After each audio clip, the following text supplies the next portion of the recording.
You're an awesome God. You're our sweet rose of Sharon. You are the bright and morning star. We hail you this morning, Lord, because there is no one like you. So the privilege of coming together in this fashion. We thank you for journeying mercies to this place. We thank you, Lord, that you are with us always. And so, Lord, as we discuss and we learn and get more information about investing in ourselves today, we pray that you will just sit with us, that you'll guide us, that whatever information we receive, we will use it wisely for the furtherance of our lives and those of our children and family, and by extension our nation, Jamaica. Lord, guide the proceedings, we pray today. We are careful to give you all the honor, all the praise. We tell you thanks in Jesus' name. Amen. All right. So what I'm going to do, I'm going to have a little roll call. I think the mic that you have there, you can switch it on. And I just need some security to tell me where you're from. You tell me your name, where you're from, and how long you've been a security. Quickly. And if you turn it, did it come on? If not, can you just stand and tell me, starting with my sister right here.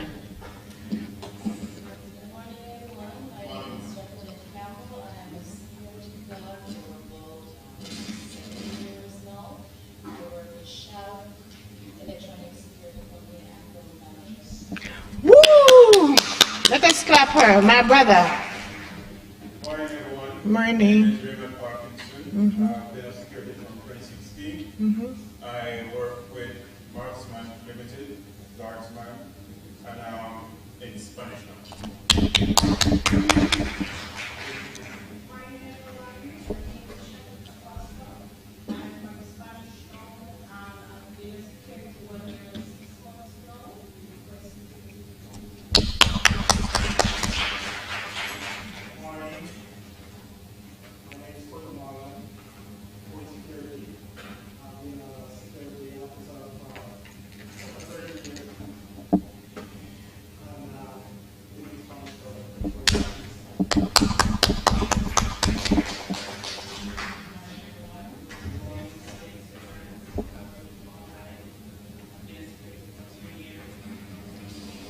Okay, welcome. All right, so we're going to go to my furthest. Oh, I'm so sorry, yes.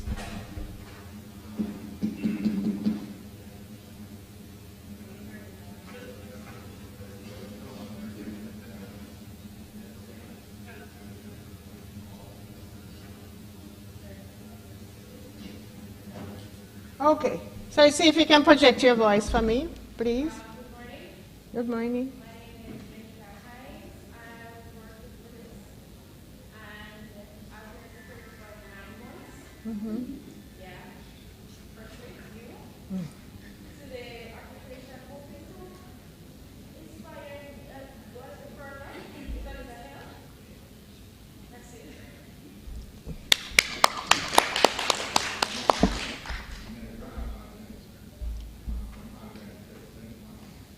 Okay.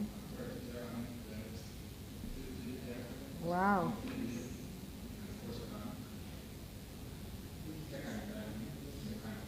Welcome.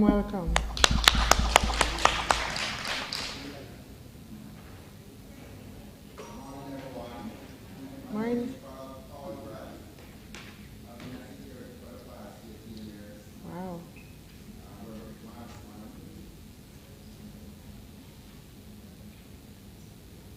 And what community, what area are you from?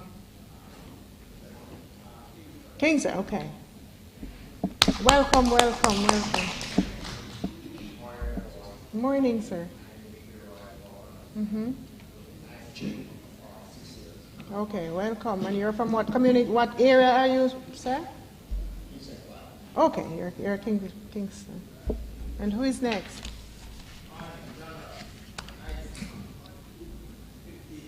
Okay. Welcome.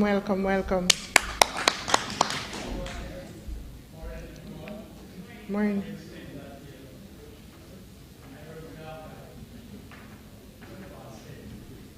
Welcome, welcome, welcome. Morning. Wow.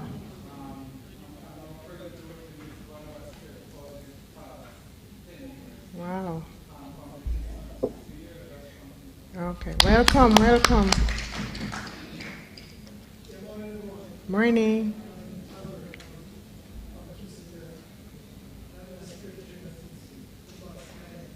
Okay. Welcome, welcome. Good morning.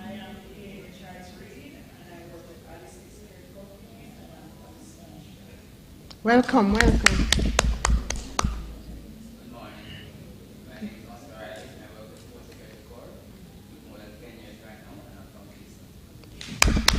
Welcome. Oh, wow. Welcome, welcome.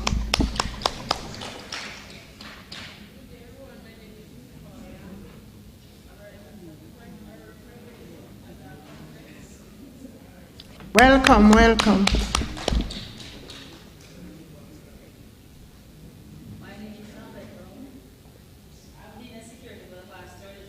Wow.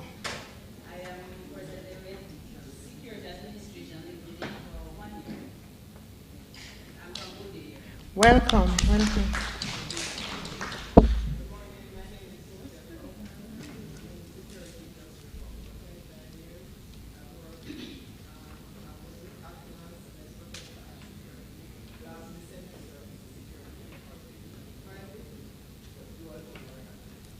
Welcome, welcome. Yes, ma'am. I'm so sorry. Yes, Miss Keturah. Mm-hmm. Wow. Okay.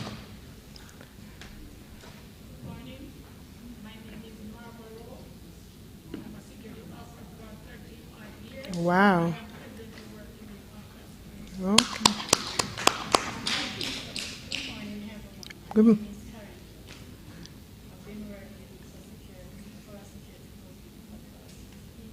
Wow.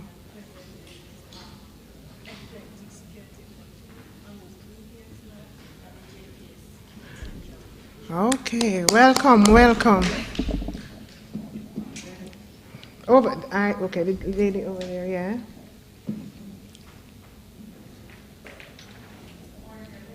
Morning. Mm-hmm.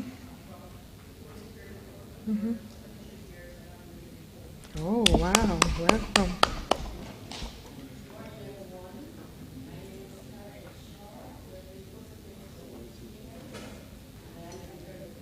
Oh.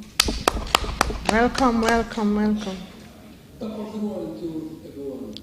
My name is Chester Bailey. I'll give you schedule from October 15, 1985. I'm presently at Vanguard for the past 4 years. Thank you.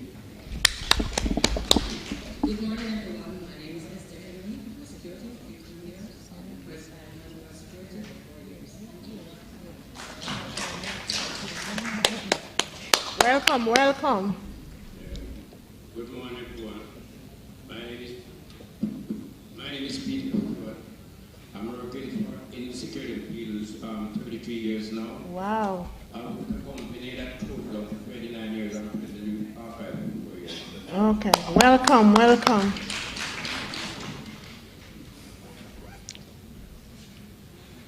Who is the next security person? I think that's you there. Mm-hmm. Good morning.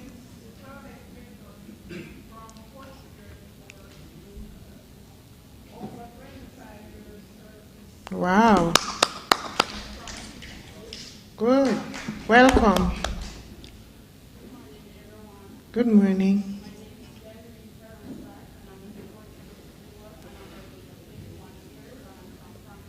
Wow.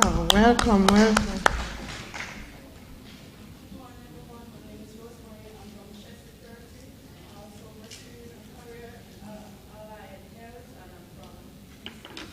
Well, wonderful.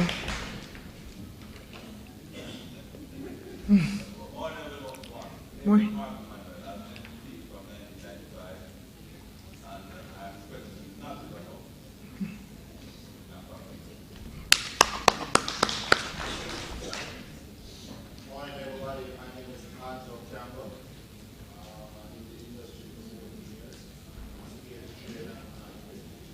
Welcome, welcome. Morning. My name is Dr. Rochester, former security for Marksman, and for 15 years. I'm from Kingston. My name is Donald Smith. I'm in the system for more than 30 years. Wow, I'm currently with Marksman for 15 years. welcome. I think somebody at the back? Yes, sir.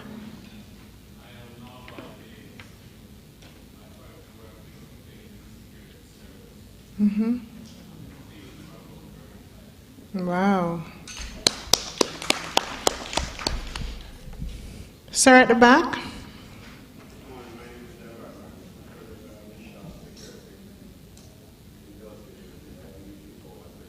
Yeah. Good morning, everyone. My name is Dwayne Riley. I've been working with Chrome for 7 years, and I'm from the place to call Legla. Welcome. And I have some PSRA personnel with me, standing with us, and I'm going to ask some of the persons from the PSRA to introduce themselves, starting with Mrs. Hector.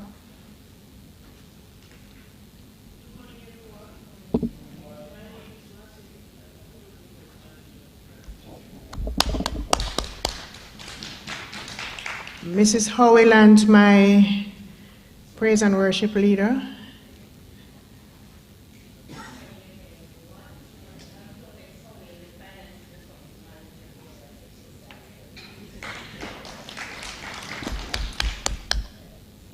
Miss Coombs.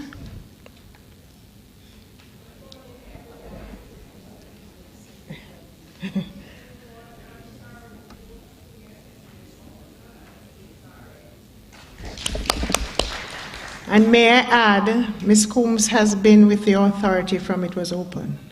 So we need to give her an extra hand. Pardo.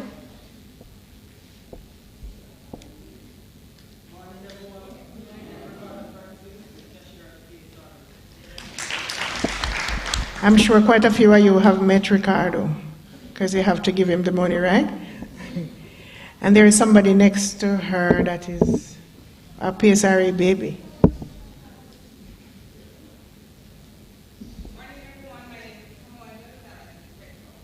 All right. Miss Junie.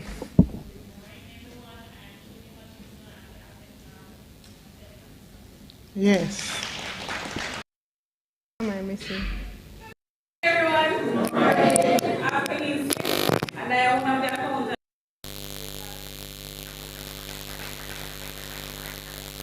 I think I see the captain of the ship there.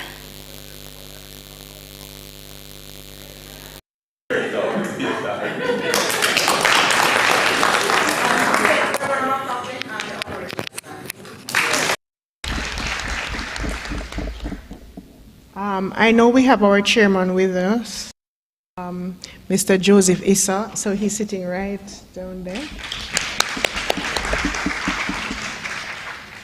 And one of our directors, Mrs. Christine Daly Green, one of the board directors. And we have Alison Stoneroof, ambassador, who is the permanent secretary of the Ministry of National Security. Give her a hand, please. And we have Miss Samantha Allen, another director on the PSRA board. She's sitting way over there. But I know we have some persons from other places who are going to come to help us to invest in ourselves. So I'm going to ask them to introduce themselves, starting with the persons from NIS.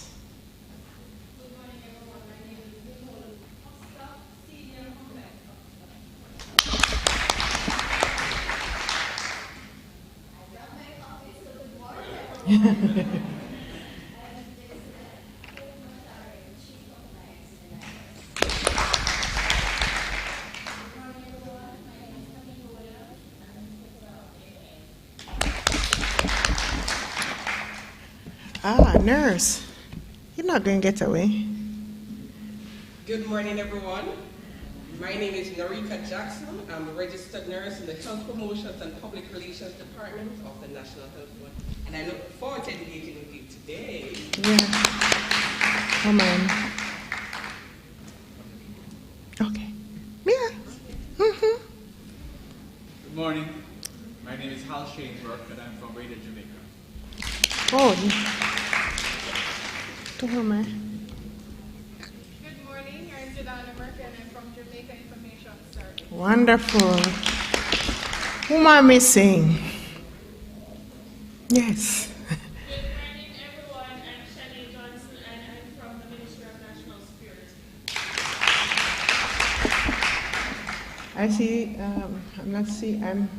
I see some PSRA people, but they're far away. They don't want to put their faces up here.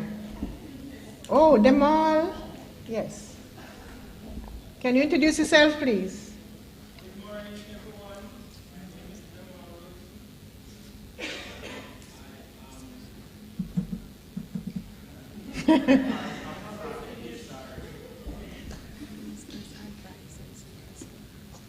Okay.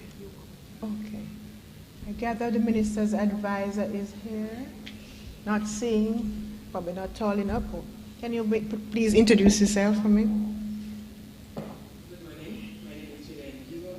I'm Senior Consultant Advisor to Minister John. Yes, ma'am.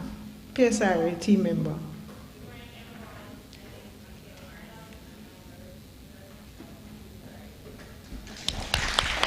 Hiding won't help, my love, so you need to introduce yourself.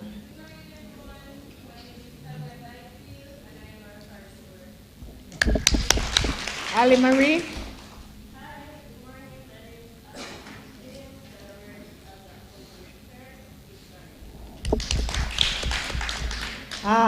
Miss Hextall, you can't get away. You need to tell us who you are. Mrs. Hextall. Yes. I think you just came in, my sister. Can you introduce yourself to us?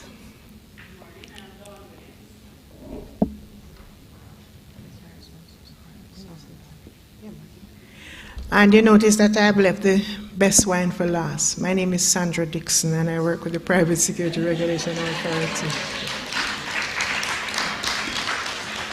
And so, they say when greatness comes, you need to step back. And I know, so I'm going to step back to allow this captain of the ship, our executive director, to take over the proceedings. Put your hands together for him, please.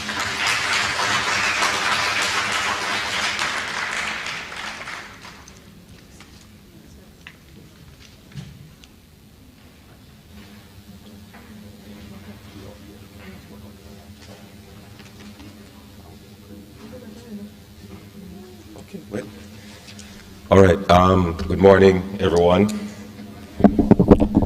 We are awaiting the arrival of the minister. I just wanted to say that I am heartened by what I heard earlier in the introductions, because it actually supports some of what we have found in a recent study that we have done in terms of the length of years of service of the average years of length of service for persons involved in the private security industry. What it says, or the research actually revealed, that the average years of service is about 7 years and 4 months. And when I'm hearing 15 years and 20 years and 30 years of service, what it means for us is that private security work is not a pastime for those involved in it. It is a career choice. Even if you stumble into the career, you have found something that you want to stick with and have dedicated your life to it. When somebody says they're involved in an industry for over 5 years, it is not anything normal. These days, most persons change jobs between 4 and 5 years on average, I would think, based on what we're seeing. And in other industries, it's even worse. I think the fast food industry is about 2 to 3 years in terms of turnover. All right, that said, we are extremely happy to have you here, all here this morning. I want to do the opening remarks, but I am really waiting to see the arrival of the minister. But in the interim, let's begin anyway, right? Right. Let me say the welcome our esteemed guest, Alison Stone-Roof, Permanent Secretary in the Ministry of National Security, Mr. Joseph Issa, Chairman of the Board of Directors of the Private Security Regulation Authority, Directors of the Board, other distinguished guests, members of the private security industry, and the excellent management team and staff of the PSRA. Welcome. Welcome to the PSRA's annual conference for private security personnel. Our theme for this year is Invest in Yourself to Secure Your Future. Private security services form part of an interconnected network of services which traditionally supports or complements public or state security. However, while that is true, there's often a concern raised by scholars and others that the growth of private security company may diminish the state's legitimate use of force by outsourcing to private entities. Notwithstanding that concern, it should be understood that the functions of private security companies are significantly different from the police and the military. These distinctions remain within the modern society, and it is unlikely that any private entity can attain the symbolic status as the force for good that stands between anarchy and the citizens. Therefore, I offer this context and point of view as we frame the work done by the good men and women here present and those who are in the field as we speak. Due to the growth in the number of organizations operating in the private security industry, the government of Jamaica introduced a regulation and monitoring system through the passage of the PSRA Act in 1992. It can be argued that in recognition of the importance and the necessity of the private security industry, the government, through establishing the PSRA, has adopted the principles of what may be considered a regulated intersection model to manage the guard industry. This approach goes beyond a symbolic link between state and private security. The regulated intersection model reduces conflict between the state and private enterprise and promotes greater utilization of resources for crime control through cooperation. Furthermore, this approach helps to clarify, theorize the areas of intersection or overlap of public and private security through the establishment of regulations. It could be concluded, as evidenced by the regulatory approach of government, that there is an acceptance by the government of Jamaica that a well-regulated and vibrant private security industry can complement public security and enhance overall national security. Furthermore, it could be argued that in the area of security related to maintaining public order is where we see the most significant link, interconnection and interdependence between public and private security.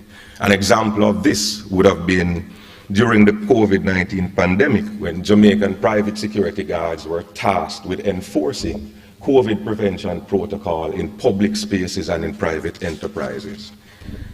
Therefore, the vibrancy and viability of a private security industry in Jamaica and its contribution to crime control and public order must not be eroded by poor performance. It is within this context that the government of Jamaica, through the PSRA, seeks to introduce and maintain standards for the private security industry to ensure and enhance national well-being.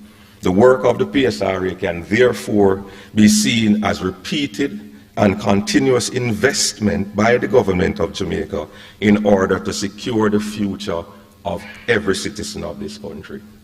Within this context, and with this in mind, I once again welcome us all and invite us to participate in the various activities and exercises which will take place throughout the proceedings. Thank you very much.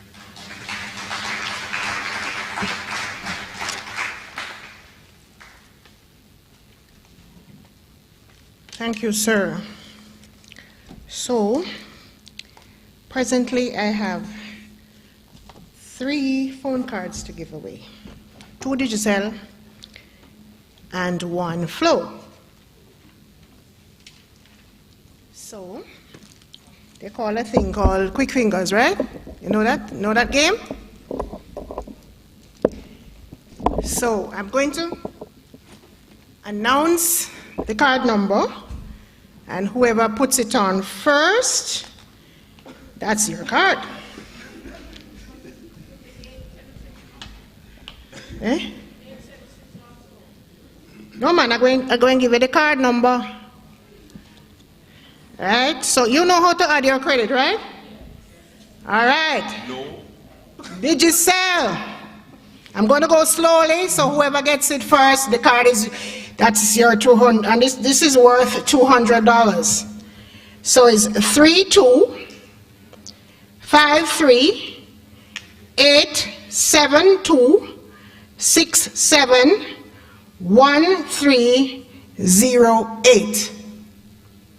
I'm going to repeat. 3253871308. No?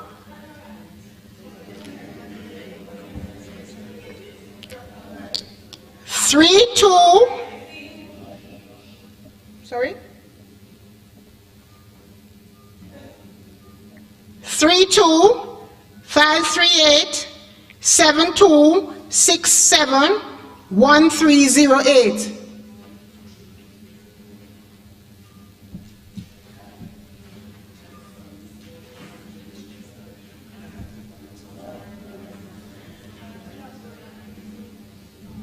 Well, I'm reading from the card.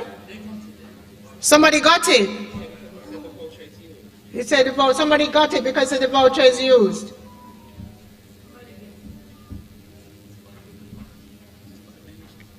All right. Digicel again. 1719 4423 5599. Yes, eh? We do it already? Yeah, man. Okay. What? Somebody got it? 1711944235599. Oh. Yes! All right. All right, so may I ask you please to stand for the arrival of our Minister of National Security, the Honorable Dr. Horace Chan, Deputy Prime Minister and Minister of National Security. Put your hands together for him, please.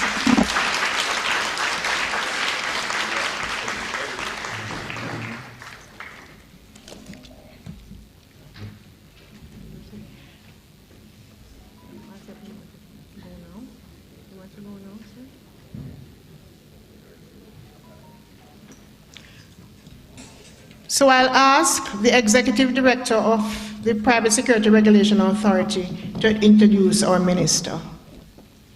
Put your hands together.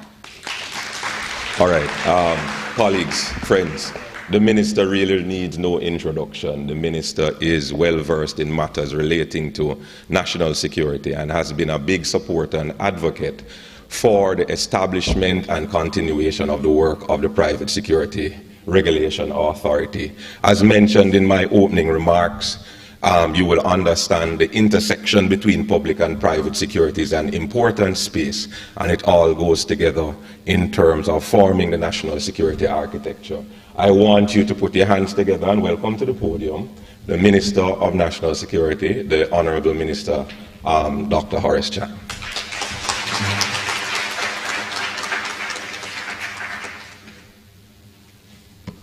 Thank you, our Executive Director, recognized by Chairman of the Private Security Regulatory Authority, Mr. Joe Issa, and note in the audience, right, our Permanent Secretary, Ambassador Alison Stone-Roof,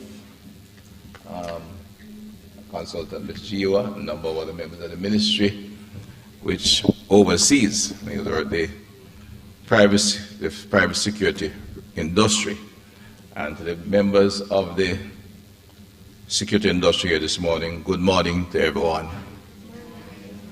It's my privilege and pleasure to address you this morning, and I'm pleased to bring greetings on behalf of and congratulate the Private Security Regulation Authority on staging this annual conference. The private security industry remains critically important in Jamaica's national security architecture, something that many might not have given the respect and recognition to, but we have some 25,000 registered security guards active across the spectrum of security, from personal security to general security of institutions, and of course active in the commercial sector at various business places, of course including the critical cash in transit activity, which has been drawing a lot of attention in recent times. There has been, of course, significant growth and development of the industry since its formalization in the early 1990s, when the PSRA was passed and the Act was passed and the authority became operational. Jamaica has moved from having a handful of security providers and scores of guards to boasting our registration of about 280 private security companies, including some that they call statutory, smaller ones or part of an existing company and so forth, and over 23,000 private security guards, along with a number of security trainers, private investigators as well. Today our private security industry features standardized training, use of technology, diversification of services and security solutions, professionalism that can compare well with any other country in the Caribbean, in fact in the globe. I think we're a bit ahead of most of the Caribbean countries, which Jamaica takes some pride in. Of course, you have had recent changes out of the lawsuit which was brought by the chairman of the Housing Trust, currently now Minister of Finance. This year's annual conference comes at a time of great change in the evolution of the private security industry in Jamaica. There has been a significant shift in the focus of how the government treated persons working in the private security industry. A new policy direction in how private security guards are contracted for services to the government was articulated earlier this year, coming from, as I said, the court case that came out of the National Housing Trust. The government has seen it fit to lead by example, and we stipulate as a government it will not contract with the service of any private security company only if they comply with recognizing they're treating their guards as employees. This is a major step in direction. Some will indicate and suggest that it will cost more, but security is expensive and absolutely necessary. Right? The government is collectively the largest consumer of private security service in the country. I want to note that because we didn't pursue the court case in a light manner or targeting anyone, because we would in fact be the first, we'd be the highest, it's the highest, the person will be paying the highest price of the government. So it's incumbent on us to take the position we have. As the Minister of Finance and Public Service had stated earlier this year, we want employee status to be fully enjoyed by all private security guards in keeping with the laws of Jamaica. And that commitment to ensure employees are treated in a particular way reflected further in the zone attempt in the recent compensation review, where a significant number of temporary and contract officers in government have been made permanent staff. In fact, I moved that resolution in Parliament for the members of the civilian service to the police only, I think, 2 or 3 weeks back. When, and that I'm referring to our gardeners, attendants in police stations, as well as clerical officers who support the police. We want all the entitlements and benefits afforded to employees to be accessible to the persons working in the security industry, and we encourage the private consumers of security service to be similarly diligent and insistent before contracting private security providers. Security is too important to us and our country's future for a security person to be treated less than they deserve. Bear in mind, this particular stimulation is critical for those of in particular here, because you're all professionals working in companies that are established, and if we do not, as a regulatory authority, insist that the standards are uniform and maintained by all, we are all Jamaicans, you know, overnight somebody will come up and start the operation and try to bypass the system. So it's a matter of protecting the integrity and professionalism of the service. I remind the security officers why you are so valuable to us and why we are relying on you to do our job well. Private security, like national security, touches every aspect of our national life. Name any sector in economic or social development, and you will quickly see that it is enhanced and in some cases made possible only by the work of the private security industry. Indeed, if we were to remove the private security component from our security architecture, you'd maybe need a police force of 50,000, which unlikely we could afford. When you look at the government sector, all of the ministries, departments, and agencies need the support of the private security industry to some extent for optimal performance. From public health, education, energy, water, transportation, telecommunications, infrastructure works, and of course the financial service. All these sectors are supported by security services, and you play a critical role in these areas that are crucial to the economy. Speaking of course of financial services, I'm mindful of the seriousness of the environment in which you work and the risks that you bear to your personal safety in performing your duties that is emerging today. Regarding the attack on private security officers who are lawfully conducting their duties, especially attack which threaten the security and safety of our citizens and their own and the security guard lives, as an attack to our country and our national institution, and the way of life we all should enjoy. Since the start of this year, we have seen some very brazen incidents against officers in the cash-in-transit operations in particular, which has resulted in the tragic loss of life and disruption in the operation of certain financial institutions and financial services to the people of Jamaica. Those ATMs in small townships across the island are crucial to the economy, as well as getting money to the institutions across the country. Branch banks in small townships,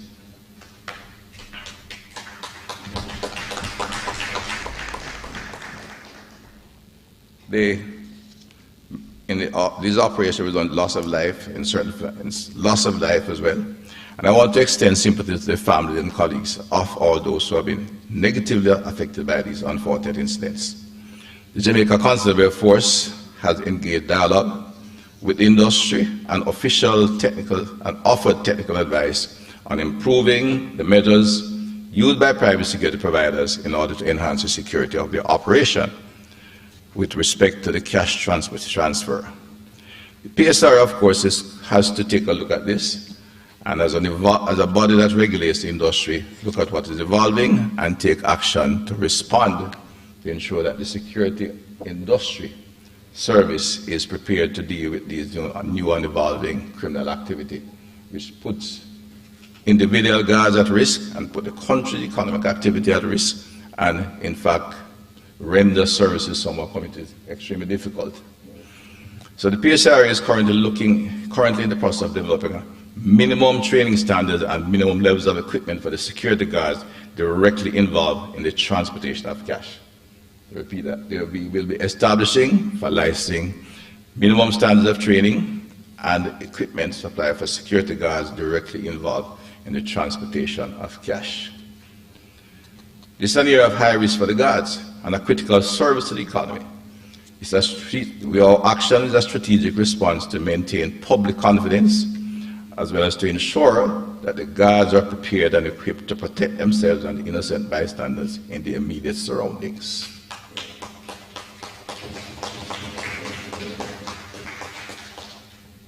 The firearm licensing authority will be required to grant special license to specially trained individuals who are involved in this high-risk cash-in-transit operation. In the process, too, we expect the Firearm Licensing Authority to provide a legal route for a licensed firearm holder to become an armed security guard. This, of course, all of this, of course, come at a price, because guards taking the risk and, in fact, doing a vital service will obviously require additional training. Of course, I mean, the security company will have to provide in additional compensation, and that of course will be passed on to the clients, but it's a price we cannot afford not to pay. We are moving the cash in transit economy. Cash in transit financial service is crucial to the efficient operation of the country's economy. And remember, most times the ATM machine or the smaller branches of banks serve small communities where availability of cash is vital for the ongoing activity and for the comfort and quality of life of people out there. You know, ATM was in Darlington just told people in Darlington would have to take a taxi to Salvador or to Black River, which is further away, if they wish to get access to the cash. It's a very difficult situation, and therefore the service provider is critical. But in taking money up in Darlington, you're exposed. Right? It's a small community. We have a relatively small police station, and we cannot guarantee that the patrol vehicle will be always in the area when you're there, so you're exposed. We therefore expect that we have to provide minimum standards of training and equipment for those guards who are going to that place, in addition to other logistics action that will be taken to render the installation of ATMs a little bit less attractive for those who want to engage and remove, not only scare that company, but to steal them. In addition to the area of security operation, the Private Security Authority, I look at another area that's emerging that requires attention from the Security Regulatory Authority, and we'll also look at having additional special trained personnel. It was in September 2021, the government of Jamaica approved what we call a Public Officials Protection System. And this will result in an increased demand for specially trained private security guards. Currently, we are aware that there are several security companies that provide security guards, what we call close protection service to executives, especially in the corporate area. Almost every senior manager, chairman of board currently employs. It's an area where we have individuals being trained specially in close protection service, and they are employed by the. In the public sector, the policy will result in the redeployment of some of the critical resources of the Jamaica Constabulary Force. One country should understand, and you who are here should be aware, what is maybe the second largest division of the police force is protective services. Some near 600, and that 600 police officers are not really doing police work. That's a fact of life, because police protections will be provided to individuals who are at risk of being attacked and being hurt, and therefore should have an effective assessment. Indeed, it should also be done in a manner that reflects close protection service, which is not provided by a single person walking around with any individual, whether minister of government, justice, or executive. If the person is really at risk to be hurt or assassinated, if you want to go that far, they will need at least 7 persons. Easy to calculate. 168 hours in the week, you need 8-hour coverage, you need 5 persons rotating, and at least another 2 to ensure the person is working 365 days a year. That kind of level of demand could not be imposed on the police force. It is true that there are many of our people in executive position, both in government and the private sector, and in critical areas like the justice system, does require someone to support them as driver or the aide-de-camp, so to speak, but that's not a police job. And the government have articulated and put together the required policy. It has taken some time to be executed, but we're going to pursue to implement it fully in the new financial year. Quite frankly, beyond our head of state, the head of the executive, the Prime Minister, and the head of the judiciary, Supreme Court, who must receive close protection in an effective and proper way for their state and society, everyone else who seek close protection should come from an effective evaluation and by the security personnel who understand this kind of activity. based on intelligence, assessment of the risk factors involved, and it should be done. Outside of that, I think the private security industry can provide the personnel for that kind of protection. Clearly, someone like a judge driving across the island needs some of that sort. Driver, aid protect, aid the camp to support them going out, ministers of government and others. But that job does not require a fully trained police professional. Many of the people doing it now, of course, tend to be ex-police, ex-military, so they have the basic skills. But such individuals, such personnel, can be engaged from the private sector by the relevant agency or department of government. Private sector guards to be engaged in this type of service will be required to undergo routine vetting and security checks, including those in cash in transit. So again, we're looking at another level of private security personnel, so to speak, and some of you as experienced professionals are likely to be part of that. And I said it will involve a cost to the people who use the service. Whatever service you need, it should be paid for. Those security guards involved in the cash in transit and protection, close protection service will again be given minimum standards by the regulatory authority. They will receive special training and certification, such as defensive driving, proper use of force, weapon handling, empty-hand techniques. The JSA will, of course, is offering to provide that training with the appropriate curriculum and in conjunction with the private sector. The Jamaica Council will, of course, retain a smaller, specialized force, highly specialized force with skill sets that allow them to rotate through different areas of the force, which will protect not only their professional status, but their career development. While this is geared at police officers, we know when police officers get attached to a particular institution or individual, it sometimes gets stuck there for years. Some of you are, I'm sure, here are ex-police officers or have friends who are in the police, and the career development is restricted or they're stuck in that force. We are moving from that direction, and all members of the force involved in that, along with, will be given the specialized training required to make them effective personnel for that kind of work. Of course, as I said, not differentiating them from the security guards, of course, not an issue. If you reach the level of requiring police protection, it means the threat risk is high and you need highly specialized personnel. Otherwise, you can have an individual who is trained in the other aspects of close protection who will provide the services. That was agreed by the government, cabinet, and taken to Parliament, and we expect to have it executed this year. I've alluded to that because there have been recent discussions alluding to incidents affecting private sector individuals of a high profile. I'd like to close off by looking at the future in the industry. We're in a global environment in which skilled security professionals are in increasingly high demand. This means that we must continue to advance standardized training and development of our private security professionals to take full advantage of all the opportunities arising, both domestically and internationally. As you know, our police officers, quite a number of police officers actually work at the United Nations. The ministry supports the notable shift in the evolution of the broad offerings of the private security providers at the cutting edge of the industry. Beyond the traditional guarding and cash management services, the industry is now offering some back office processing for financial institutions and the outsourcing of several customer service and information technology functions.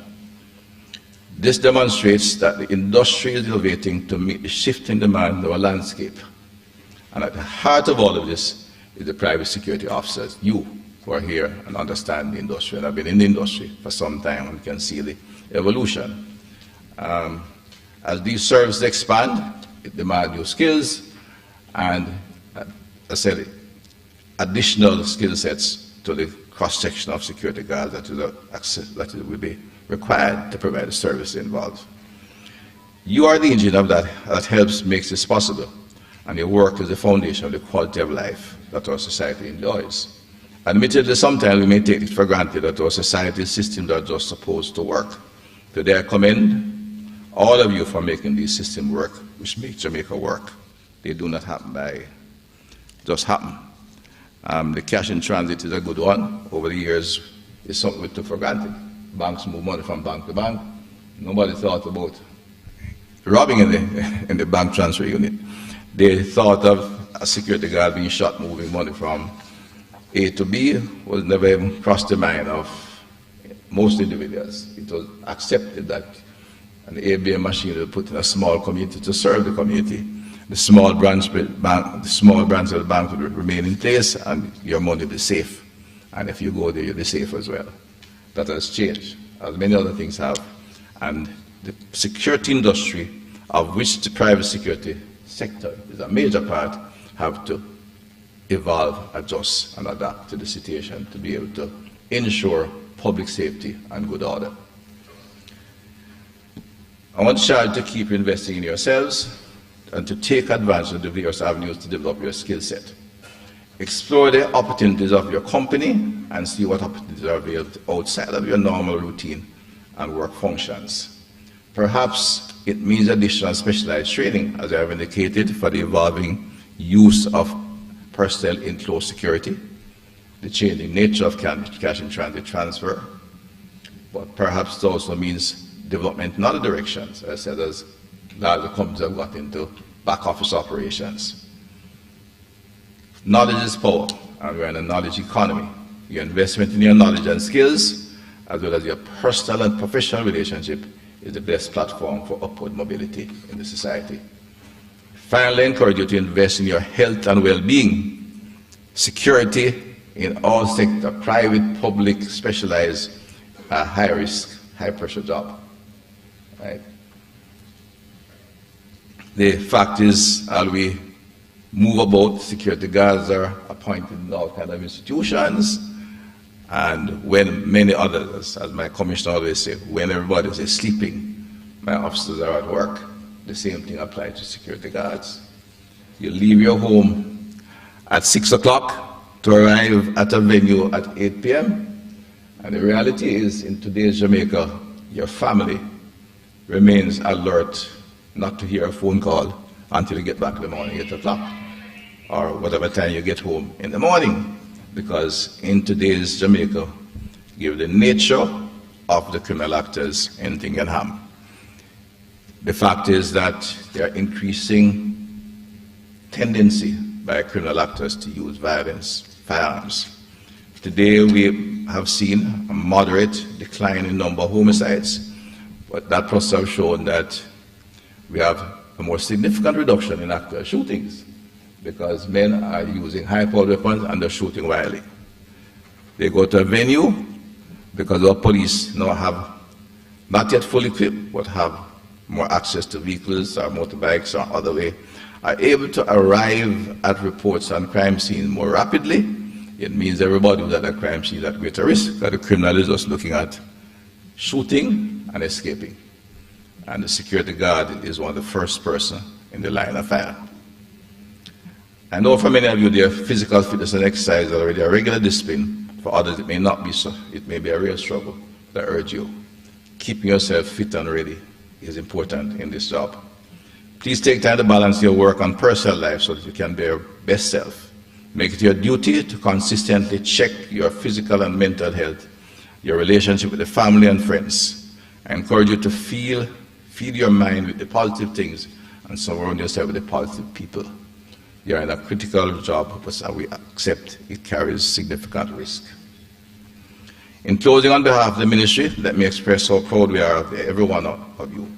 You're valuable to the country and your work is important. I also challenge you all to be proud of the service that you give to this important industry and to our country and the quality of the service you give. Commend all of you involved in this profession, the companies you work with, and for the work you're doing. I wish all of you a successful 2023 conference. It's the first one I've had the privilege of attending. I'm very pleased, and I want to thank Mr. Harris for inviting me here today. It's, as I said, like others, we speak of the industry in a distant way. But it's good to see the personnel. Many of you are just looking at your individuals who have not only made a choice to be a security professional, but have been serving the industry a long time, providing yourself and your family with a steady job. We expect that as it evolves, we not only can evolve and remain within the service, but in fact be able to provide your family with a decent living standard. I thank you again and commend you all and wish for your successful conference 2023.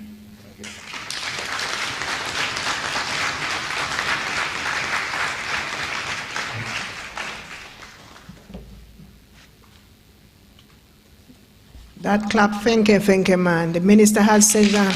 Put your hands together. We hear enough things, right? Right, and I know that as the minister was speaking, a lot of persons here were thinking about how can they advance their training so that they can become a part of the person's transferring cash, right? Look what?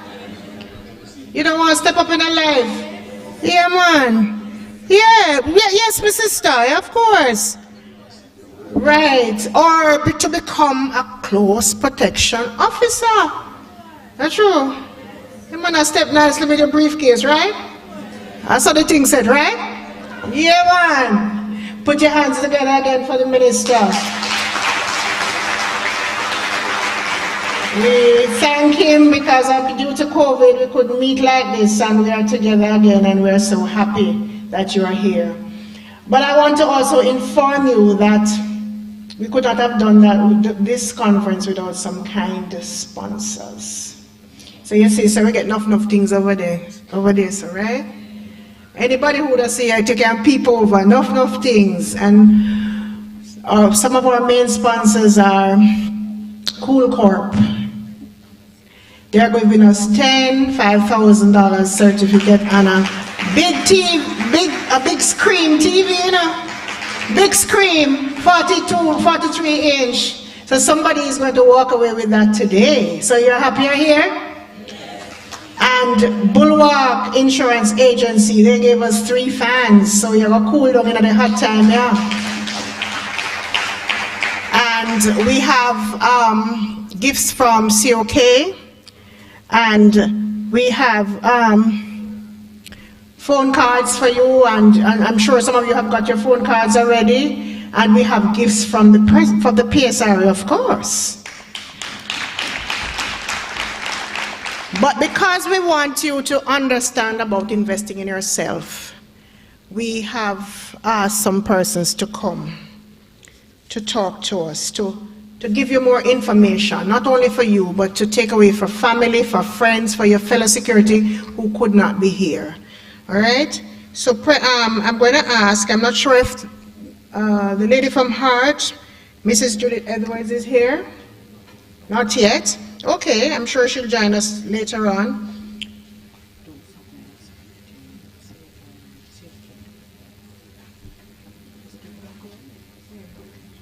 All right. So, the minister spoke, and I noticed everybody was listening intently. So, I have something to give away. I'm coming back to the flow card, you know, so those persons with flow card are coming back to you. I don't forget you. But I don't want you to forget. So tell me what changes are going to happen for the persons who are going to, the armed guards who are going to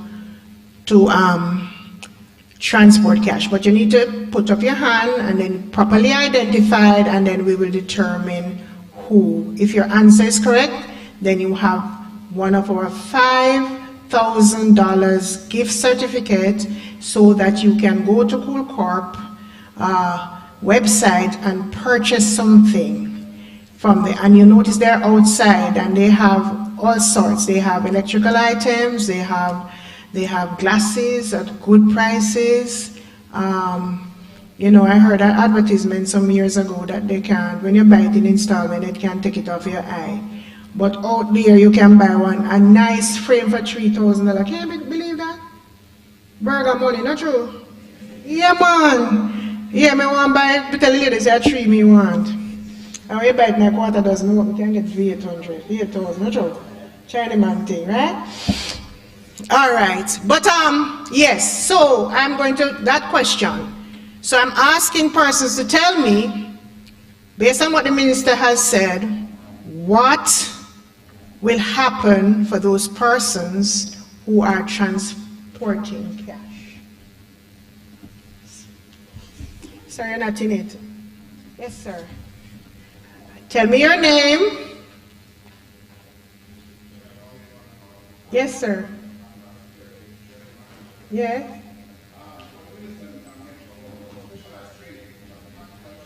Mm-hmm. Okay. So if you think him right, clap him, man. So we are going to ask, I need somebody at my gift table. Come on. I need you at my gift table, please. And I'm going to ask Miss Allen, who is sitting, one of our directors. Please give us a hand for one of our PSRA directors. Small in body, but strong in stature. To come to give us that, to make that presentation on behalf of the PSRA. But I want you to come this way, sir. In the middle. Yes.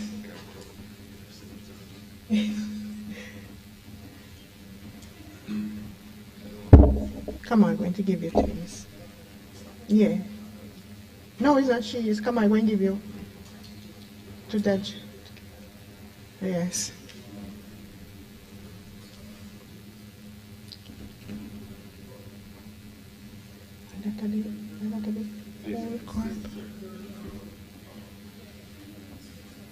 All right. Come on. You might have to take it back if I take that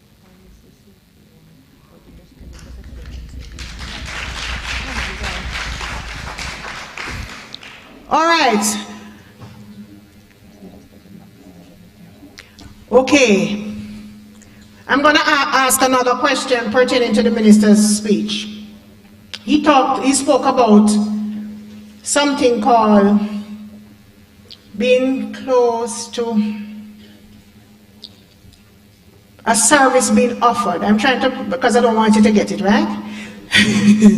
I'm trying to find the best way to put it. But he spoke about a new service that is being introduced by the government because there are not enough police officers to do the work. He said there were 600 persons in this particular category. Yes, sir. All right, clap him. Yes, Miss Allen, you can come back, please.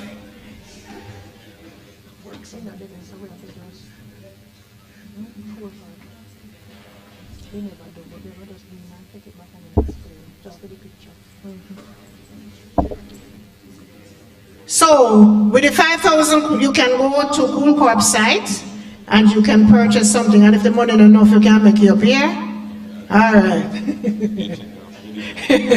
No, you can't check me for the difference.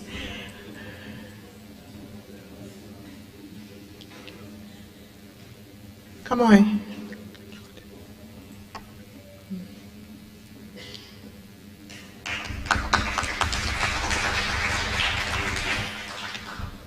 Okay, so when our executive director spoke, he gave us some information, and I want somebody to tell me what is the date in which the PSRA was first opened to the public.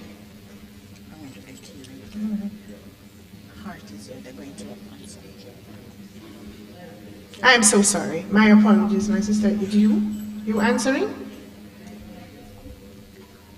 Come, sir. Oh, it's okay. Okay.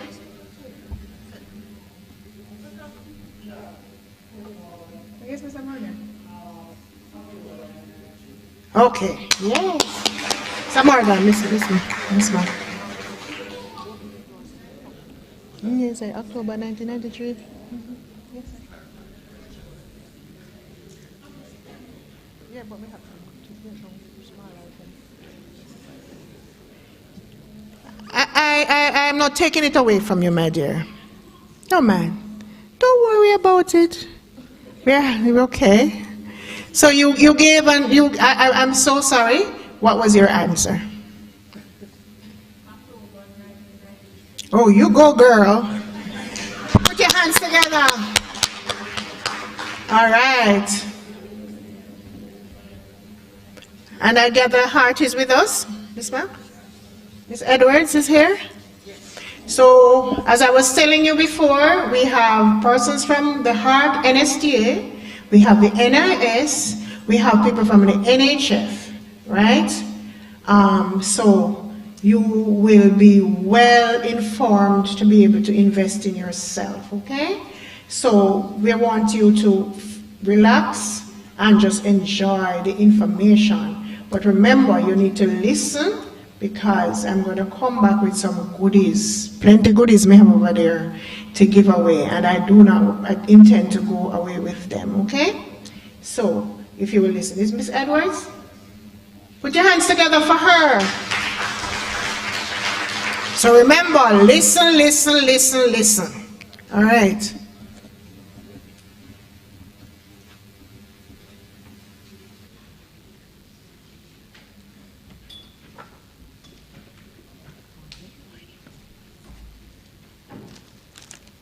Good morning, everyone.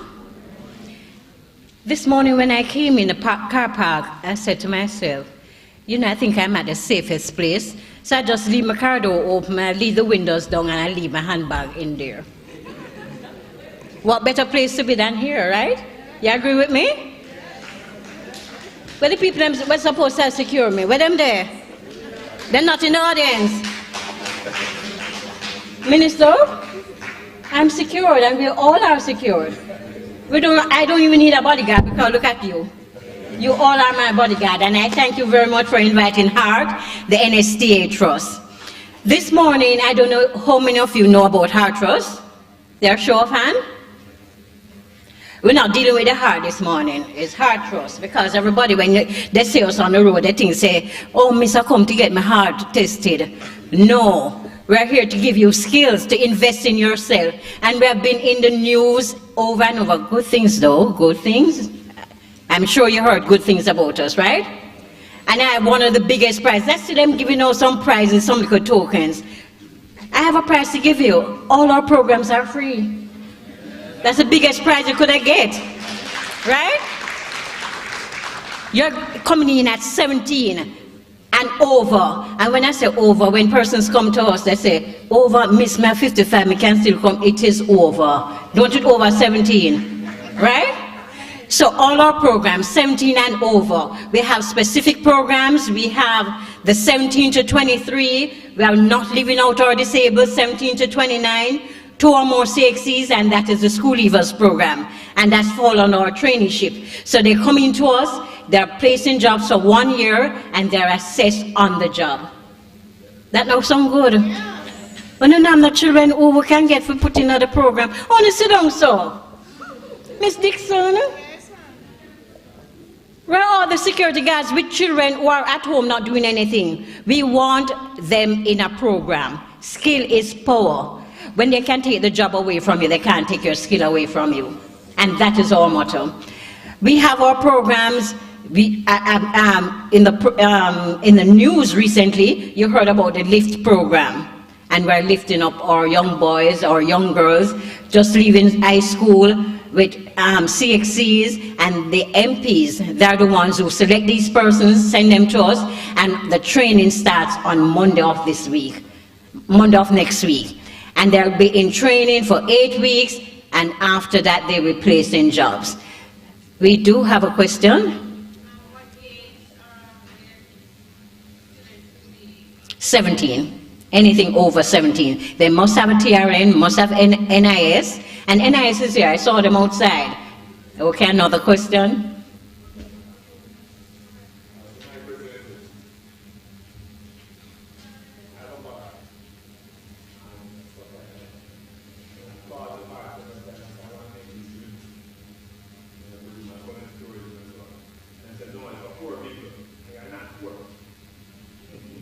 I wonder which one of the heart. I wonder, must the heart him go to?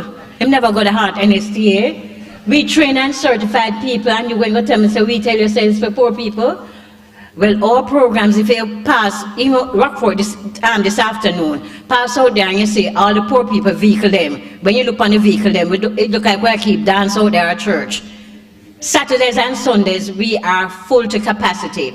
So you're speaking about mixology. And Boys Town at College Smith Drive, they are the ones who do training and certification. And if you have persons you want us to supply, or you want to be trained, you, the rich gentleman sitting over there, we plead the blood of richness over you this morning.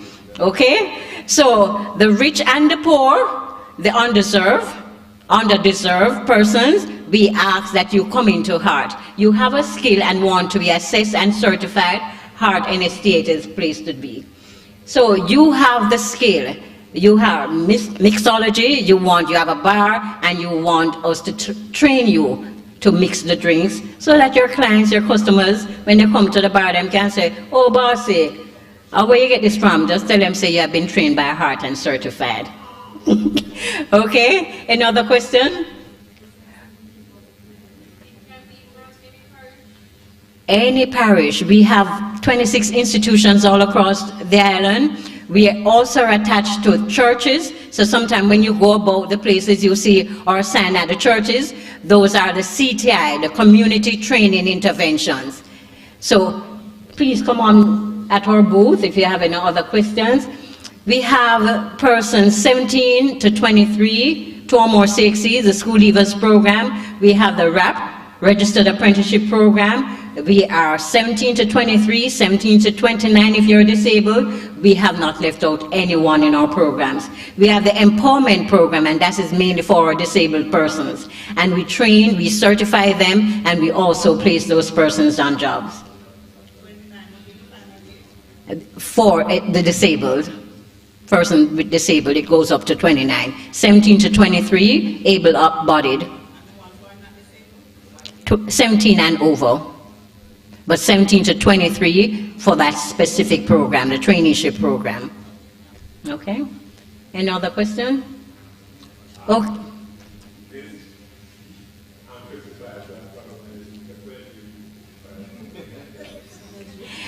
17 and over going. We have persons in our program 74 years old, and them brighter than the ones that may just leave school, them just ticking so. So 55, him young.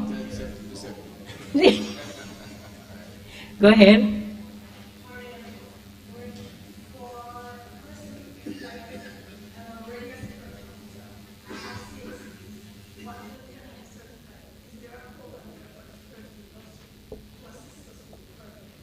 Yes, we go into the firms and we do assessment for security guards. So you can speak with our regional office, which is at 47B South Camp Road or 7 Ripon Road, and they have persons walking off the road, and we do assessment for them. We facilitate jobs for them, so we are also a job placement agency. We are not paid. We do not ask for payment from the person. We supply this service of placement, so you don't have to come out of our institution for us to place you in a job. We facilitate you walking off the road and seeking job placement. We also do career development, because most of our young persons, they leave in school and still don't know what they want to do. So we have career development officers in all our institutions and our regional offices, 47B South Camp Road, 7 Ripon Road, who will assist you. You can find us in every parish, and we offer the same services: job placement, client services, assessment. So we have the PLA, prior learning assessment. So you have this, you have been doing hairdressing, but you don't have our certification. You can also, we assess and certified persons. So you have that skill and you want our liquor paper, and our liquor paper, it takes you all across the world because it's heavy. It named Hartrust, right? So we're heavy. Any other question? Okay, for further information, please visit our booth. We're just outside. Thank you so much.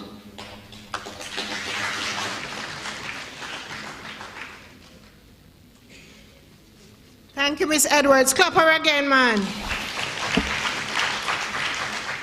Sound like a great Jamaican daughter, right? Yeah, man, clap the lady, man. All right. So my thing, we're investing in ourselves, but we want to give you something too. We want to give away. We want to give away some stuff. So, Ms. Edwards just spoke to us about the services of the Heart NSTA. And I want to ask you 2 questions. One, and I'm going to ask Director Christine Daly Green to come and assist me with giving out this gift. One of the PSRA. Tell me 2 of the services that Heart NSTA provide. You've won already, so I'm going to give her. Yes, ma'am, I'm giving you the opportunity. Please say your name. Yes.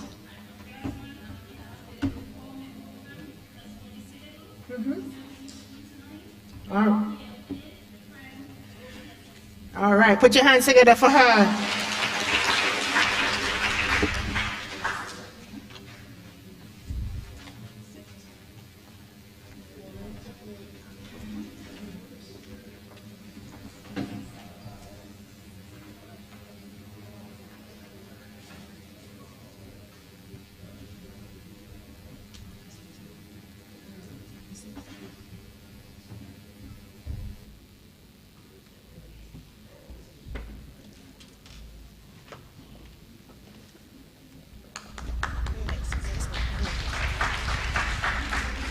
And we have one more question. Director, please don't leave us. Director, so somebody else. So give me 2 others. Or, not you, sir. Not the mixer. I don't want the mixologist right now. Yeah, yes. We leave the mixing for a little later on. She asked him.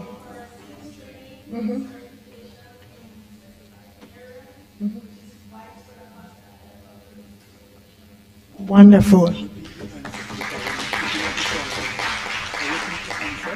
Okay, so what she said is that they provide from 26 locations, island-wide, training in all different skills areas.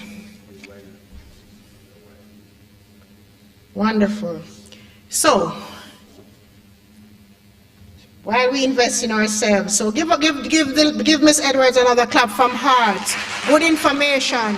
And if you can't use it because you're 74 and over, then you can pass it on to your children, your family, your friends, your fellow security guards, because they also have a supervisory management training.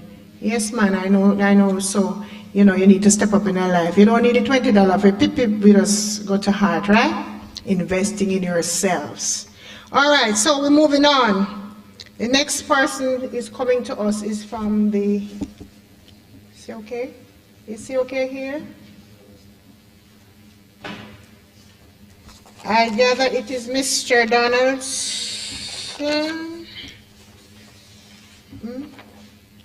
Yes, ma'am, Mr. Donaldson.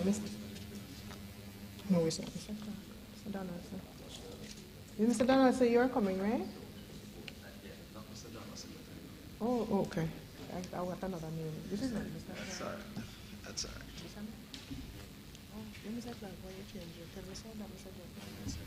So please help me to welcome Mr. Clark. Yes. Mr. Nicholas Clark.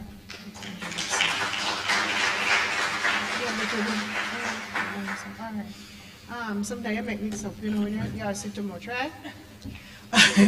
All right, so they will also provide for us 3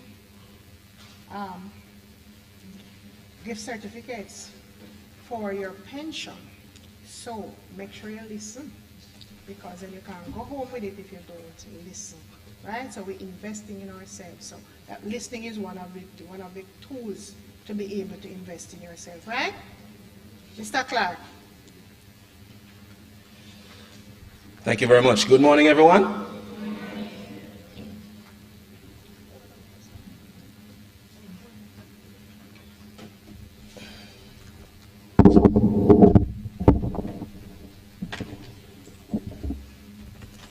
Well, as you heard, my name is Nicholas Clark, and I'm a representative of COK, Solidarity Cooperative Credit Union.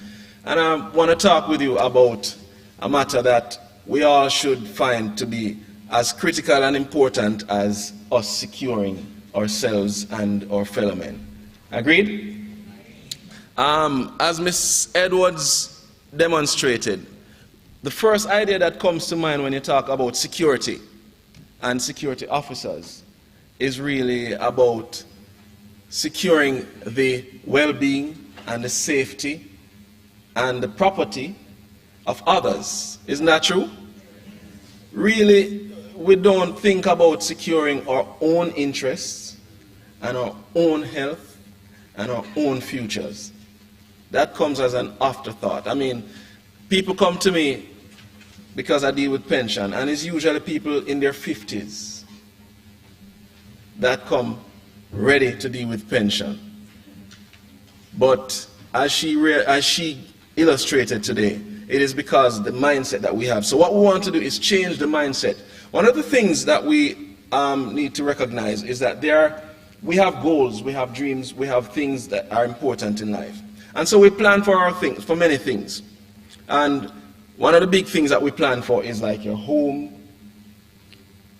education, to get a motor vehicle. But most people don't plan for other things that are as critically important as well.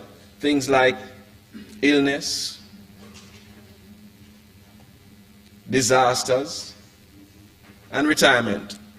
What you want to do is you want to ensure that you set that focus on the achievements as well as ensuring that you mitigate against problems when they come along. And one of the questions I like to ask people is, you really don't want to deal with your retirement? No. But don't you plan to retire? Everybody says yes. Don't you plan to live your best life in retirement? Everybody says yes. But as one prime minister said, it costs, it takes cash to care, right? So where's that cash gonna come from if you spend all that cash that you earn while you're working during the years that you're working? You will need to have something later on down in life to take care of that best life, yes? So you want to ensure that you start doing it from early, because people are living longer, so your best life is going to be extended to just about the same length of time as your current life.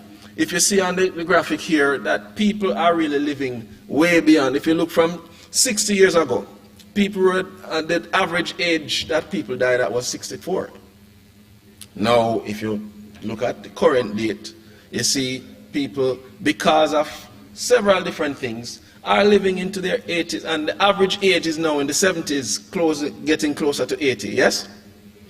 Right. So what you want to do is you want to ensure that you are prepared to take care of that longer lifespan that you have in your older years when you want to live your best life. And why is it that we're living so long? You see, there are advantages in medical technology. You know, people are having more smoothies and less sugar. People are, having greater level of health consciousness. People stop eating the whole heap of starch at certain age, and life is getting longer for most people. And that again tells you that you have to do more preparation to ensure that later on down the line you have better income to deal with your longer lifetime. And who's an old person now anyway? Who old? I mean, I have some gray hairs. Me look old? The fact is, they did a study recently, and that study says that, 60 is the new young? So when you're young now, when you're 60, and you start getting middle age after, 68, and then you start getting old in your 70s. When I was little growing up, if you're 40, you're old. You understand? So, I mean, In your 50s and 60s, people are having children. I think 2 stars just above Nicolas Cage. Was it Nicolas Cage? No, it's Scarface. I don't remember his name now. But Scarface have a young baby now. I'm at 80. Al Pacino. Thank you. Al Pacino have a young baby now. So he has to live 20 more years, or at least 18, to make sure that he brings that child to fruition. And they're doing it. Why? Because they're taking care of themselves and making sure that they have the money to do it. How are they going to do that? You see, it is your need for income in retirement that's going to ensure that that best life, that extended family, and those things that you need later on in your new young life are there. It is your pension that is required. And what's a pension? A pension is simply your income in retirement. Because while you work, you get a salary, yes? But when you stop working, the only thing change is what? You don't get a salary. Because you still eat. Who stop eat after them retire? I think you eat more. Right? Your expenses are still there. JPS more expensive. So you still have need for money. And your pension really is your income in retirement. Obviously, the more you put in, that's how you're going to get a greater income in retirement. So what we want to do is ensure that you're thinking about it from early and getting into it from day one. And the benefits of a pension, I spoke about most of it before, but let's just get into it and get granular. You see, it ensures that individuals, after your long working life, after you feel like I did all that I needed to do, it ensures that you enjoy the fruits of your labor in the right way. Anybody here know people who work hard, lived a good life, but after them stop working, their life just nosedive and just keep going down? I hear a yes over here. That's an amen. Yeah. Yeah? Yeah, I mean, and they didn't do anything wrong per se, but they just they didn't have the knowledge and the assistance to set up an income for themselves so that when they reach retirement age, their income for the rest of their life would be guaranteed. A colleague of mine always tells a story of a neighbor of hers who was a mechanic. Always him set up him house, him have a nice little job, and him do him thing. And she went to check her mother recently, and she recognized that he, beg her money. And because he's not a man who was idle and so on, she gave him a $500.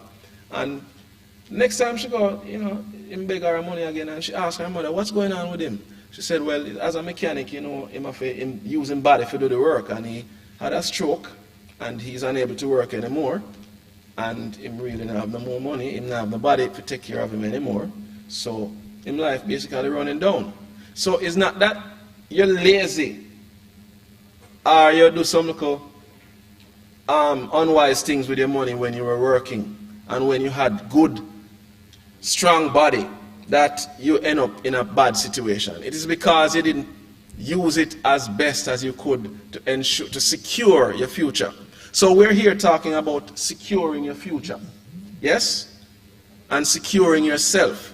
And what you have to do is ensure that you invest in a pension plan so that you can get a guaranteed income to secure yourself when you contribute to a pension plan, you have tax benefits. Yes? And you have tax benefits in two ways. One, your regular contribution over the years.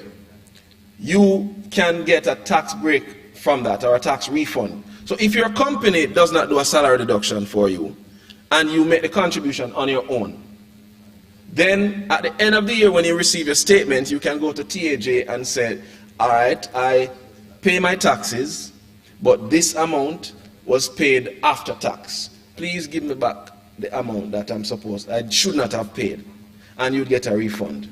Or your company would do the deduction before tax so that your pension money isn't taxed any at all.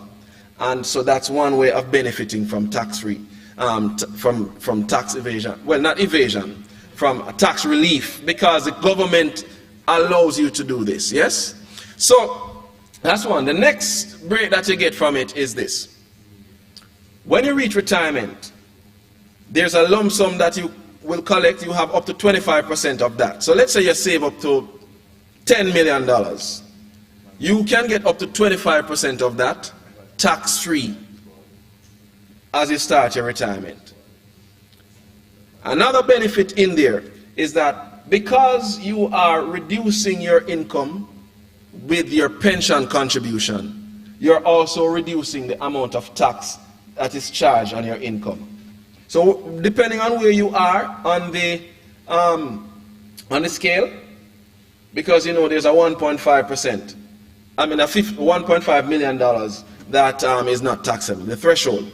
So depending on where you are, your pension deduction might reduce your pay to the extent that you go under the threshold. Or if it doesn't do that, what it does, it reduces the amount of income tax that is charged on you. So if you, and let me give you an example. I have something here that shows you. So a person who makes a pension contribution as opposed to a person who doesn't. If you look at the screen, you can see Mr. Jones makes a contribution to, Mr. Brown makes a contribution to pension, and you can contribute up to 20% of your income. So if you contribute all of that 20%, then it means that your tax is going to be charged on 80%, so you save 20% up front. 80% is where the tax is going to be charged. So when you put it back together at the end of the day, you can see with someone who's earning $4 million per year, that if you save, even if you save an amount later on down the line, your $4 million is going to save you some income tax. So the person with the net savings, as you can see, is Mr. Brown, is 3.28, while the man over on Mr. Jones' side, he's only saving or netting out $3,045,000. So you can see that pension contribution allows you to make savings just because you are saving. Make sense? How many of you nobody answer? That makes sense. You never know that. So just because you're saving, you are also gaining money. So somebody might say, then if me I take out money out of my pay and it's a small, may I go home with less money. But the fact is, because it is changing up the tax relationship, you might even go home with just about the same or more money. Or even if it is still less, it is not as much as you are saving for pension. So you're in a better position because you are doing a pension plan. So why then would you not be doing it? So, and if you look at your contribution, you see, most people, they need to understand that pension is really about just consistency. So if you can only start at age 50 or age 55, okay, you will accumulate something. But if you were able to start at, say, age 20 or age 25, then it means you would have been able to use smaller contribution amounts to accumulate a more decent figure. All right, so if you look here, you can see the person who is doing $2,000 at age 25 would save far more than the person who is doing $10,000 at age 55. So what you want to do is you want to make a contribution, no matter how small it is. With our pension plan, you can start with as little as $500. That means there's no excuse, right? And we encourage you to do a minimum of 5% of your income. So just make it consistent, set it and forget it. No matter how small it is, over a long period of time, it accumulates too much. When I just started working at COK a few years ago, a mentor of mine was making contributions to COK, just about $60 per month. And he said, "Is COK work?" You know, say I was doing a little deduction up there. I didn't remember about it, $60 a month. So when I checked his account, he had on his account $300,000. Back when let me just give you some perspective on that $300,000. He not even remember, first of all. But I bought my first car for $120,000. He had $300,000 on his account. saving some money that he didn't even remember. So that means no matter how small it is, every mickle make a muckle and one cocoa. That's so. So what you want to do is you want to start as early as possible and be as consistent as possible and ensure that you keep going along. Even if you stop, there's no penalty, but guess what? You can continue. Because when you reach 65, normal retirement age, that's when you legally can stop working, and that's when legally them can push you out of the job too. But that's when you stop working legally. Most people can work beyond that, but normal retirement age is 65. And when you reach that age, you want to ensure that you only work if you want to. And the way of doing that is by making consistent contributions over time. Now, one of the benefits of a COK pension plan is that we have an insurance on your savings. There's no other pension plan that has that. But the credit union way is what COK really has ascribed to, and we started this pension plan as a benefit for our members. And so at the time when we started, we were insuring up to $120,000 of your savings. Small, but again, nobody does it. And this is at no cost to you. So once you're saving, up to $120,000 of your pension contribution is insured. So if you die before you reach retirement, your beneficiaries will get all of your savings, all the accumulation, all the interest on it, plus either once or twice more based on the insurance and based on the age that you died at. So what you want to do is you want to just start as early as possible and capitalize on benefits such as these. Now, upon retirement, like I said, whatever you have calculated, you have contributed and accumulated, that will be used to give you an income for the rest of your life. But you get an opportunity to get a lump sum of that. So, them say you have to reward yourself for the discipline.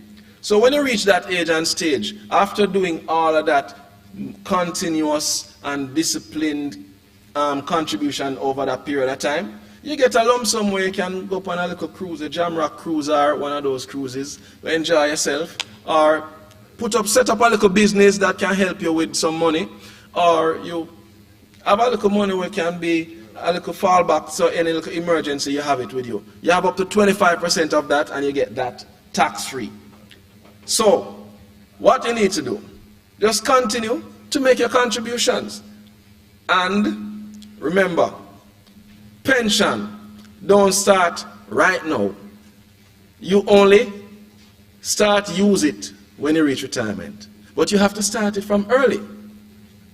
And there are options when you reach retirement age. There's a 5-year and a 10-year guarantee. Right? So your pension really is guaranteed for life. Once you use it to purchase an annuity, really meaning consistent payment over your lifetime. But you have options as well, so that your beneficiaries or your loved one can benefit from your pension even if you die. So you have a 5-year guarantee so that if you die within 5 years of retirement, your beneficiaries will continue to receive your pension up until the end of those 5 years. Or the 10-year guarantee where if you die within 10 years of retirement, your pension that you were receiving would continue to be paid to any named beneficiary until the end of those 10 years. Right? So it means that you're not losing any at all, even if you die before your retirement. Your beneficiaries will be benefiting from your pension. So your children, the life that you want for your children, you want them to go to university. This can be something that assists them even if you're not there. Let's say you're the breadwinner or your contribution to the family income is huge. So if you are gone, then it means that there will be a big dip to fill, right? So you want to so your pension can be used to assure them of that over time. And there are some people here, who are members of COK who were using their pension to send their children to school. And every year, every August or so, they come with a book list and we do a withdrawal for them because that's how they agreed for it to be done. So no matter how you set it, Because some people say, oh, me not save no money, and me even know if me I go retire. Or, suppose me dead. I say, well, so you plan for dead? No, but then, because you might dead, you're not bother do no savings. That makes sense? So, no matter how you take it, even if you die, it now go waste, and the government now get it. So, it's no deterrent, and it's not an excuse for you not to do this, because your plan, most people, I want to tell you, is them people that say them plan to live forever. So it just now add up, because they're not doing the things that will assist them in living forever, but they want to live forever. And them have all the excuses. Don't make sense. So what makes sense is that you start what? Early. You see, any time of the day is pension time. Anytime. It's not about when I make a nice little money and alright, so I buy my house now, I'm alright. Or I'm comfortable in another job, you know, I'm alright. It's any time at all you have an income. Because even people who are not working, the bag juice man, a man will sell orange on the street. The people in Coronation Market, some of whom are my clients as well. Any time of the day is pension time. Yeah? No matter how your pockets stay. At what time? Any hour upon the clock. Any minute upon your watch. Any time when you got a pension time that. Alright? So, just remember, start early, be consistent, be persistent, and just keep your contributions going until you reach retirement, and you will have your pot of gold at the end of the rainbow. But if you wait until you reach the end of the rainbow, then where the pot of gold will go? Alright? So whenever I do an interview on the radio and I talk about pension, I always try to leave them with a little jingle. So let me see if I can leave one with you now. I'm going to do the one, as I just say one. Any time of the day, no matter how your pockets stay, and no time for delay, every hour upon the clock, every second where you got, every minute upon the clock a pension time that. Any time of the day, no matter how your pockets stay, and no time for delay, every hour upon the clock, every minute upon your watch, every second where you got a pension time that. Hear me now, King. I don't want you to take this no joke thing. Me want to retire in style like Michael Leachin, cause me hard working, no lazy to me thing. And me say www that hustling. All when me old and grey, me have to basil and bling. So every day me go see, okay, go put on a small thing, cause me pension I feel load up like ching ching. Any time of the day. Thank you very much. Any questions? Yes, the gentleman in the blue down there.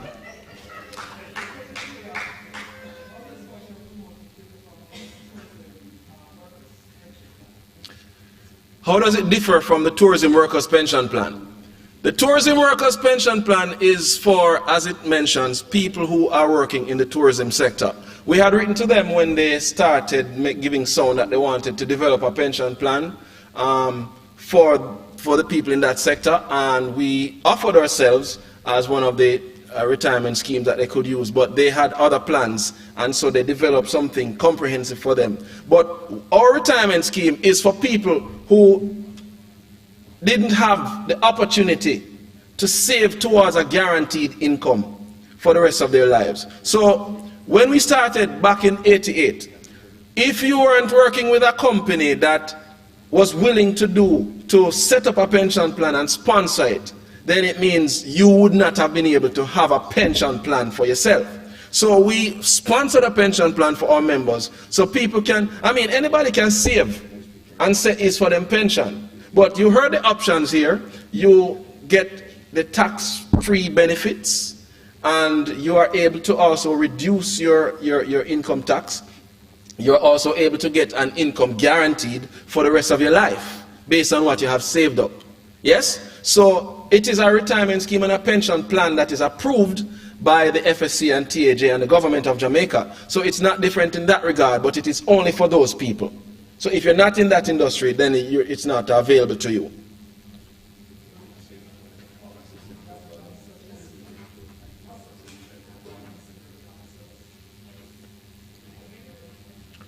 All right, so you're suggesting that we should have a pension plan for security officers. And I want to suggest to you that we do. The COK retirement scheme is also for security officers, which is why we're here, because security officers can join. Now, if you want something specific to the security officers with specific benefits, you probably want to talk with the government. The PSRA and the government can collaborate, and we will offer our whatever they need from us, any advice, consultation, management, whatever. We are available to assist in the process. But in the meantime, in between time, any time of the day, you can't wait till then. You have to do it right now. So while you hear them say, while Rome is burning, while Nero fiddles his thumb, Rome is burning. So while they're doing their thing, because a lot depends on the government plate, we have to do what we can do. And we have a pension plan here that security officers can put their contributions in and expect a decent return when they retire.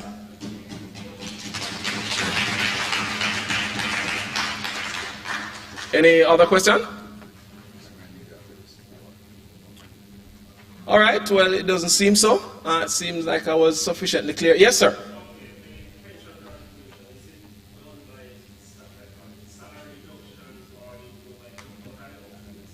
So the options are either through salary deduction if your organization offers it, right? Or if not, no problem, you come in and you make your contribution, and we give you ways that you can make your contribution to you. You have to be a COK member, so you come and talk with us. We have a representative outside, you can go and talk with them.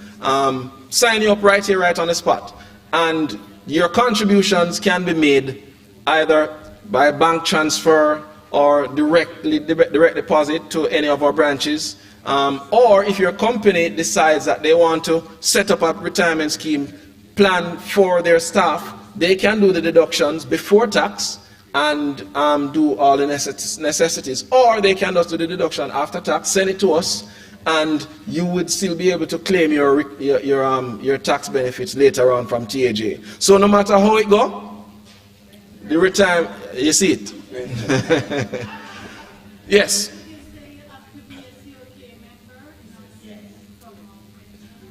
When I heard the question, did you say you have to be a COK member to access the COK retirement scheme? Yes, you do. Again, we started this plan to benefit our members. Yes, when we recognized the need that most Jamaicans did not have it, and how could we assist? Of course, a credit union does business only with its members, because it is for its members. And so, but it's not hard to be a COK member. You can join same time and apply. All you need is an ID, TRN, proof of address, and your NIS. And some money, $4,000 to start the account. And we say a minimum of $5,000, 5% of your income is what we suggest that you do as a contribution. You can do up to 20%, and you can make one contribution per year or several contributions per year as long as you don't go over the 20%. So let's say you're doing 5% on a consistent basis because that's what you can afford. And later on you find the big money. You can put it on and make up the 20%. So several ways you can do it. You had a follow-up, miss?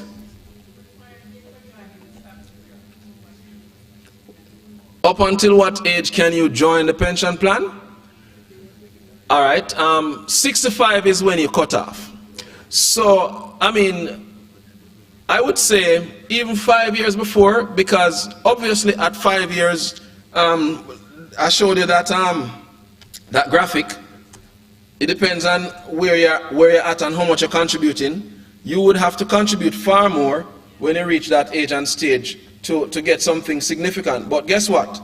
What you would be able to benefit from is the tax-free you get tax-free earnings on your pension contributions. So even though you're not going to get a big whack lump sum, because you're contributing to the pension plan, it will be growing with the pension plan, and it will be accessing the pension plan's growth rate, and it will be accessing the tax-free benefit because you're contributing to it. And if you reach 65 and strong and healthy same way and decide that you want to continue, you have the option of selecting late retirement and go up to 70 or any time between 65 and 70. So you can make your contributions up until then, but once you reach 65, you can't join again.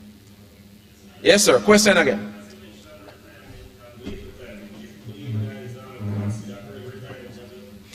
Good question. Early retirement, as allowed by the statute, is 10 years prior to normal retirement age. And normal retirement age is what again?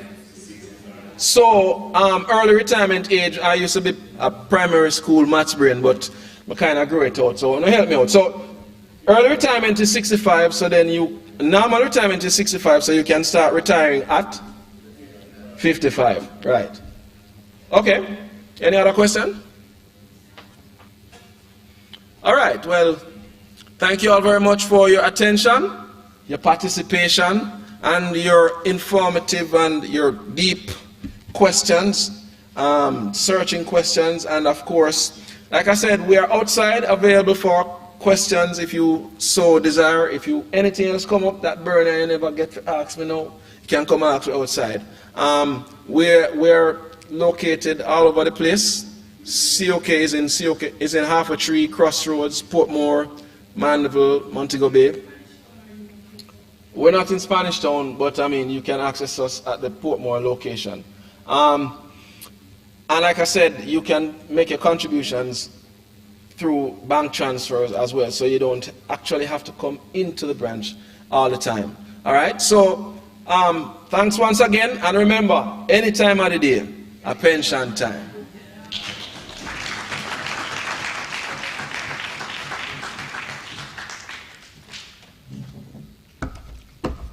Any time of day. Yeah. Give him a big hand. Mr. Clark, thank you. So, and COK has given us 3 beautiful gift certificates, and you will be able to open a pension. You have an opportunity to open up a pension account. So I'm going to ask some questions. That's why I say you have to listen to invest in yourself, right? Yeah, because we take care of you today in a long time. We don't see you now, about 3 years, right? Yeah. All right, so Mr. Clark spoke to some stuff. I hope you write down the information. And it says, can you tell me when can you start contributing to a pension? No, he said if I allow no talk, then nobody not going to get the something. All right, so.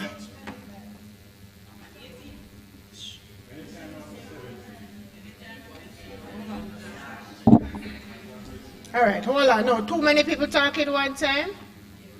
So you said 25. It doesn't really mean that 25 is right. Because you can contribute at any time.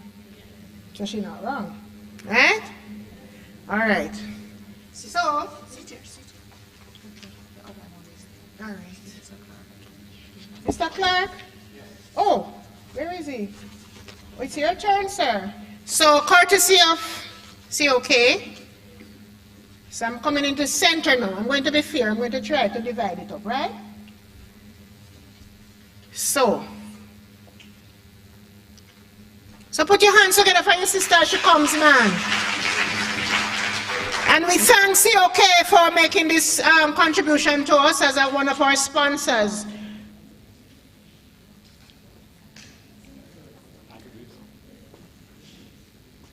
So where's the gift certificate? Miss Martha, give him a gift certificate? She's down there. All right. So clap your sister so she can, any time of the day, her time start now, you know. Right. So I'm coming in the middle. Next question. When do you start receiving your pension payments? Put up your hand. So the gentleman in this yellow and black shirt was first. I'm not saying you can go ahead.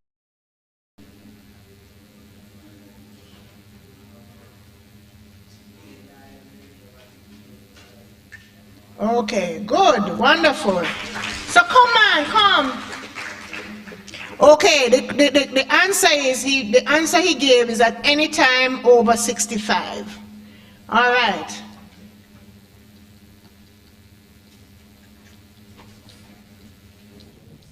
You're welcome. And this is a young man getting an opportunity to start his pension. Yeah. So put your hand in my goal for years, right? He might not be able to put $60 and get 300,000, but he can put a little more than that, right, my brother? Yeah, respect. Yes.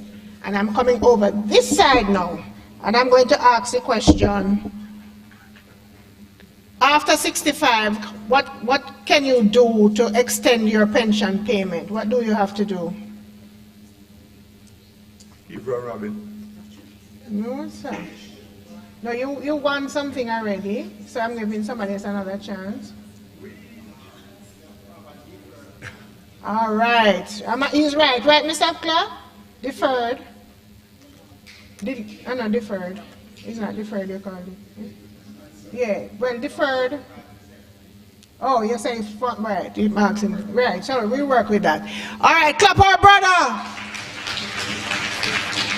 So his response to the question was that between 65 and 70 you can have a deferred, meaning that he can request late retirement. All right. All like me now, we have to join it and request late retirement. Don't you, Mr. Clark? Better late than never. Any time of day. Any time of day. All right, clap yourselves. All right.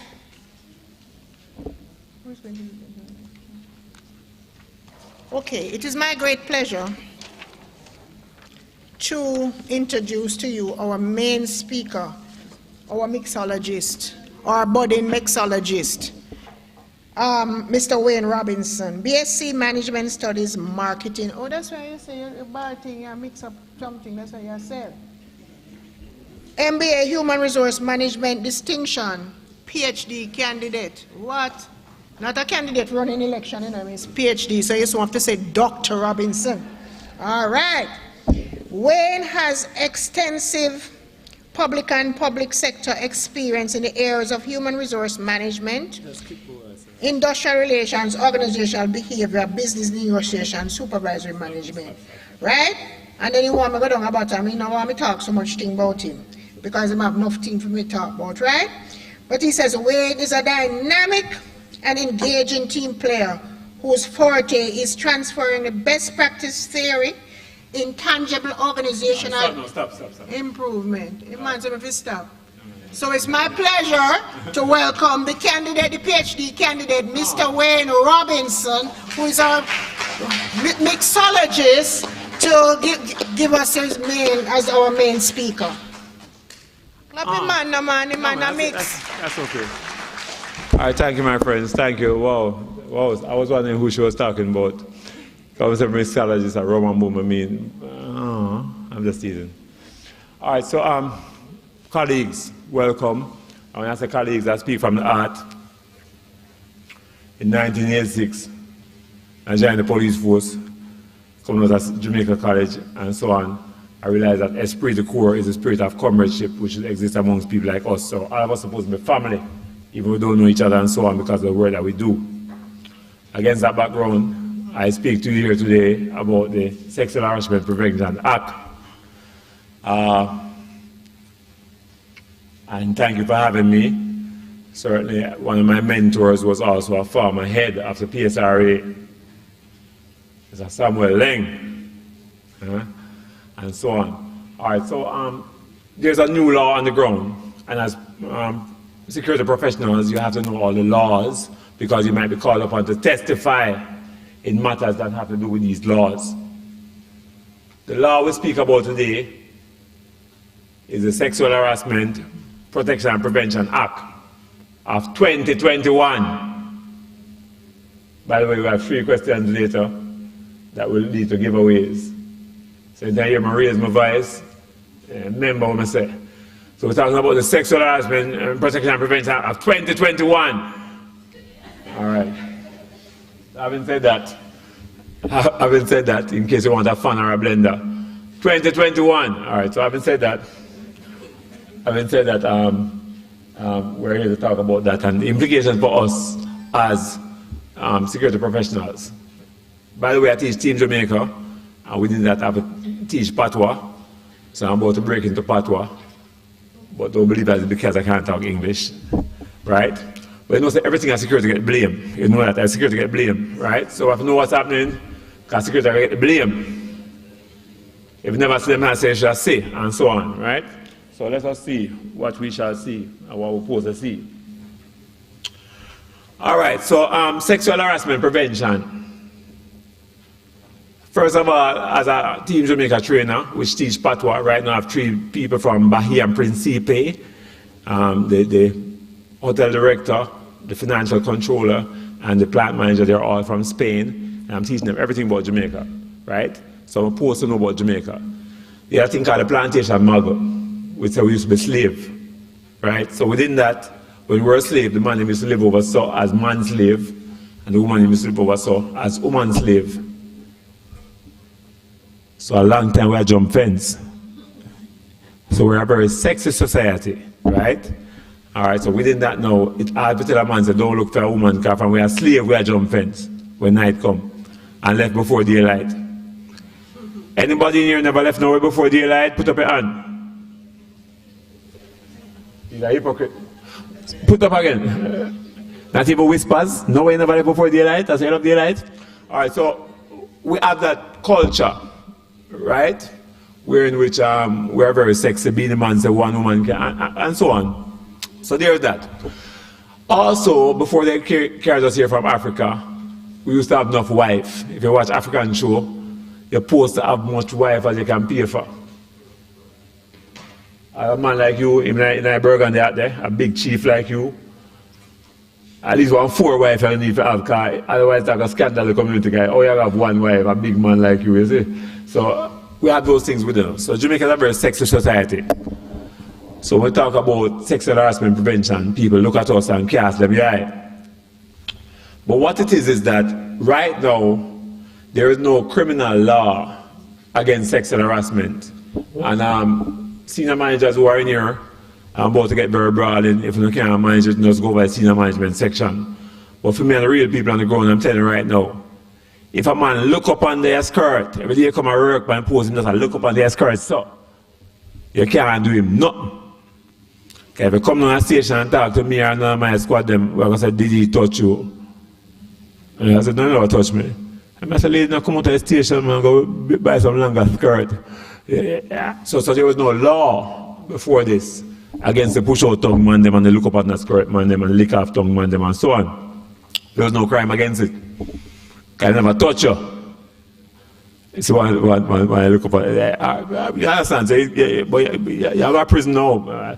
So previously there was no criminal charge name look up on that people's skirt. Because first of all, I can't say I may have, so you know smell up on their skirt.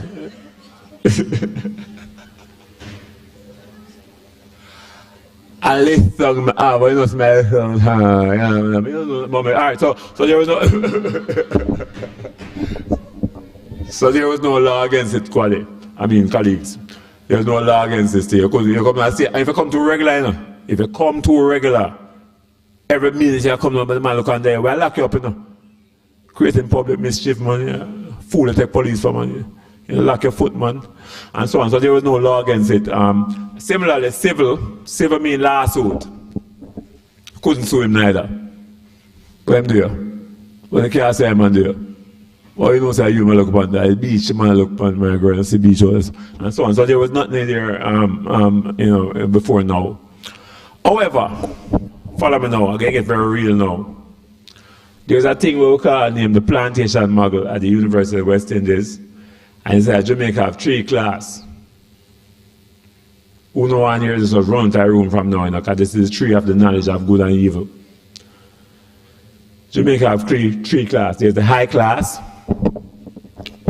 and there's the middle class, and there's the low class, right? And similarly, the world have three classes. There's the first world, like Germany and England and all these places. There's the middle class, which we call BRICS, Brazil, Russia, India, China, Singapore, and some other ones, right, them. And then there's the third world. So currently Jamaica is in the third world. Otherwise known as the ghetto of the world, because there's no fourth world. So we and Haiti and everybody down there. So Vision 2030 is for us to get out of that. So we have to pass laws like these, so when people walk down the street, nobody can look up on them skirt or bark like a dog, or run them down, or back them up in a lunchroom in a workplace. Miss, I'm gonna never back you up in a lunchroom yet. No? All right. So the Sexual Harassment Protection and Prevention Act of 2021. If you don't feel a question, then I'll go down. All right. Aims to protect all Jamaican citizens in the workplace and conducting business and renting property. I pause here to say the law have a special part for landlords, because landlord is a serious man. No? Miss? You may talk. Yeah. You ever miss 2 months rented? You don't pay rent? You're lucky. All right, so renting property is a place where people can be pressured for sex, because if you're not a rent, you have to have something, and so on. So the law is about that. Let me pause and say to you, in a real way, because I mean, we're a security, I know that, I don't know if you know, but under the plantation model, follow me now, the triangle, the plantation model, you have the bottom of society, the least people, like me. We used to run minor garbage, janitorial and garbage services. Like me, Quest Security Services, Mr. Dibbs, you were talking and hold up your phone. Yeah, Mr. work for the boss and his wife. His wife more trouble more than him, right? All them things, security and janitorial, you have to make minimum wage for them. Otherwise society just trample them down and treat them like dirt, right? So we're at the bottom of society. So these laws aim to protect people like us. All right? So, moving through. This law took effect on July 3rd, 2023. This law took effect on July 3rd, 2023. So if anybody hear about that question today and can't answer it, me can't help you. We can't help you. I'm to help you. You say you can't get help. All right, so this law took, so what it is that the women in parliament on both sides, led by Minister Babsy Grange. Why Minister Babsy Grange? Gender. This is a woman power thing. Stop, look up under the woman's skirt, and so on. And these type of things, and how you never touch her. You're brighty, we'll go blind you. All right? So this was led by the women in parliament on both sides, and Lisa Anna as well. I know those people have never agreed on anything, but they agree on this one. Right, and it's a strong act, and it's very important for us to comply with the provisions of this act. So it took effect on July 3rd this year, and it's now on the ground. What are we talking about, though? What are we talking about? Because me work somewhere, you work somewhere, and me a big man and you a big woman. What I say? We can't marry to you? My mother and my father, who you see here right now, this is not make this up, are two police from Harman Barracks. Alpha Infant School, I go. Alpha Primary School. I'm at school at this time, I walk up a camp with my mother, I'm going to be in town for the small side of the house we rent in a place. So you're posted today with somebody at your workplace. But we're talking about unwelcome. Harassment means take set pan. We're not talking about your good spooky way there with. Because first of all, you need 2 housing trusts to buy a house. So you're posted there with somebody who draw a housing trust, that means you put fee on a year one, you understand? You can buy something at Portmore down. So we're not talking about that. We're talking about tech set pan. The big man them. Was like a stiff titty archers girl come. And the side say, if you want to work, you have to give me the work. You talk what you know about work and work. Alright, so that's what this is about. Unwelcome. So we're not saying, and by the way, for those of you that are already in relationship like my mother and my father was, no push no tongue in the mouth. We don't do public display of affection, even though you're married or you're there with her and You keep that at home, because the company policy is not going to look good. We have a thing named hostile work environment, like how she right here. She's a child of Jesus. So when your husband a kiss her, but now going to suit her and that cause a problem same way. But different from that, we're not going to stop you. So this took effect on July 3rd. Oh, somebody go home with a blender. All right, so what is sexual harassment? Unwelcome is the key word. Unwelcome is the key word. If I push out my tongue at this lady here, miss? If I push out my tongue at this lady here, and a long time she want a big man push out his tongue, there's no problem there. If a lizard, all right. So but if it's unwelcome, and she run me and say, sir, you're brighty, I'm going to push out more tongue, it becomes harassment, because harassment is a pattern. We as security have to know that. Because down there, we them a car and say, never saw the man push out his tongue. All right, so it's the making of any unwelcome, if it's welcome, no problem, towards another person in the workplace. Wink off every time you say you wink, got nothing in your eye. If I send WhatsApp or go on somebody and she not read them, and you send message and she leave them unread, and you say WhatsApp or more, so you say a stalker. So harassment is a text set pan, I call it in Patois. All right, so the law says we're not having that in the workplace anymore. All right? All right, so 2 ways it can be harassment, right? Because again, if me a nice girl, like this one here, right? Here. All right, like this one here, down here. So if it's a nice girl like this one here, I'm inside, I say, whoa, no Shaban ring, all right. So if it's a nice girl somewhere in the workplace, suppose it's my wife. We believe in a God, and suppose I'm a wife where God put in front of me like, or he put, what's his name in front of Boaz, Ruth, said to Naomi, and put her in front of Boaz as the big man, and Boaz bust her and she them get rich and live happily. So suppose I'm a wife. So the shortcut is this. One time is not sexual harassment. Unless you grab up the person and try to rape them. But normally one time, if you say come spend a day with me, if you say come in my car go on the grill, if you say me I go check my mother down in Manchester and you want to come with me, if you say me I spend me go on a cookies on the back road, anything we say, one time is not harassment. Harassment starts after the person tells you to leave them alone, them doing that with you, and you still follow them up. We understand, big people? So if you put the argument here and get them forward, you stop, all right? So that's what we're talking about. So that's called pervasive, text set pan. One girl told me at the place, say, you have some man take insult to invitation.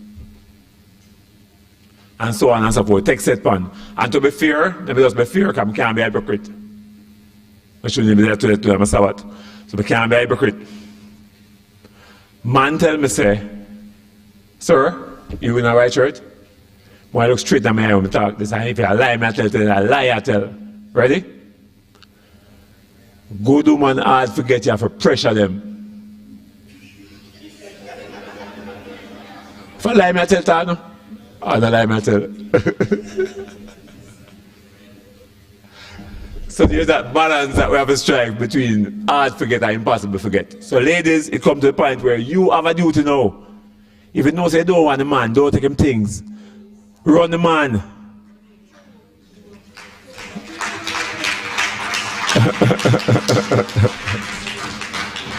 Vice note him, say if him follow up again, send the vice note, go to HR. I said, sir, hey, one girl tell me here. After I try, hey, that girl I that. Sir, you're brighty. You're not married. But whatever it is, all right. You don't have to do that, because she doesn't have to do that, sir. But whatever it is, right, you have to make him know, say, because it might think it's hard to forget. You have to know, say, it's impossible to forget. You have to say, yo, can't get this. No dear. Never, hey. Now, what I know, but that's still a work. Like I said, my wife married 14 years now, you know. So one day she said, never, and I'll grab her, push my tongue right down her throat. But that don't be like me. All right. You know something like me, right? Cool oasis, you know what's the line as those. You have a grandma, you ain't love it, man. Alright, so any verbal thing, if you're in the workplace talking be a sex argument and nobody don't want to hear it, that can be called sex harassment. Just follow the girl will be a verbal thing. Visual, you show her a picture, X-rated picture, you send her a picture, X-rated picture, freaky picture, and all these things. And she not it, problem. Pause, you know. If she not, we not gonna know, you know. Management not gonna know. But she doing it, you come like you're like a pervert, like a freaky stalker man, you understand? So you gotta set up yourself. Physical, here come physical now. I have to freeze from physical. Back her up in her lunchroom. She'll walk you out and you grab all her clothes. We call that sexual assault. You know? Here why? I'm going to piece of police training school. What is assault? Assault is any touching which is unwelcome. So if I don't tell you to touch me, and you can't touch me so, assault, you assault me. But we learned that in 1986 we were training school. We look at instructor and they were bright and so come from JC and them done about them know about police work. And I say, even a feather, man say any shall mean any. So if you put an argument to a girl and you end up touch her, a prison you set yourself for. You hear me, security? If you end up put an argument to a girl and she'll walk out and end up even touch her.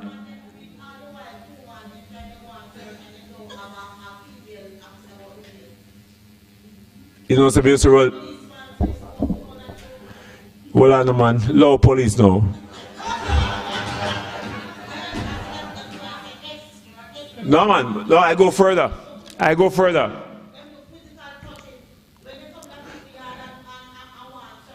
No, man. We're talking about touching of a sexual nature. Hold on, lady. Hear me careful. If we are work, I'm not talking about W-O-R-K. I talk about R-E-R-K. If I work. Stripping naked here. But if I look where I look you, we're not supposed to touch you. You understand?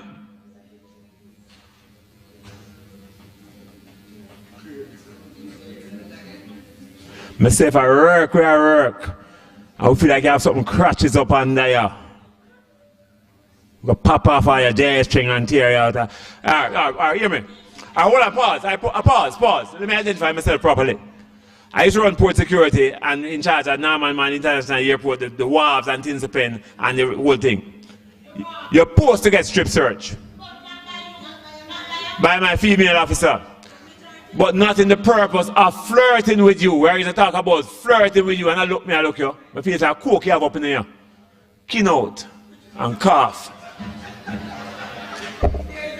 I am talking about sexual harassment when we feel like you're cute. That's why I want to touch you. So it brings us to the point is this. We will have to touch people in the purpose of our work, our security. We have to dip in them bag and we have to dip up under them sometime. Google, National Workers Union versus Salada. All of them helmet, 400 packet of Salada, coffee, and supervisor helmet and so on. So sometimes you have to search people. But we're talking about flirtation. May I look you and start touch you up. Am I ever touch you up yet? In our workplace, I get on your nerves. That's what we're talking about. If I work, I will feel like a gun you have our drugs, then I don't want a search you can get. Carry out one place and make you all a dude in one bucket for 3 days, we see we really have. And I look where I look here.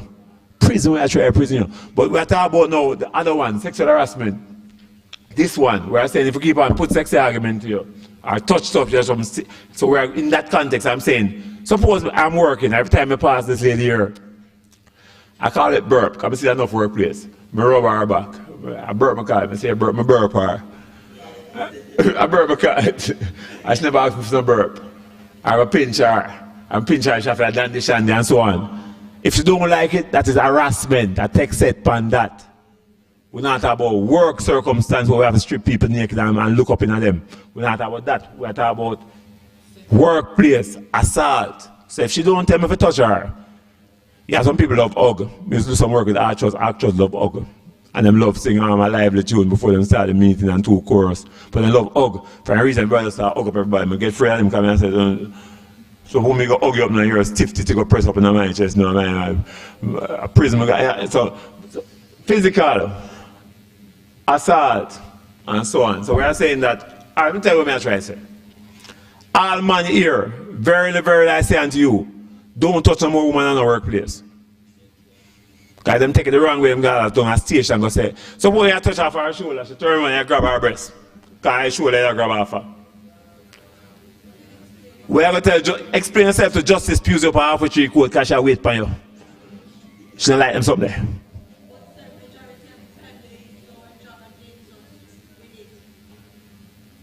That is true. So it brings us to the point is this. Number one, as security, we have to both be alert for watch what other people are doing. Because I'm calling, as I say, you never see when the man have beat up the girl. And if I say yes, you're wrong, if I say no, you're wrong. Plus, we have to make sure we ourselves are such a way where, because you know, people flirt with security, big woman want a security man, and big man want a security girl. Because some a security girl would want to, right? And stuff like that. So you have to be careful now, knowing what you're doing and who you're working for and what you're doing and being very professional. But assault is any touching. We are saying that no touching in the workplace. And if it's that happening, you have to observe it.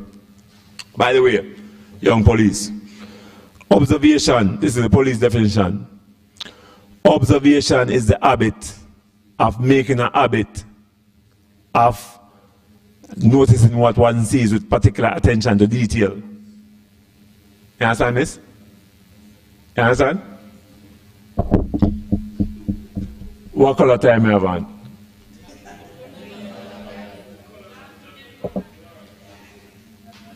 It doesn't have a fire, okay, it doesn't answer, but and so on. So observation.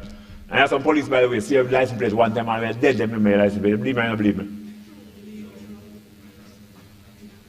Don't mean, I'm not follow up the work like that. We have someone squad with see a license and say, yo, Terry was that. Go follow him.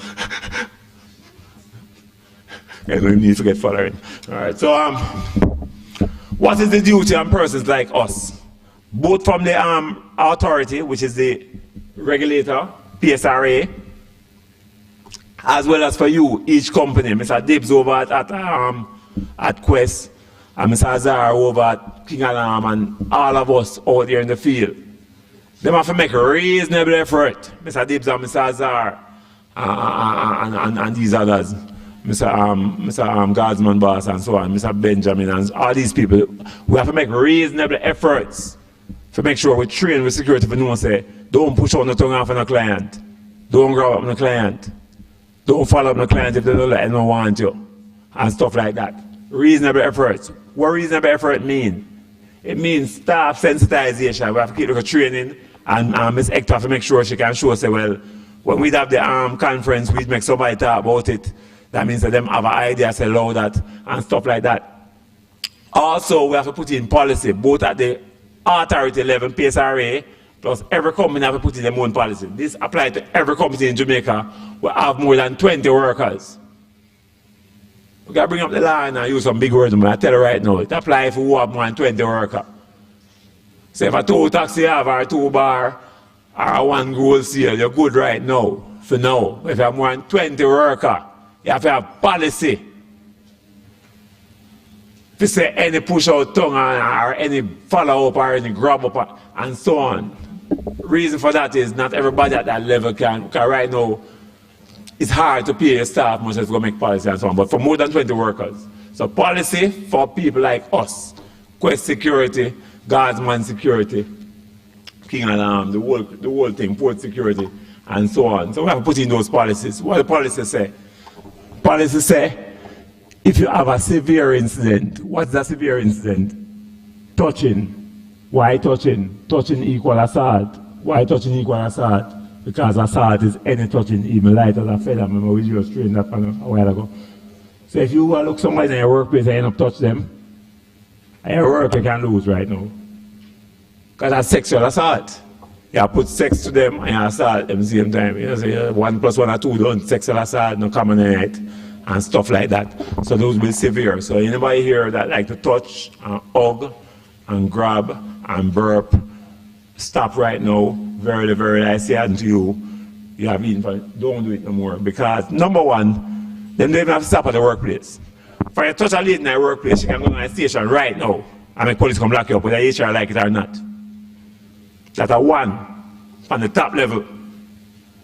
And because I like, I go to the next level. Because I also do a lot of community intervention in nearby communities. I not find people specific, whatever it is. And everybody like when people grow up and move on a workplace. You hear that? So you grow up, small woman, you know where our son be? You know where beer father be? You know where never be? I also lecture in workplace violence. No? You were dead wrong here.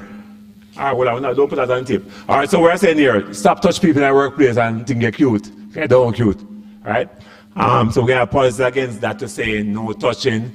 If you're along with somebody in the workplace, we'll have a problem with it. And my in police force, if you're on somebody that is same station and we transfer one, say, may fall in love right now down a Central. You have to go to Portmore, don't. Because talk at that Central and they don't. Because come like you go to the sergeant and the constable and you supervise me. And so the policy will say things like that. But we're not trying to say don't be along with anybody. All right? As well as we have ongoing monitoring. All right, my time is running a little bit. But I'm here to tell you, and I need these slides. I wrote them this morning. I don't really need them because I are the one. All right? So at the House of Parliament, when they pass this law, I'm actually the one that trained the House of Parliament staff, and I've been training a lot of different people from corrections and from tourism and from everywhere. So I can look at you and tell you right now, the main point is this. Main point is this. And in Team Jamaica, I teach Patois. So I'm going to Patois now. Don't come at the workplace, come get your name mixed up in a honey thing and a stalking thing and a look nobody thing where I run you like that. That's what this law is about. Right? It applies to workplaces, institutions, what we call institutions, school, art trust, mental hospital. If you ever see a man breathe a mad woman, you ball down a Bellevue, you never seen anyone at all yet. What just told me if you think I lie, I tell you. Children's Home, which part I work at daytime, I work at the Child Protection and Family Services Agency, where I'm the Director of Human Resource Management, away on Maxfield Park, Children's Home, one by Stony Land, 50-20 mile and wide. And you can get them come to without mother and father, they're still not breathing there. So how will breathe them?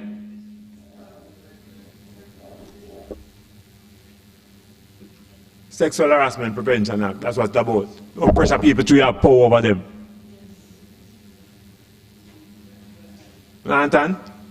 So that's what it's about. So you are security, you have to learn just to protect yourself, as well as have to look out for all these things, because security at all these locations, some kind of way them still come up pregnant, some kind of way, when they girl them up at UA, fail them exam, some kind of way them still sex them way through, some kind of way when they can't find a rent, the landlord still sex them and so on. So all these type of things are covered under this act, because some of them are porting, some of them do it on purpose, no? We're not sorry for them money, but I thought the porting them, Little Red Riding Hood, I look for grandma's house. And here comes the big bad wolf. See me right there, so. I say, we're in there. And I rub man, say my rub man. And so on. So I'm just kind of, some people are visual, so I'm kind of painting a picture for the visual. And picture we're talking about. So we're trying to protect poor things in society. All right, so as we go to the last slide, what do we need to do, PSRA? We need to have full internal compliance. It is a principle in law. I don't know if I told you before, one of my top police boss was named Mr. Leng. He was actually the executive director for PSRA 15 or 20 years ago. Mr. Leng used to say to me, what about him used to say, but this one, he who comes to justice must come with clean hands. You can't come and seek justice and you dirty. So we as security, we first have to comply. We first have to train with staff. We first have to have a policy. So when time comes, we testify some people. We can stand up boldly and say, yes, well, I saw when he pushed out his tongue. Tongue was about 6.4 inches long in the easterly lyrics. Because we know so we have something with them. Professionalism would be. You understand what I say? I act a little bit upon it, but you understand the principle what I say. We can't make judge say, so you're here to testify on behalf of sexual harassment prevention. Do you have one over at Quest? No. Do you have one over at King Alarm? No. then you yourself corrupt, you're a freak too. Right? So we are saying that full internal compliance, we have to come with clean hands. Right? But when the police force themselves, they make a swear against their mother, and that is not true. That is so not true, even though my mother is 100, but that's not true. Alright, but you have to make sure you're clean. That means that anything rise up front of you, you don't afraid of it. Alright? So what that means, full compliance, all companies, and I'll be reaching out to Mr. Dibs and Mr. Azara and all the crew. In fact, I think I might just work through Mr. Hector and see if we can do it through the regulator to arrange a series of trainings and stuff like that. For management, have to get a sensitization. And regular staff, when deal with the people on the street, have to get a sensitization. Management one different. Now I got tricky and hide and tell you. Even though I mean do it to them, management one different. Because here why? Whoever is in charge of HR and foolish to go on their company and they never have no policy, them can go on a prison feet. Them personally. That can't to normal staff. So we do it different so they understand themselves. Right? And then after that, they understand themselves, we have to develop policy to say, all right, if you're along with somebody, you need to tell the company so we can know if we need to transfer one or no. Policy, whatever it is, and stuff like that. And after that, you monitor. All right, so we're here to say that there's a new law on the ground from July 3, 2023.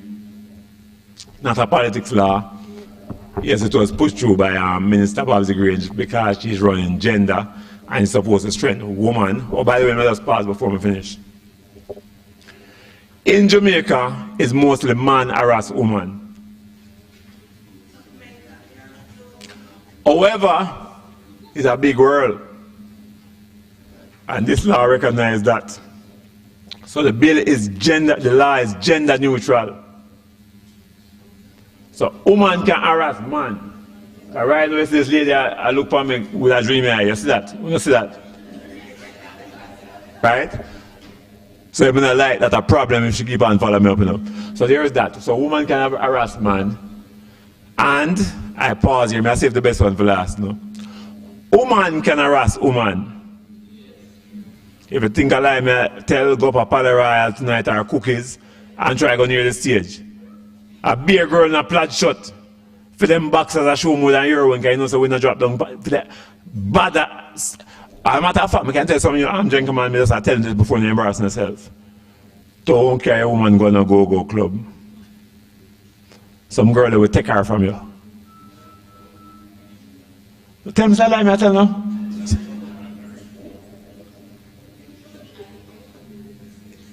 A stalker. A stab up here too. Say a liar, tell nothing go so. So yes, so we are saying that is woman can stalk woman too. But the favorite one I like to leave for last. Ready now? You sir, we have your head by your hand. Ready? If a man ever stalk you, you leave a put your front seat. Because a man can stalk a man too.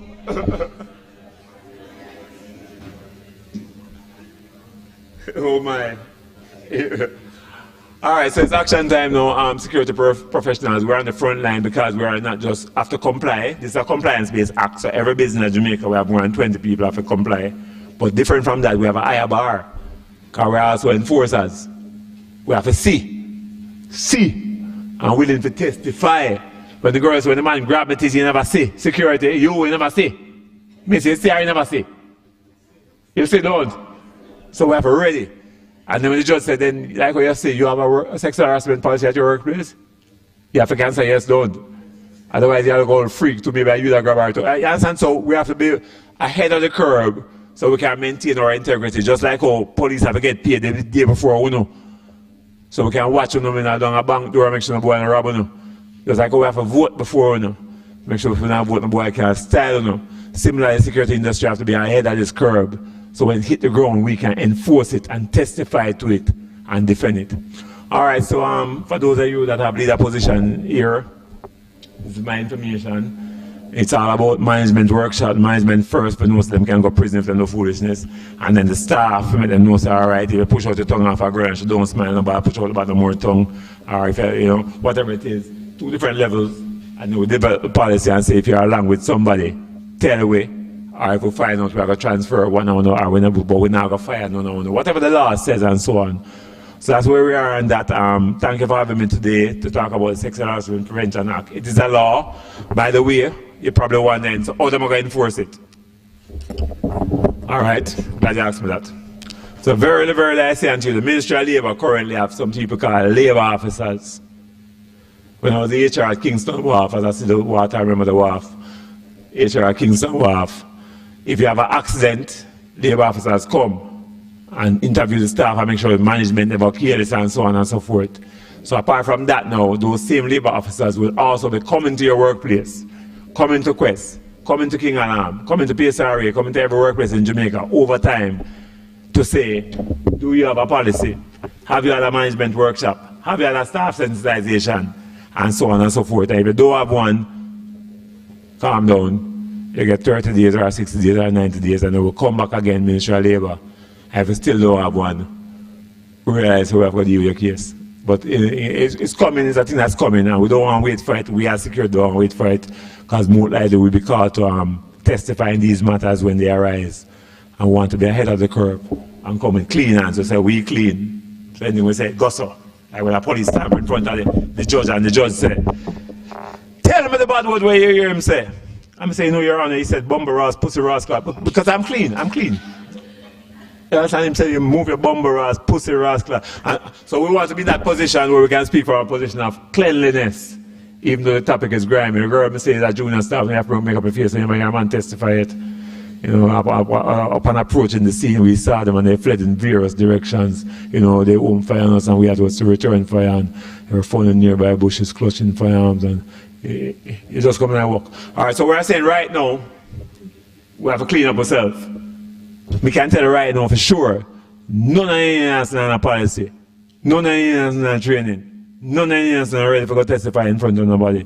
So tell your managers to call Wayne Robinson at teamjamaicatraining@gmail.com.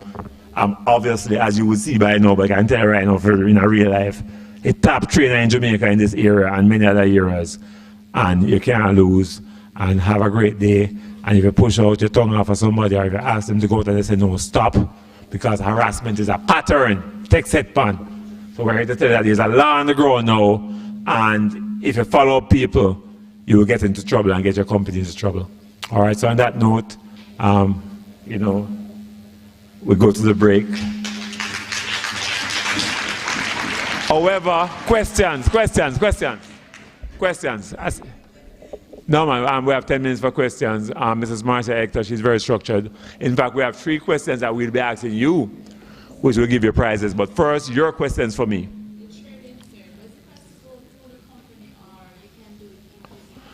All right, excellent. That's a good question. All right, so Sexual Harassment and Prevention Act training. I personally have been leading up on it. So I've done it for a lot of companies, Houses of Parliament and Department of Corrections, and a lot of companies. So I'm not sure what I do one every month is bottom line. I personally do one every month, and I send out an email listing, but you might not be on my listing. So I've done a lot of companies, Exim Bank and a whole heap of them. So many of them I've done. Seaboard Jamaica. So I work with shipping associations. I've done Seaboard Jamaica and a lot of them. But yes, I do one every month privately, and companies sign up. Some of them ask to do their company by themselves, like corrections. They want to do theirs by themselves. They don't want any outside people in it. Go ahead again. All right. So yeah. So my team is training at gmail.com. I'm gonna bounce through Ms. Hector and see if I can get her to bounce it out to the entire sector. For instance, I'm working with the unions like BITU and NWU, so all those workplaces they can get online through the organization and so on. So you know, apart from writing that down right now and reaching out to me, I'm going to try to work with the authority to see if I can get all the security companies certified and all the security guards certified. Remember, knowing for a long time, security guards have been at the bottom of society. And I'm not saying that out of my head. Remember the pyramid that I told you? This is the top of society. At the University of West Indies, we count them 21 families. Matalan, Ashanheim, Gora. So you have some families where them own everything. And they have the middle class, and they have us on the bottom, and the least bottom. You have domestic helper. security guard, and garbage man. We have to make a thing in the government called this minimum wage, which is a safety net. They said don't pay them less than that. So we are the least of the apostle, my friend. Understand? So I'm here to tell you that we have to be, that we are one of the whole society as far as I see it, and we have to know what's going on, because sometimes we get blamed for things we don't know about. So it's about management workshops, staff sensitization, policy development and approval and implementation. And of course I'll be reaching out through the sector to the sector. All right, so we're done here, and I hope you continue to have a great day. I hope this wasn't too sad for you. It's just that we need to know these things. So if you're flirting with somebody and they're not liking you, stop, because you can get yourself and your company in trouble. All right.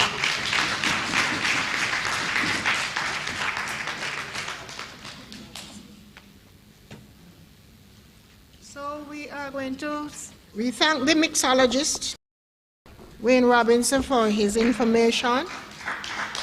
I'm sure I noticed that he mixed it up, and so I'm sure that you will be able to answer some questions. And he told you where to find the answers. All right. So can you tell me what is the name of this sexual harassment act? What year, sorry? All right, so we're going to do it so again, so that it, all right, so I went to, I'll come back to you, but I want to make everybody get a little thing. Go ahead, ma'am.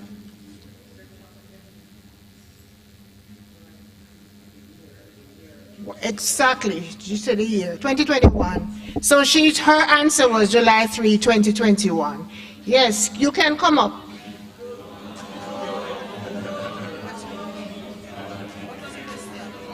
So the date of this the year of the act, and she said 21.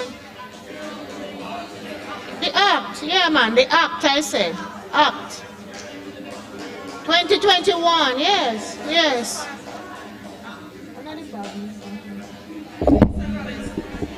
Mr. Robinson, give out the back. All right, so I'm coming to this section now, and it says, when did it take effect? Why? Only for student here. Any, mini, miny, mo, catcher. All right, you did put up your hand one long time. You guys, everybody go and get something, man. Don't worry yourself. Answer.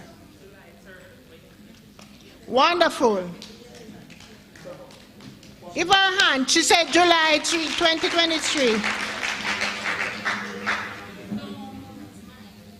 All right. When does the act, or when does, how many members of staff, I'm over this side, the company must have to enforce a policy? At least how many? Good, she said 20. Wonderful. All right. All right. So, guess what? Guess what? Mine, you know. Yes, no harassment on the job. No, one time. All right, guess what time is it? Not lunch. Break time. So the break is here, it's ready. So I am inviting you to go for a break. So you're going to go through this door and you're going to make a right and the first left. All right? So we meet back here. 12:40, right? But I'm playing a ring game and stocky and sight ball, you hear? Just eat and come back.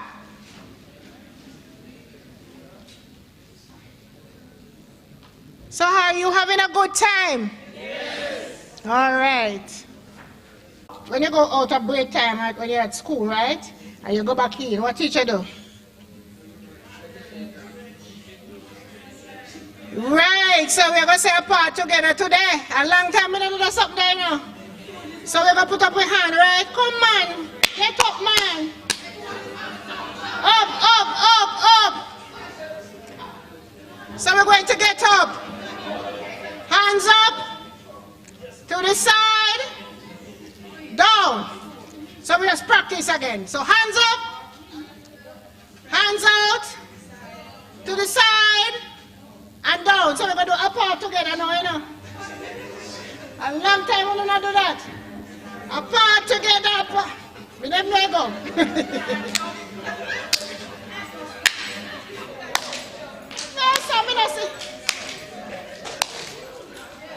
Yay! Clap yourself! Conference 23, invest in yourself, right?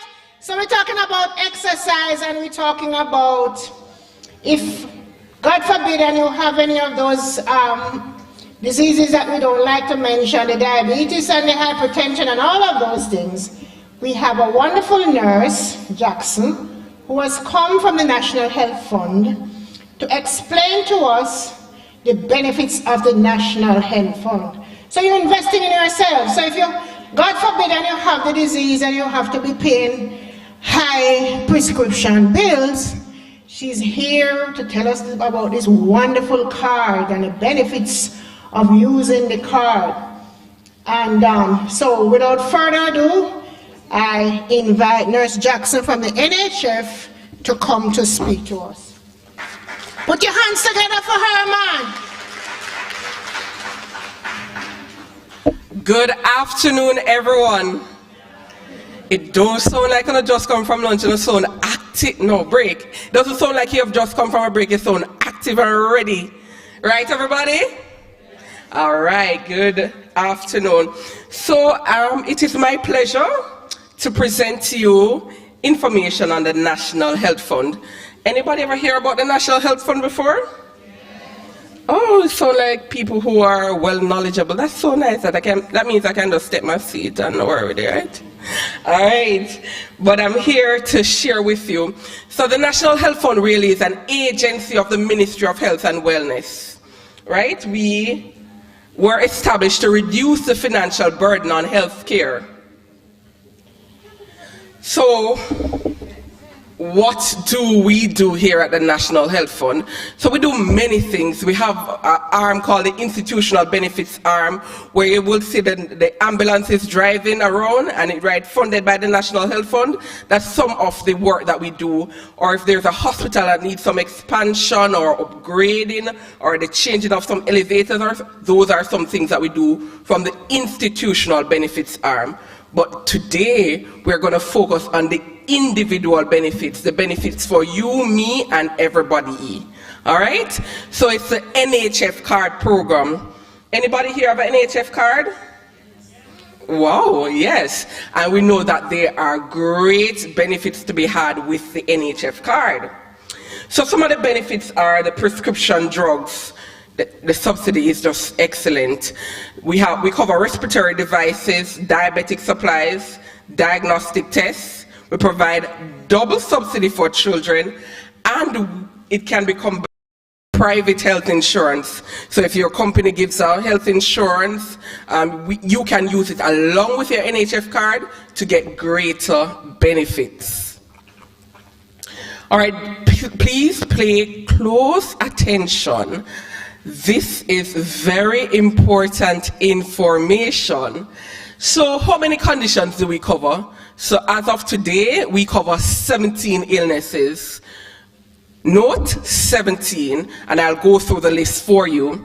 It's arthritis, pain in the knee, pain in the back, pain in the ankle, pain everywhere, arthritis. We cover asthma, that is the respiratory condition.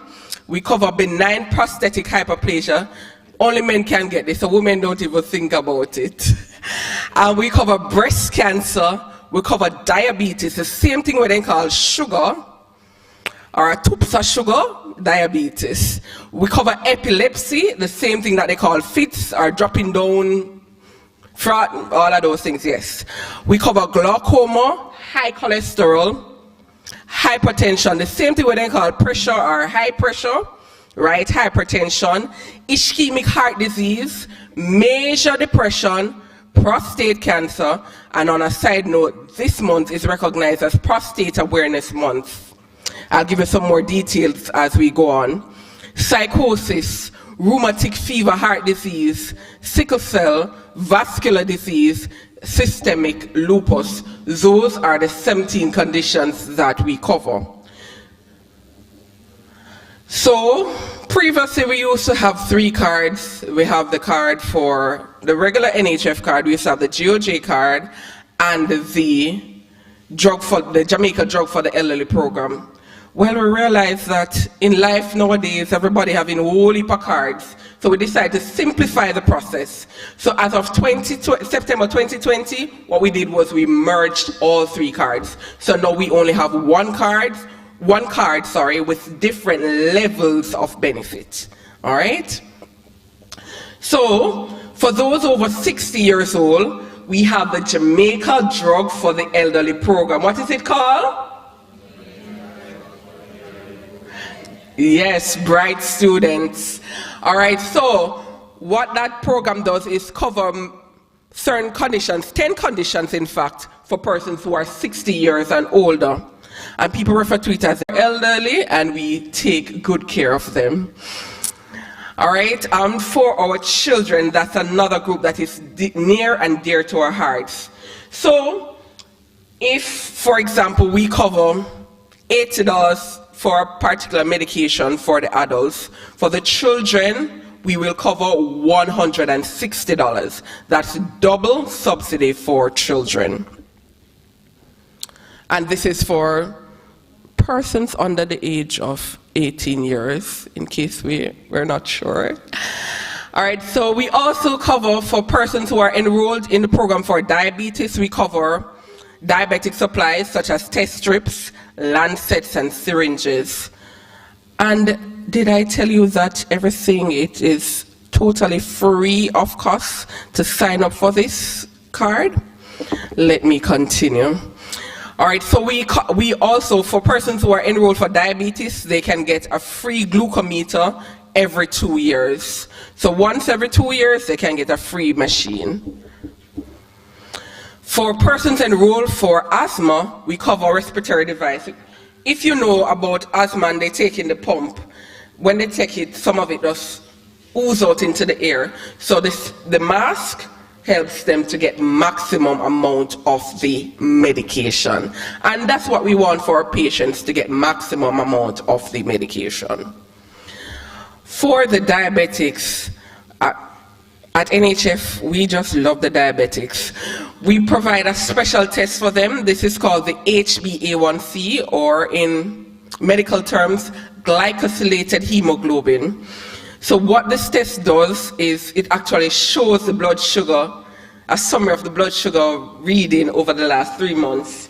You know, back in the days when you used to go to the doctor and you fast out from 10 o'clock the night before, and you come to the doctor early in the morning, 7 o'clock, when they prick the finger, the sugar is nice and normal because you were not eating anything that you weren't supposed to eat from 10 o'clock. Well, with this test, you can't trick it, because what it does is provide a history over the last 3 months of what you have been doing. So if you have been a bad child, it will show in this result, and the doctor will nicely increase your medication. So it's best to adhere to the diet and the exercise regime that the doctor instructs.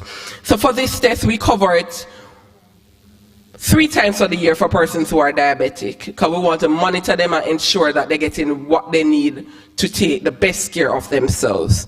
And for those who are not diabetic and they're enrolled on the NHF program, we cover it once per year. And the subsidy that we provide for this test is $400 per adult. I remember I spoke to you earlier about the children, double subsidy for children. Well, for the children, it's $800, so double the value for the children. All right, so another test that we cover, remember I told you this month is recognized as Prostate Cancer Awareness Month. And men over the years always say, boy, we get left out, everything after the woman, this woman, that. Well, we have the PSA benefit for the men. Once you are enrolled with the NHF card, we provide this test once for the year once you're over 40 years old, and it's at selected laboratories island-wide. You can call our offices, I'll give you the number later, and find out where is the closest lab to you for you to get this test. And this test is used as part of the diagnosis process for prostate cancer. And how often can males get this? This is once per year. And the subsidy that we pay for this service is $1,600. And this is a great benefit. All the men over 40, once they have an NHF card, they should log on to this benefit. This is great. Also, we cover the breast cancer receptor studies. So, you know, for breast cancer, it can be challenging to manage. With this test, it provides a little more information. So what this test does, the breast cancer receptor studies, it tells us whether the best route of treatment would be hormone replacement therapy or chemotherapy or medication. It just tells us what is the best course of treatment. So this test is offered at the University of the West Indies Laboratory, and we cover a subsidy for this test. All right, so those are so many of the few benefits that we cover at the National Health Fund. So, there are several options now to fill your public sector prescription. You know, persons always say, boy, I'm poor, and the poor always have to suffer and all of these things. And when you must get a little medication, you spend 3 days and 3 nights in the pharmacy and you draw from bench to bench. And when you go up there, you may or may not get it. Well, we're trying our best to improve that service to the Jamaican people.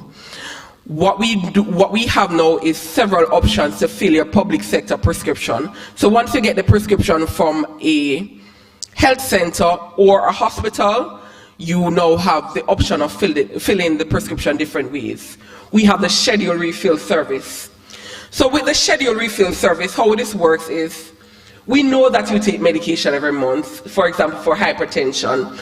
Every month you're going to come back for the same medication, the nifedipine 10 milligrams, 2 times daily. What you can do is you can enroll with the schedule refill program. You speak to the pharmacist at the drugstore pharmacy, tell them, I come in to pick up my medication here every month, every 3rd Mondays at 10 o'clock. What they will do is, once you hand in that prescription, they will fill it for you, and you come 3rd Mondays at 10 o'clock, and the medication is ready for you for pickup. They give you to medication counseling, and you're on your way. That is for the schedule refill service. We have the drop-off pickup.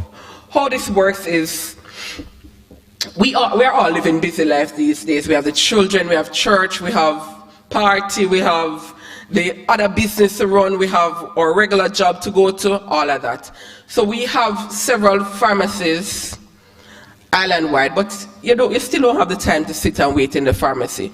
So you go to the pharmacist and say you go there at 8:30. I'd like to be a part of the drop-off pickup service. I want to drop off this prescription and pick it up back. So 8:30, you say, I'll be back at about 1 o'clock to pick up my prescription. Would that be okay? And you sign up the relevant documents, submit your prescription, and at 1 o'clock you come back for your medication.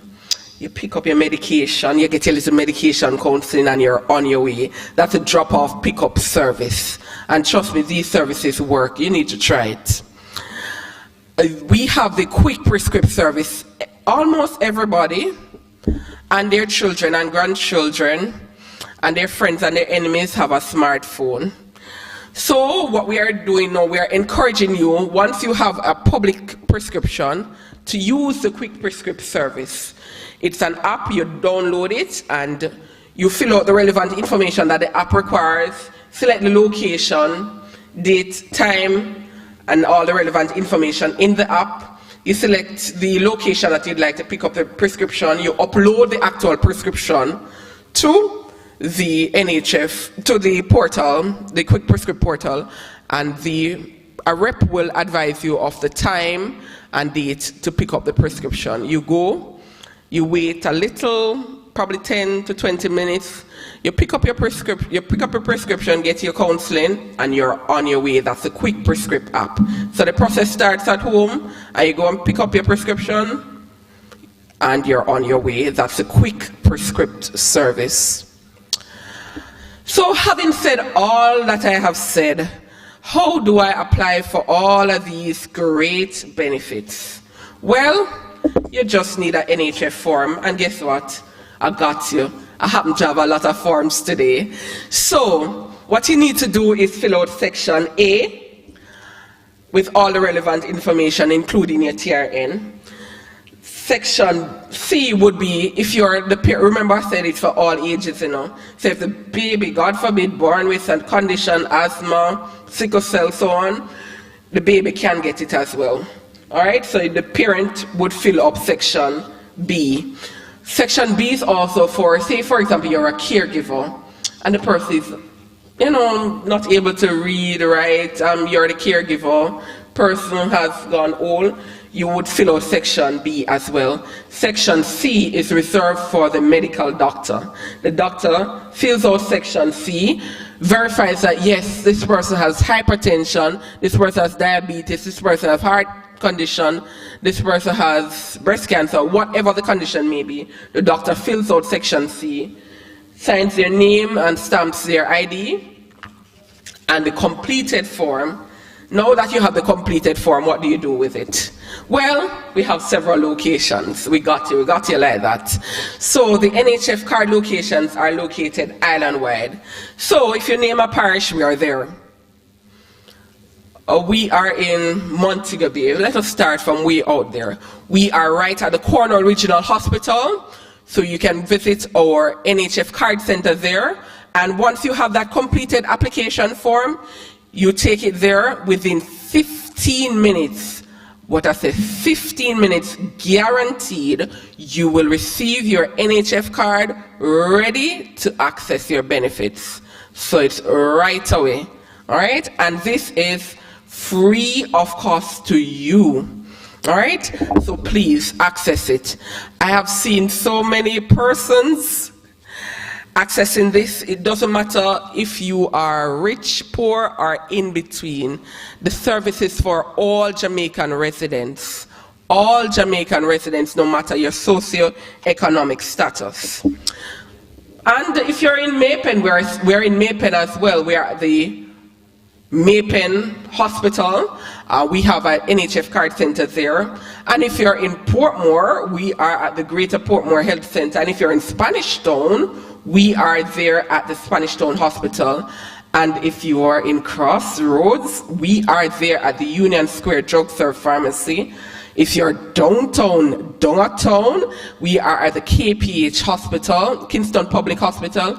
And if you're in New Kingston, you can come and visit our head office. That's 25 Dominica Drive, Kingston.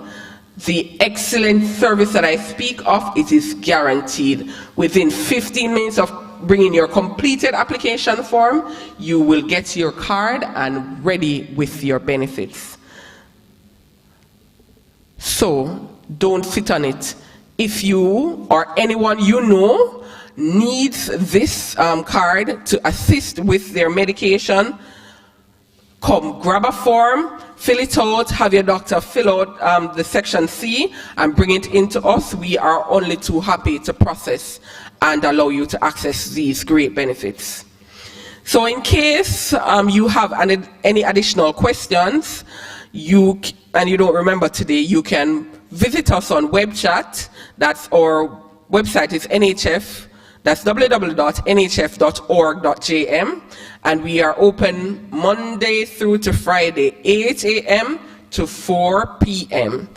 Our telephone number is 876-906-1106.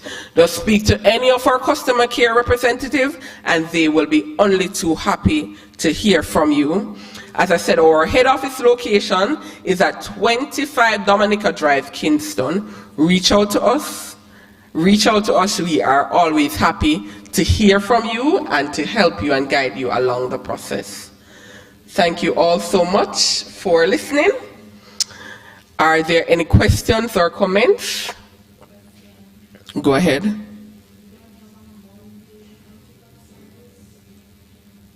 And we have a scheduled refill service. So once you are a person who takes medication every month and you have a prescription from the hospital or health center, you can speak with our pharmacists there at the drugstore pharmacy and they will arrange for you to pick up your medication on a monthly basis. Yes,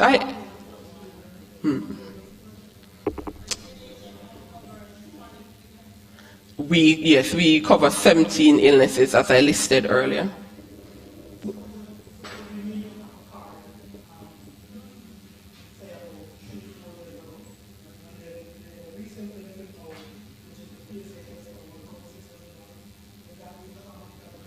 Yes, once you're a male over 40 years old, the benefit is automatically added to your card.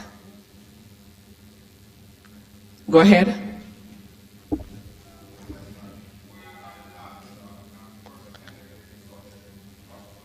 All right, so we have several labs island-wide.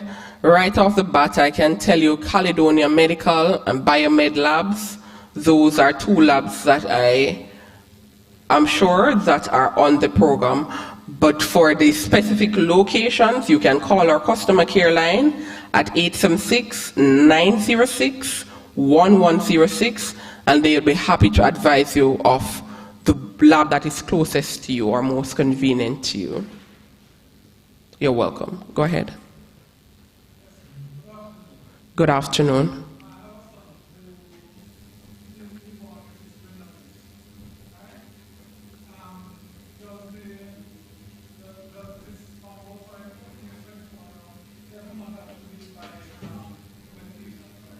All right, so, pardon me?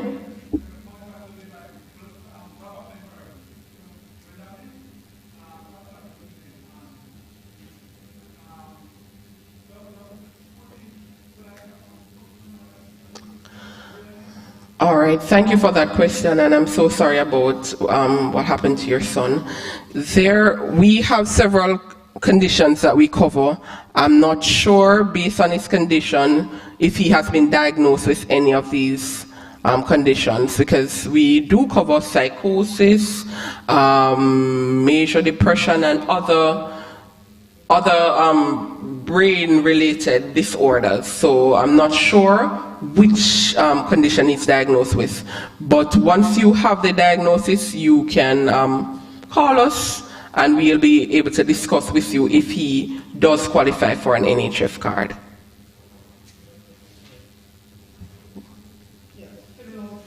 Yes. Yes.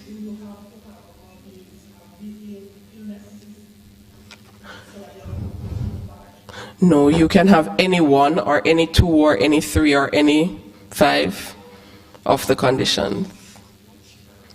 Yeah, our average beneficiary actually has at least three of these conditions. Average, there are persons enrolled for 1 or 2.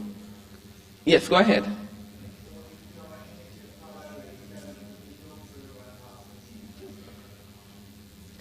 If you have an NHF card and you have a prescription from a hospital or a health center, you can access your medication at the drugstore pharmacy free of cost using any of the services that I listed.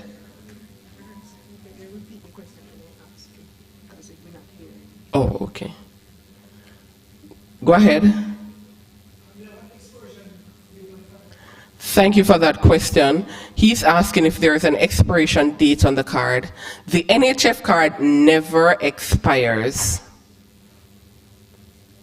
It's always in use. The benefits are renewed. Thank you so much for that question. He's asking at what age can you get an NHF card? So it is any age, the moment that they are diagnosed. So if they are diagnosed at birth, God forbid, and they live to 7,654 years old, we will still provide coverage. Go ahead with your question.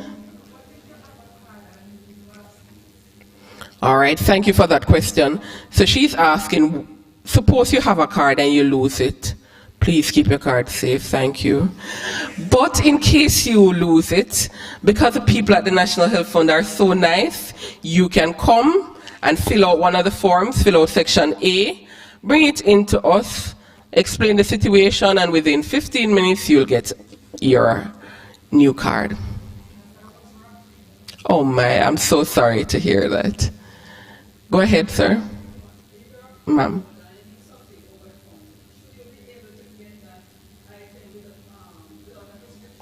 All right, thank you for that question. So the NHF card, she's asking if she can get over-the-counter items using the NHF card. So the NHF card is only for prescription items. All right, but in case you get a prescription from a hospital or a health center, and it happens to be an over-the-counter item, you can still fill it at our drugstore pharmacies free of cost. Pardon me? For the free of cost.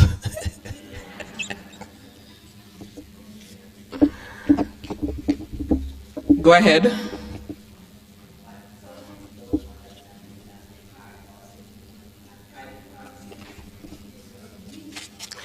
Yes, thank you. All right, so she was saying that some persons don't understand that the card provides benefits at a private pharmacy. So let me explain a little bit how that works. So once you see a private pharmacy with the NHF sticker on it, you see this big logo that you see on my clothes, if you see it on a pharmacy door, that means that they are an NHF participating pharmacy. Some of them have the actual word, this big logo and NHF participating pharmacy. Once you walk in there with your card and you are filling a prescription, you can access the benefits there. And if you go to another pharmacy and you see the Jamaica Drug for the Elderly program participating pharmacy, that is where you can get those additional benefits for those persons 60 and over. All right.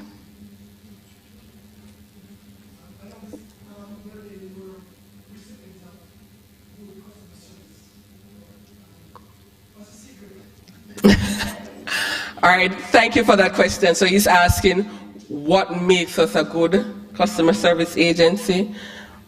From the leadership up, from the leadership down, caring. So the caring is transferred to all employees, so they emit same to all customers, clients, and patients. Thank you. Any more questions? All right, one more question around the back. Go ahead.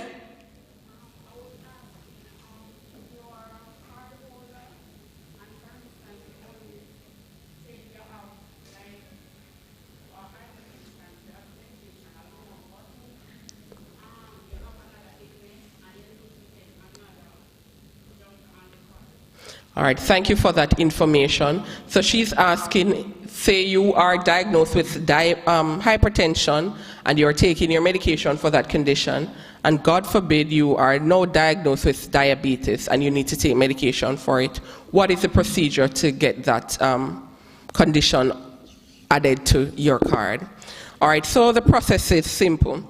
So the NHF card, the NHF application form again, you fill out section A, the doctor verifies in section C the additional condition that you have been diagnosed with.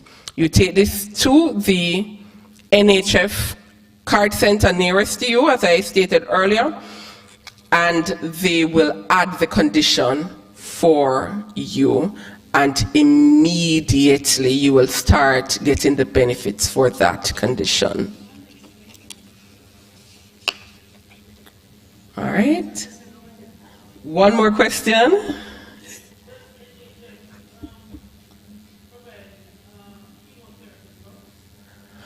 We do provide cancer drugs. we do provide cancer drugs. For the specific drug that you're referring to, you can call our customer care line, 876-906-1106, and you can ask a representative there. Or we have a Ask Your Pharmacist program where you can log on to our website and ask our pharmacist about the specific medication that you are referring to, right? And additionally, because cancer medication is so expensive, we provide a special service to these persons. So if you have your private prescription for cancer treatment, once we have the medication at selected drugstore pharmacy, you can go and purchase it at a reduced cost. And specifically, you can call our customer care line for more information on that. All right? Any other question or query? I love this. This is very interactive. Go ahead. I'll get back to you. Go ahead. Oh, go ahead.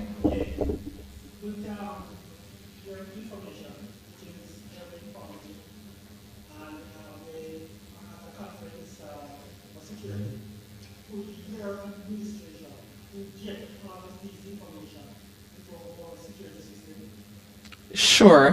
What I would love is that the head of each of these security companies would invite us in to do a presentation to its membership, and we would be happy to share the information to you at that point in time. Because, you know, smaller groups, persons tend to ask more questions, get more insight, so on. We stand ready to assist in that regard.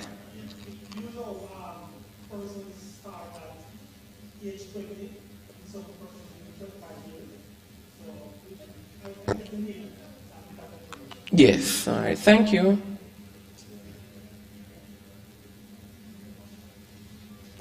That looks like it. Thank you all so much for listening.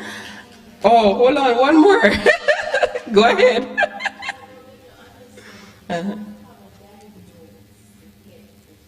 Right. You're welcome.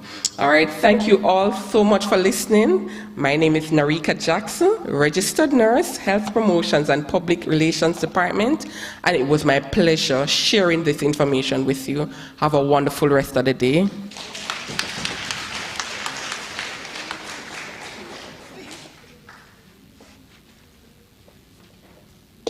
I said, from I meet this lady, I like her, you know. I went to NHF because I said I had to get somebody from NHF to come here.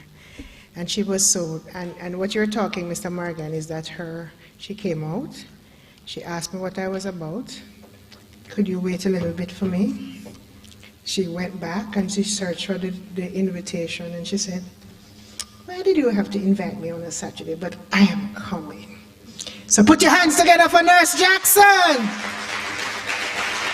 Fabulous, fabulous, fabulous. You see, why you must invest in yourself, good information, right? And you would tell your friends, so then, sorry, so they miss it, don't it? Yeah, man. And so we have, you know, me, as usual, I'm listening like you because I'm also investing in myself so that I can get more information. Because I didn't realize that when you reach the beautiful age of 60, you could get another card. So me present at the table, miss? Oh yes, a couple of days ago I was beautiful 62 and I'm loving it. So I'm coming over here and I want somebody who have not received a prize to answer me. Could you give me the address of their head office? So I have a gentleman in this group, this side. I'm doing it by group. So sir. Sorry? All right, so you got it. So nurse, it's your turn to make the presentation. Come on up, sir. Clap your brother as he comes.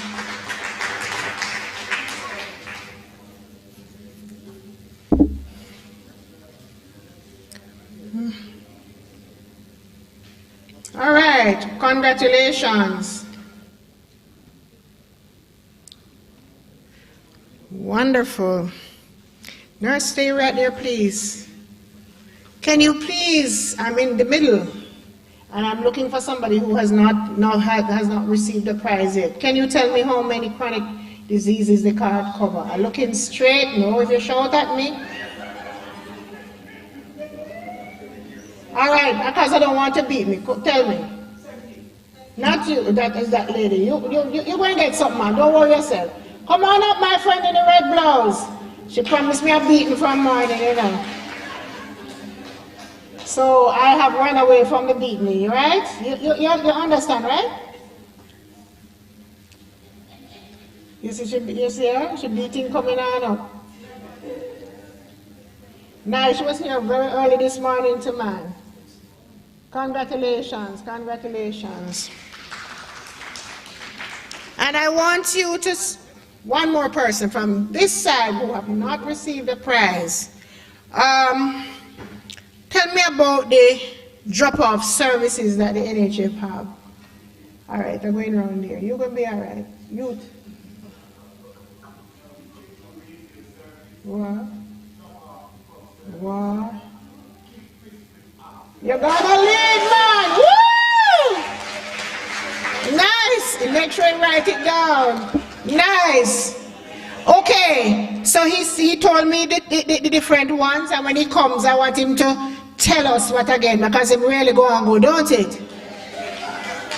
The man documented his thing, you know, he's investing himself. Yes.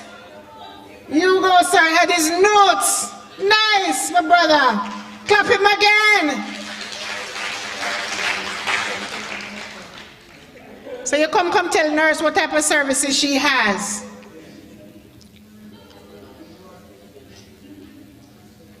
Loving it, loving it, loving it.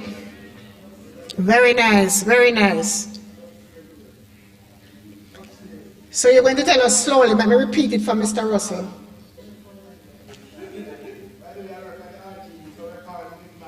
What? You go, guy. Woo! So say them again. Schedule refill service. Drop off pickup service. Quick prescript app service. Woo! All right. Wonderful. Congratulations. And now, we continue to invest in ourselves, right? We continue to invest in ourselves. See there? You might get all more. More. Woo! Clap him! Come over there, come over there. All right. So I'm changing heart, you see? Man gonna lead, you know.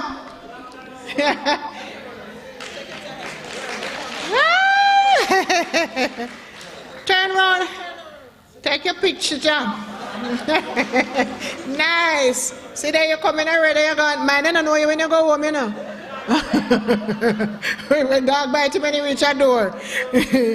When he come at the door, the dog no say, but no, sir. And, this is not the owner of the yard. Yeah, where this blue cap man coming from? All right, so we're investing in ourselves and we continue with more information.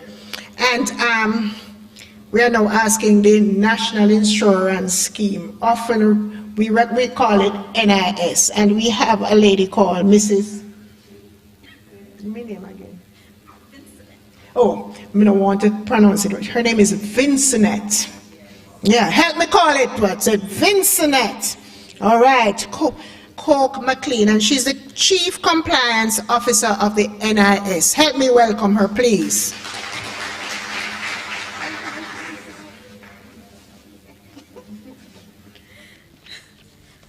Thank you so much. All right, good afternoon, everyone. It is indeed a privilege to be here this morning. Well, it's afternoon now. I came here. I actually broke my neck to come here this morning because I thought we were actually going to start at 8. But that's fine. So I'm really happy to be here, and this is a really well-planned, organized conference, and we're really happy, the NIS team and myself, we're really happy to be here to speak to you on how we can help you to invest in yourself as well. So again, the name is Vincent Coke McLaren, not McLean, McLaren, and Chief Compliance. So I actually give oversight to island-wide compliance where NIS is concerned. And I'm glad to be here when COK is here and NHF, because of course, you know, a part of your NIS contributions goes to NHF. So she is very much a part of us as well, because a part of your money goes towards funding the NHF cards and the services that they offer, well, at least 1%. All right? So persons always ask, what is NIS? So NIS is really an insurance scheme, a contributor, a compulsory contributor scheme or system of social security which offers some financial protection to its contributors and their family against loss of income arising from injury on the job, incapacity, retirement, and or death. So I know many persons, when they see NIS, especially the NI inspectors, they always say, Lux, look at the tax people coming to us again. Can I just let it be known to you, NIS is not a tax. Please remember, NIS is not a tax. We are a contributory scheme, hence you contribute into the scheme and therefore you will receive benefits. And all right, I will just continue going through. So you may ask, who are the persons who are liable to contribute? And we have three categories of persons: employed, self-employed, and voluntary contributor. And these are males or females between the ages of 18 to 70 that can contribute into the scheme. Of course, females used to be 60, but of course, because we clamor all the time for equality, equal rights and justice, now we're on par with the men. So we can't only get the benefits, but the responsibility that come with it as well. So we have to wait just as long as they have to wait to qualify for their benefit. And you ask, how do we register to get the NIS? So each person is required to register with NIS, and this is legally mandated that every person, upon reaching the age of 18, should come into the office to apply for your NIS card. The documents that will be required are the completed application form, the birth certificate or passport, and the tax administration or tax registration number. All right, this card, once you come into the office with the form, it should take just a few minutes for the person to get back the card, and it is free of cost as well. And now that you have registered, you're now ready to contribute. So upon getting employment, you're required to submit to your employer your NIS card and your TRN. Of course, many persons would go on a job interview and they may even get employed without the NIS or TRN. But it's now important that all employers must, upon employing someone, ask that the person be registered with NIS to get the NIS number and the TRN as well. So now that you're registered, you're now ready to contribute. And in the a few years ago, an actuarial review was done on the NIF fund, and it was discovered that the fund was about to go in red or bankrupt. So can you imagine, you would hear breaking news one day, NIS has gone bankrupt, and all your contributions would have been gone. So, of course, we now have in place where an actuarial review is done periodically on the fund to test the viability of the fund.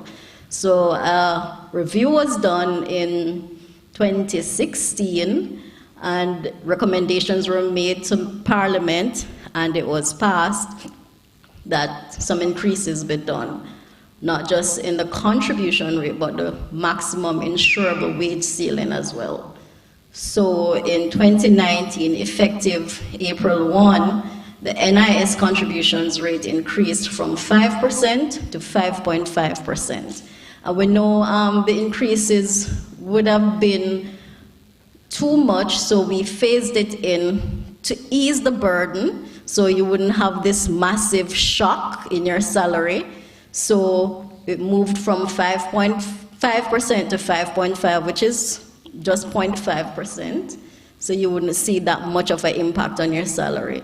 So at that time as well, the maximum ceiling was 1.5 million. So if you were getting 1.5 mil or more, the maximum that you would pay for NIS would be 80,000 something. And so persons, if you were getting below the 1.5, then of course you would be paying less than this amount. But no one would have contributed more than this amount for NIS, even if you were getting way over the 1.5 million. This is a cap amount. That's for 2019. And then in 2020, as I said, it's a phased approach. In 2020, we had another increase of the contributions rate from 5.5% to 6%.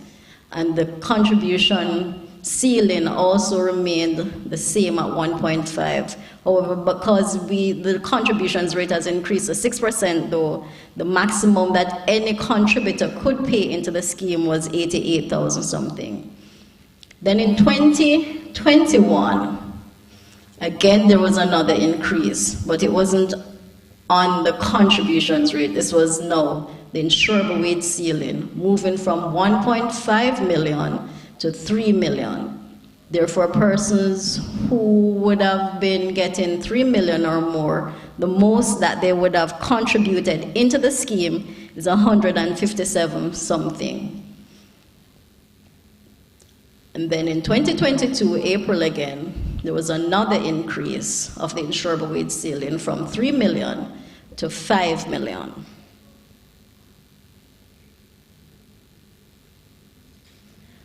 So these are the phased increases that took place over the period, which now, before you could probably say, as some persons say, look, what kind of monkey money NIS I give.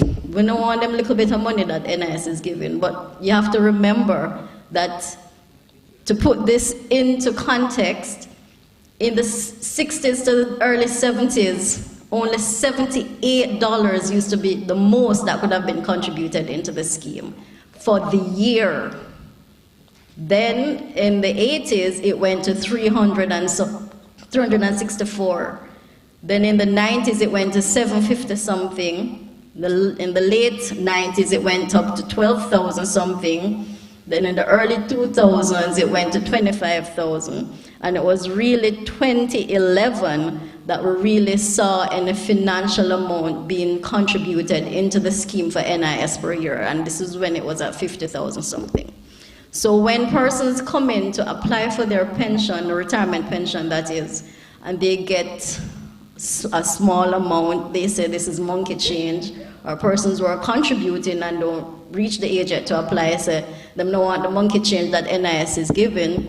But I'm glad that COK was here, and he did say, is what you put in, you're going to get out. So if you put in monkey change, you're going to get monkey returns. So if you want bear returns, you have to put in bear money. So it's since the increases in the amounts contributed into NIS that we can really say we have actually started putting in a good amount, because now the maximum that any one contributor can pay into the NIS scheme is at $300,000, which is way, way more than what we're coming from. All right? So you have contributed into the scheme, and now you're going to ask, so what are the benefits? What is in it for me?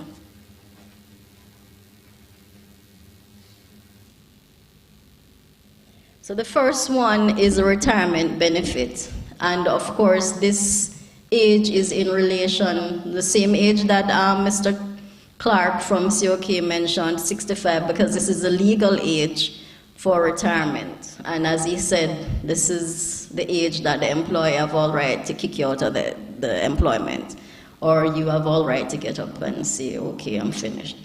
So at this age, and this is one of the most popular benefits because NIS is really a pension scheme, so this is the highest number of persons in receipt of this benefit, retirement. And so for you to qualify to get the retirement benefit, you would have had to reach the age of 65 years of age. Of course, let me just indicate to you though that upon reaching 65, you can only come in to apply for this benefit if you know and you're fully sure that you have ceased employment.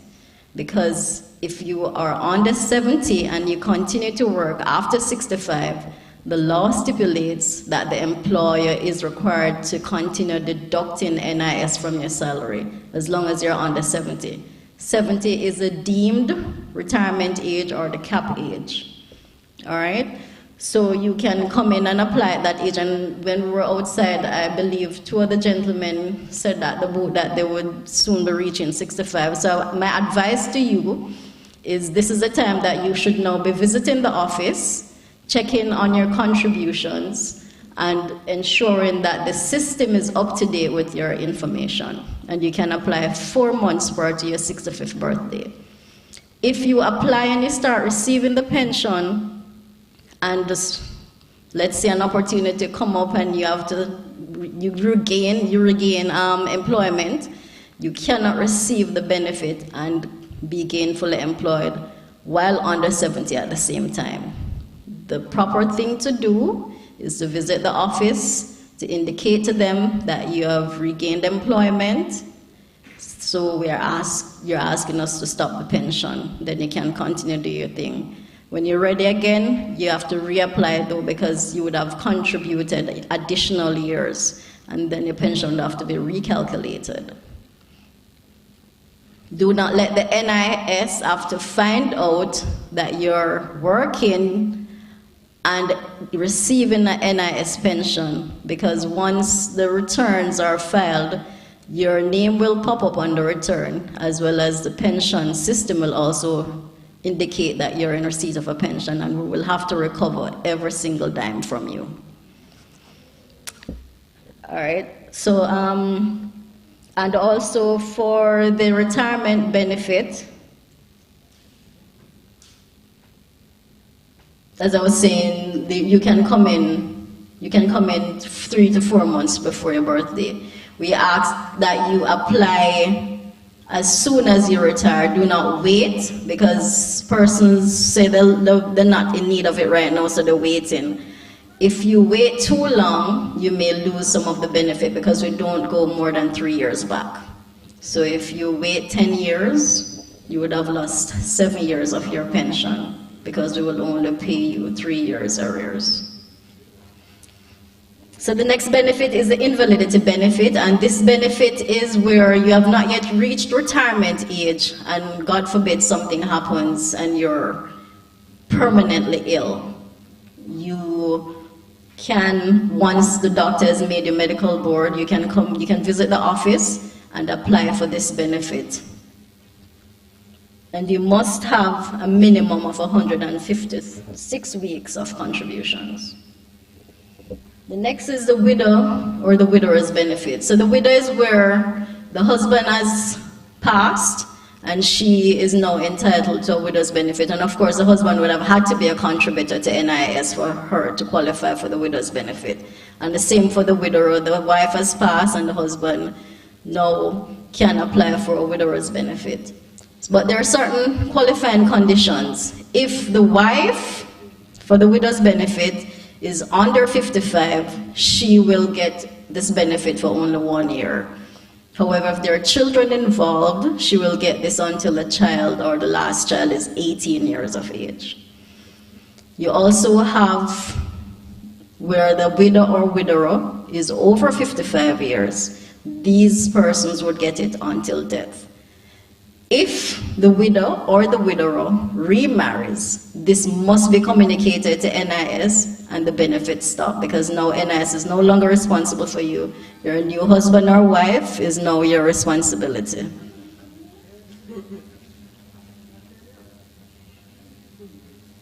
Next one is the orphan's benefit, and of course this is where both parents are deceased, and in this case either one or both parents could have been NIS contributors. They must have at least 1 year. If it's even one parent, must have at least 1 year contributions. The special child, and this of course is paid until the child is 18. The special child is somewhat different.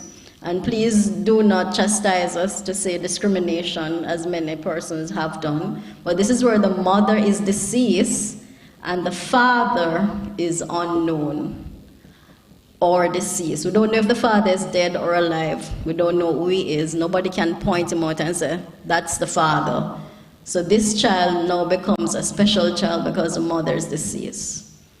And the caregiver would be the one to apply for this. Of course, the deceased mother would have had to be a contributor here. And again, this child will get the benefit until 18. And then we also have employment injury benefit. And can I add that I'm glad about the ruling of the court last year and the result that came out that you guys were employees and not self-employed persons. Because we have been visiting many security companies over the years, trying to get them to understand that the guards could never be self-employed, because the meaning of employed and self-employed is directly contrary to what they're saying. Because if I am at home and my kitchen sink, the pipe goes, I call the plumber comes in, assess, tells me what is needed, and if he offers me an option, if I should get the things that are needed, or he will. If I say he go and get them and then charge me, he does that, fix my sink, and give me my invoice, I pay him, and he's on his merry way to someone else. That is a self-employed person contract for service. Where someone is employed or an employee, the employer determines what time they get to work, or they have to sign in, and most times sign out as well. What time do they leave? How much vacation or sick leave is earned? What tools are provided? I didn't provide my electrician or my plumber with any tool. He has his own tools. So you don't provide your tools, you don't provide your uniform. This is given to you. There is no way you could have been classified as self-employed, and we have always been trying to communicate this to the security companies. So I know some of you, since the ruling has taken place, and this is very good for you and for us as well, because as partner agencies, NIS, TAJ, NHT, I've had many meetings with these groups, and the decision was that somebody has to take the way forward. And I'm glad NHT decided to take that case forward. And this is a landmark case where precedence has been set that you guys are in fact employees and not self-employed. All right, so because you were classified as self-employed, this was one of the benefits that you lost out on. Employment injury benefit, because this is only for employees. So now that you're classified as employees, this is one of the benefits that you can access. And this is where you are injured on the job. You can be paid for the medical expenses as well as the sick leave. We do not pay for the first 3 sick days because the labor law, it stipulates that you can be absent from work for 3 days without providing sick leave. Once it is more than 3 days and you don't provide sick leave, you would have abandoned the job. So we don't pay for the first 3 days. So if you get sick leave for 3 days, that's not going to pay it, but we would more than likely pay you for the medical expenses that you would have spent. There's also employment disablement. And this is where you were injured on the job and God forbid the injury persisted into a disablement. So we have our doctors in the ministry that would assess to see what percentage loss of disability, whether it be in the eye, you lose a limb, your finger, your toes, whatever the case may be, the percentage loss would be assessed by our doctors and then you would be paid a disablement pension. And this is paid for life. So you can be employed and get this pension at the same time. So this is the only pension that you can get while still being employed because it's really not based on your contributions. It's based on the fact that you are an NIS contributor. Then we also have employment injury death benefit, which is paid to persons who die on the job. So I don't know if you remember recently there was a young stevedore on the wharf that the container fell on him and he died, which was very tragic when I heard it. But in that case, if he was married, his spouse could have applied for the employment injury death benefit or his mother. Only those two persons can apply for this, the mother or the spouse.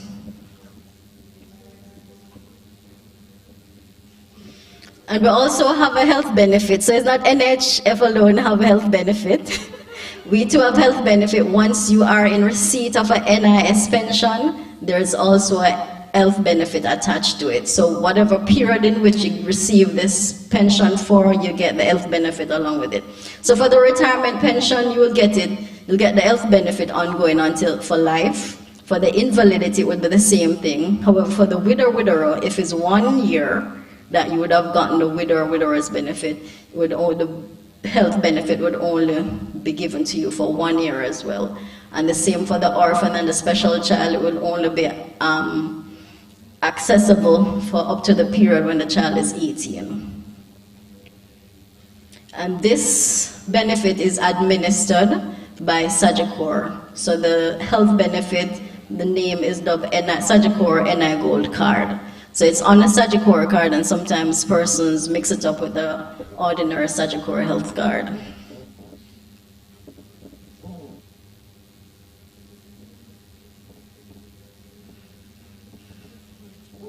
So this is, so we have 3 levels that the benefit is paid at: full rate, 3/4 rate, and half rate. And of course, what you see there is since the increases took place in April of this year when it was announced in Parliament. But as I said, now what persons are getting for NIS pension is because what was being contributed into the scheme was very small. Hopefully, God's will, when most of us retire, because we're paying big money, then we should get big returns. Not saying that those who so retire, because trust me, I can tell you that I've seen many persons come in and they give God thanks, even when persons initially said NIS is a sin and is a mark of the beast and all manner of things. They are now the ones saying, thank you, Jesus, for NIS. If I'd never had NIS, what would have happened? Because no other preparation was put in place for retirement.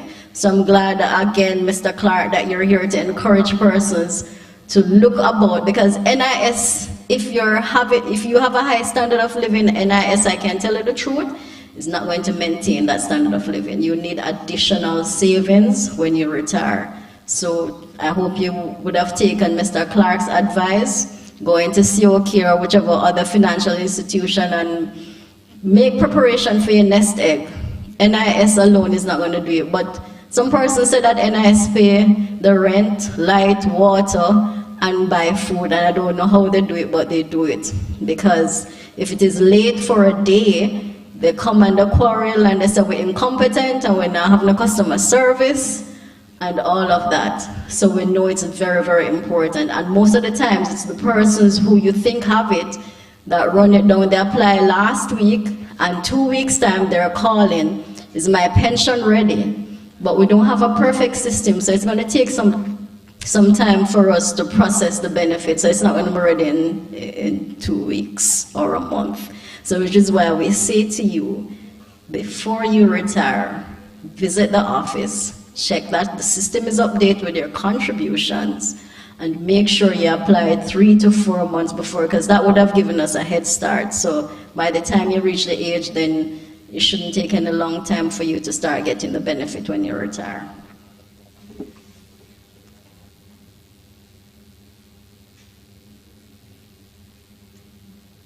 We also have spouse allowance for NIS pensioners who have spouses that never contributed into the scheme. This allowance is a benefit that gives them an additional amount on their pension so that they can actually help as long as the spouse is dependent on them.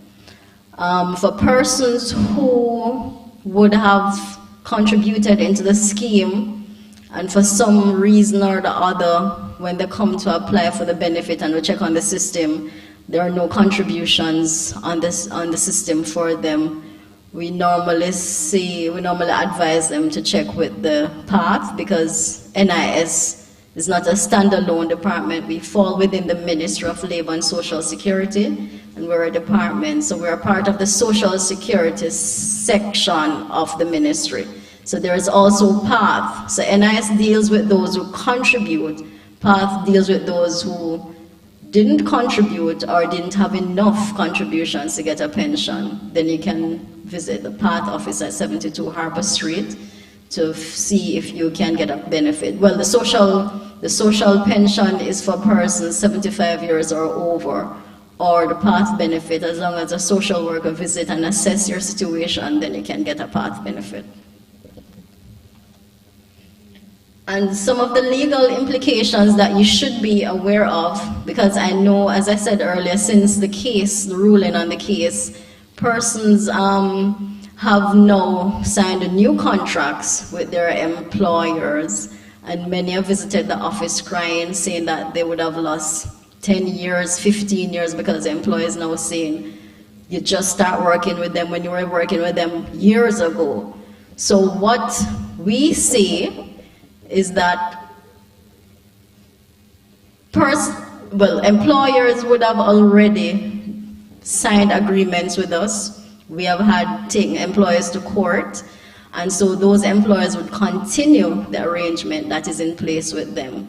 And as long as you can prove that these employers deducted the amount from your salary at source, and you have proof of it, then we can always go after them, even the fact that the ruling was made. Because if you were self-employed, they should have let you go to tax office and file your return for yourself. They shouldn't have withheld it from you.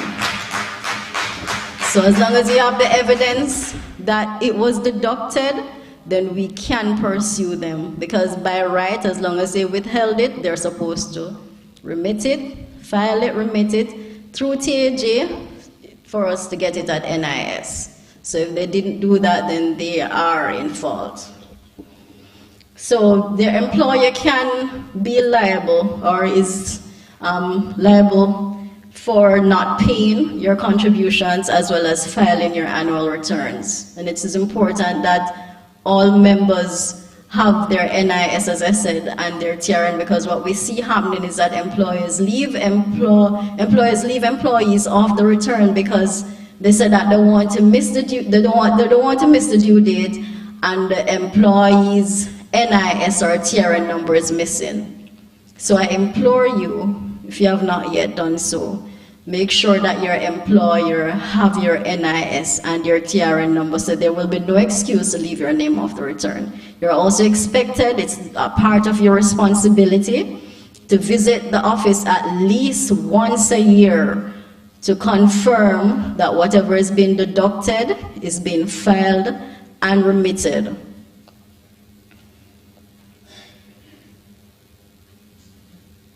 And you can also, and what I said earlier is filing false declaration. So once the return is filed with person's name left off the return, it is deemed a false declaration, and under the NIS legislation, it is an offense. One thing also for you, the employee, is that you have the option under Section 48 of our NIS Act to sue for your supervisor, sue your employer to recover summarily from employer in the resident magistrate's court or civil court for benefit loss. So if you think that you would have lost your benefit because they refuse to file and remit your contributions, they can be sued, and you don't necessarily need a lawyer to file the civil suit. All you need to do is go to Sutton Street and speak to the officer there. They will give you the necessary documentation and tell you what to do and give you a court date. So you don't necessarily need a lawyer. However, your employer may be coming with a lawyer and may be wanting to intimidate you. So if you can get, you have legal aid clinic where legal support is provided for persons who really can't access or afford a lawyer. You can go there to access legal advice or legal support if you so desire. But this is an option to you, the employee, that you can sue your employer.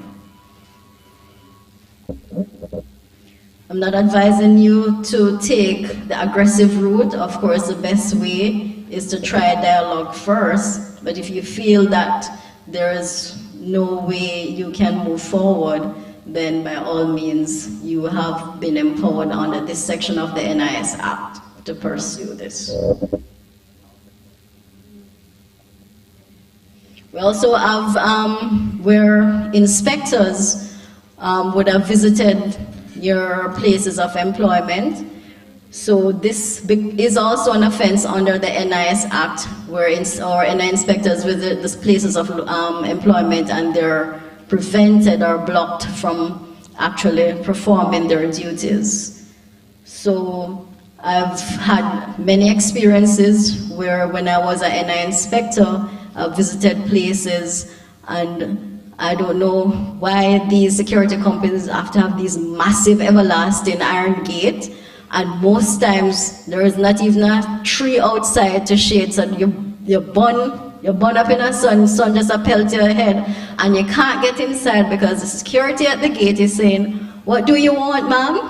Can't help you. I'm here to visit from NIS. I've seen where your employer has outstanding returns and payment." "Well, I'm gone overseas now, I can't help you." So, "Okay, can I make an appointment to come back?" "I don't know when I'm going to come back."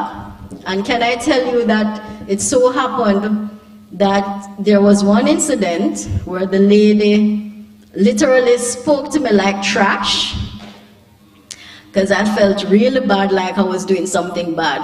And a few years later, the company closed, and she was near retirement, and she came in. I didn't remember her, but she remembered me. And I went in the office, and she said, "Hi, you don't remember me?" I said, "Which company?" And she told me. And I said, "Oh, yes, it's true, yeah. So what are you here about?" "Oh, I'm here to apply for my benefit." So I said, "Okay, let's check on the system." When I checked on the system, it was only 3 or 4 years contributions. And when I told her that she couldn't get a pension, she cried. Because it's not for lack of trying over the years to get some of these employers to comply. But some of the very security officers who work there, when I'm on your side, going to see to it that the employers comply, they're the ones that put up obstruction and blockade. So I'm encouraging you, when you see an NI inspector, we are your friends, not your enemies. We're here mainly as guardians of the fund to see to it that the vulnerable or most vulnerable in the society are taken care of when they reach retirement age. All right? So do not skin up your face or your noses when the NI inspector comes, because we're really here to protect you. Yes, we are also here for the employees, because without employees there would be no employees. But the majority are employees, and you are the ones that we have to look out for the most.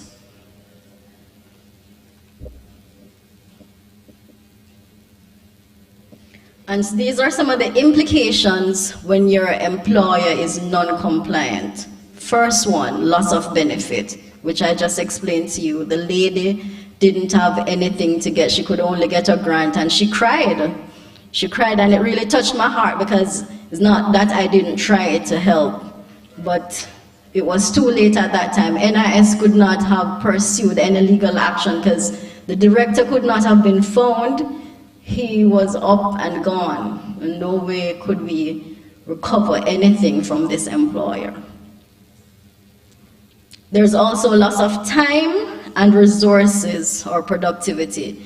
It takes time for us as NI officers to prepare to take employers to court, and also productivity, because we could have been doing other things, but we have to be in court for hours. The employer too have to be in court for hours, sitting down and waiting on their case to be called up.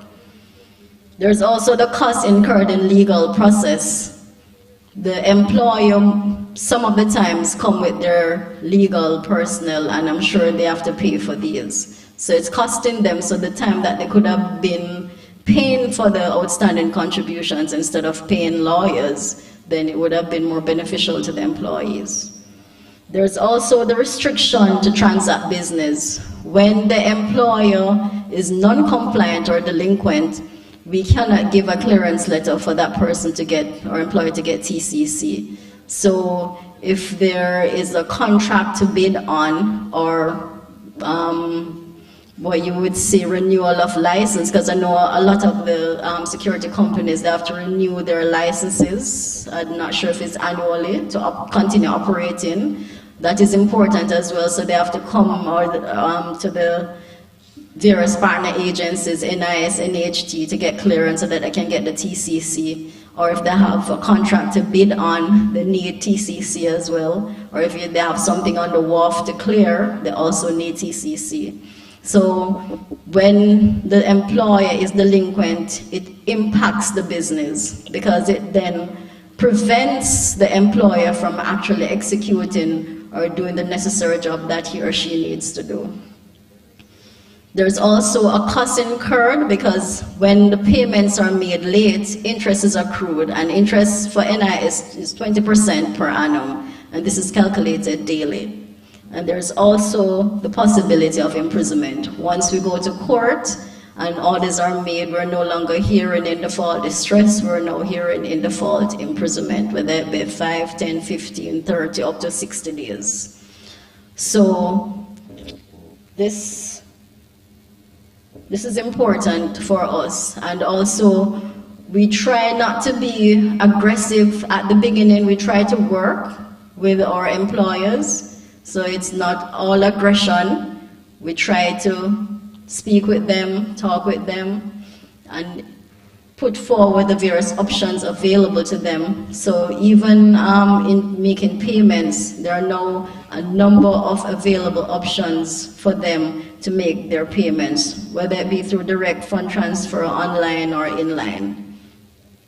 We also have options where the employer can come in, whether if he's not able to make payments in full all at once, we say let's do an arrangement, we can negotiate. We have an agreement guideline that we're guided by, and the employer is required to pay down a certain amount to begin the agreement.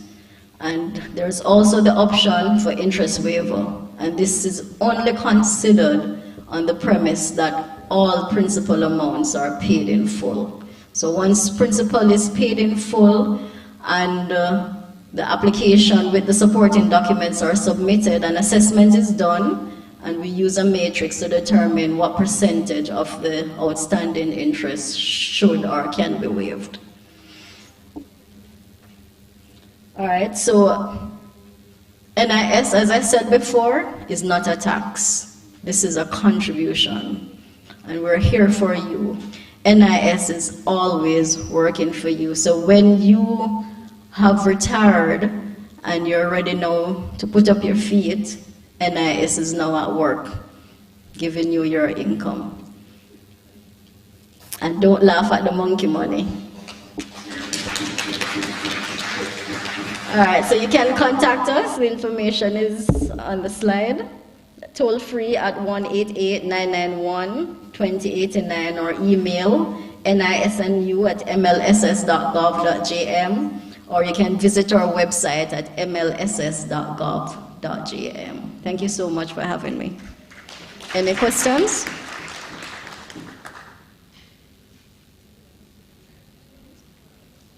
Yes? Yes, go ahead. No, the gentleman at the back in the blue.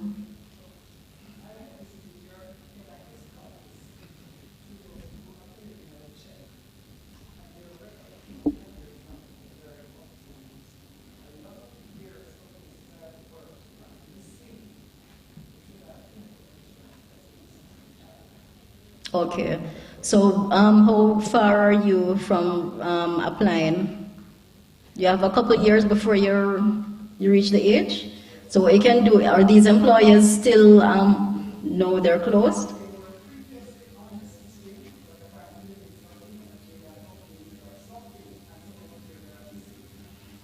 And you're sure about that?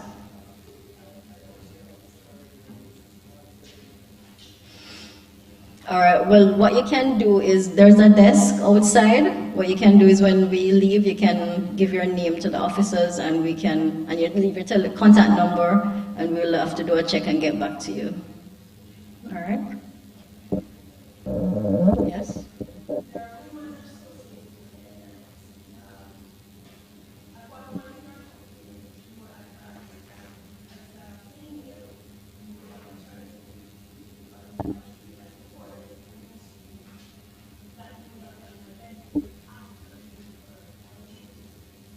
A benefit after giving birth?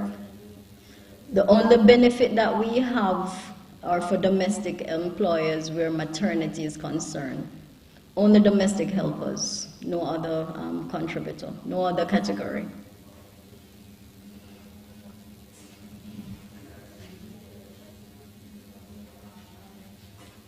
Yes.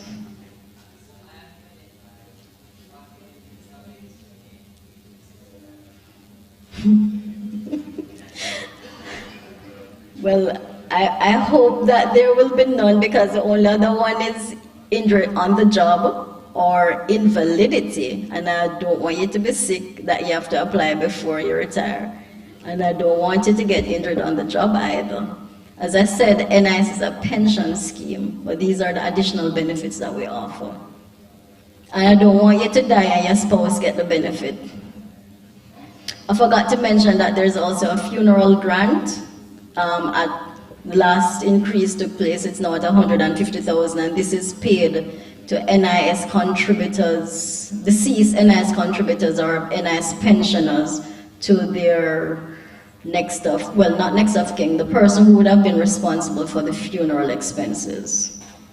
And this must be applied within a year of the date of death of the individual. I saw her hand first.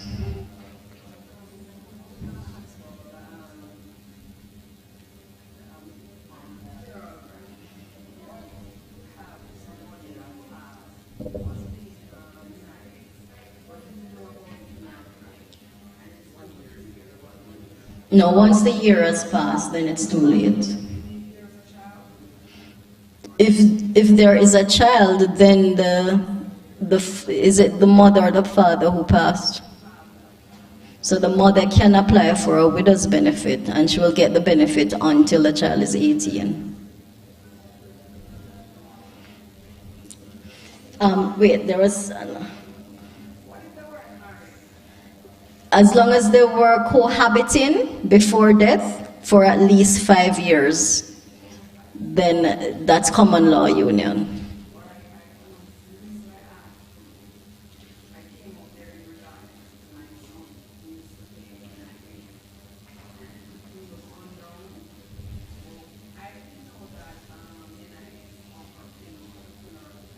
Okay.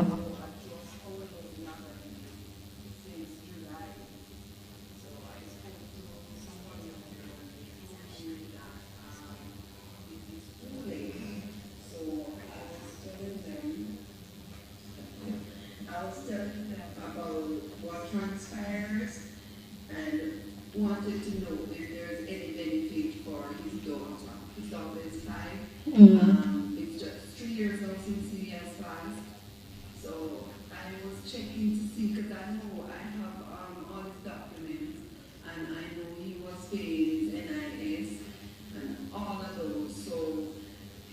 But common law relationship would have to be established first for the widow to get that benefit. How does she go about it? So she can visit the office to get the application form, and there's another form that and assessment would have to be done, as in interviews would have to be done within the community to verify that common law relationship was actually taking place. They were actually cohabiting before the death. Yeah. Okay. As long as it can be established that they were cohabiting, then yes, she would be entitled to a widow's benefit. Yeah, so she can visit the office. The NIS office is at 18 Ripon Road. Yeah. All right. Yes, you, sir.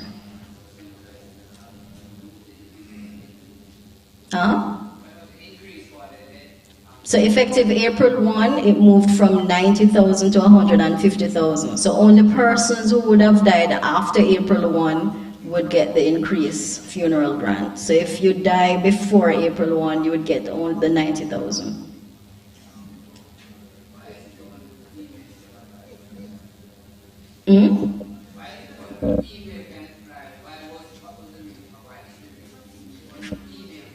For a funeral grant? Special child? Yeah, as I said, it is being reviewed in our act, as many persons have said it's somewhat discriminatory. So it is one of the legislation that's been reviewed. Yes, sir.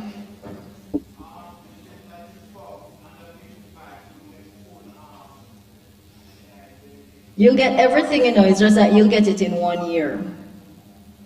So you'll get everything that is due to you in 1 year. Over 55, get it until death. Yes, right. If you're a widow or a widower.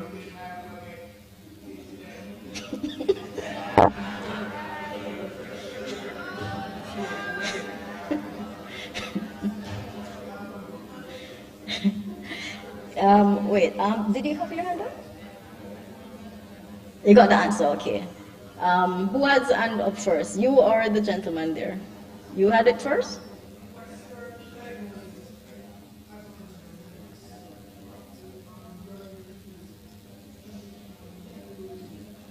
I'm not hearing you clearly.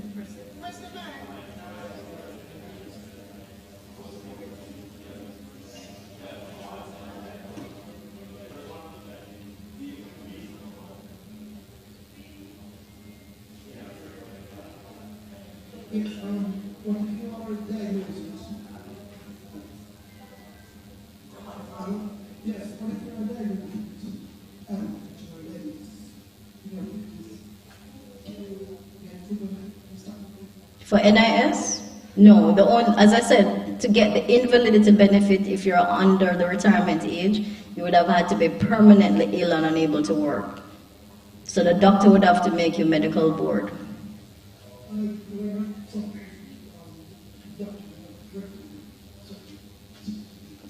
If it's a sickness that you have that the doctor says is terminal and you're not able to work, then you can apply for an invalidity benefit if you have not yet reached retirement age.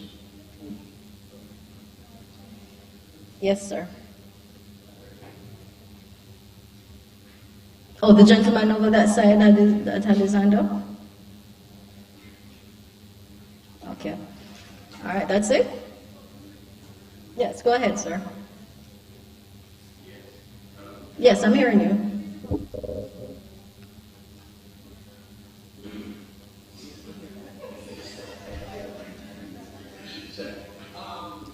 Yes, good evening, everyone.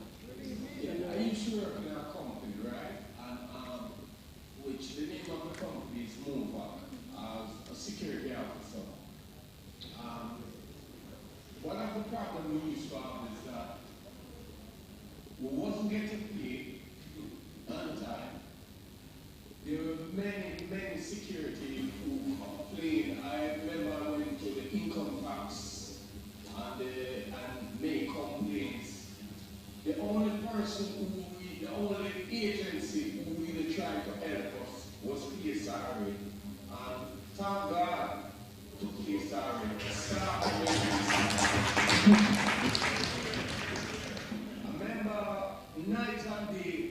security crime. That security was Christian, changed. And all the companies, it seems like this man were just untouchable. I don't know, And then the company locked down, a lot of security even got to NIS, and they were not turned over to them. And we notified NIS and there was no investigation. For MOVAC? MOVAC, security. Oh. And they owe a lot of taxes, they owe, I don't care, the blood wants to be involved.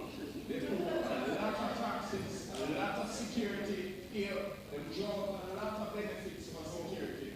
And when security go down to that main office, them NHT to vote them out to their little family, because I am one of them.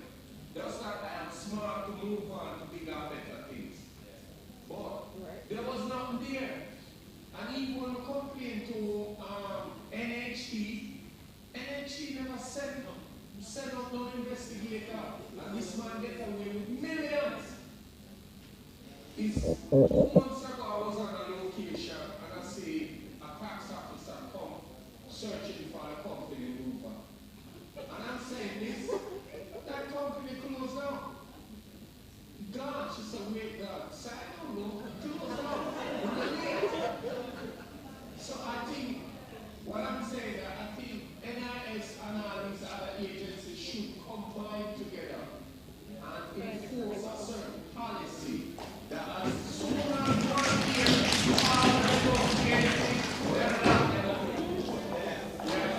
well, I can tell you that under the amalgamation that took place 2011, where all the partner agencies came together, I can tell you that even when we do go to court, NIS, NHT, TAJ, everybody share lists. So if NIS miss an employer and NHT have it on their list, we take that down. If TAJ have an employer that we don't have, we take down that information. And so we have been sharing information. Where I believe where we failed was that we didn't have a partnership with PSRA. And well, I being chief compliance, I didn't know about PSRA until when the case was brought to court, and I now heard about this particular organization. And really and truly, we should have had a budding relationship, because we had challenges with the security companies. They would have had challenges. The last workshop, that sensitization workshop that the ministry had, where a number of the security employers went to this workshop, it was communicated that PSRA was telling the security companies one thing, but the statutory bodies were telling them another thing. So there was a disconnect where communication was concerned. So I'm glad that I came today, even when I heard boy coming to present on a Saturday, I said, Lord, my Saturday is gone. But I am so happy that I came today, because this was really important. I need to build a relationship with you guys, you and your team. And so I'm glad that I'm here, so you can now put a face to the name, and I can put a face to your name as well. And any issues that I have, I'm sure going to be calling on you guys, Mr. Rick Harris, and whoever else is there. So I'm not going to say that we shouldn't have done more. We should have done more. And we can't go back in time to make the changes. But going forward, definitely, things will be much, much improved. And of course, the fact that you guys are now employees was the biggest obstacle that we had. And I'm glad that we're over that hurdle now.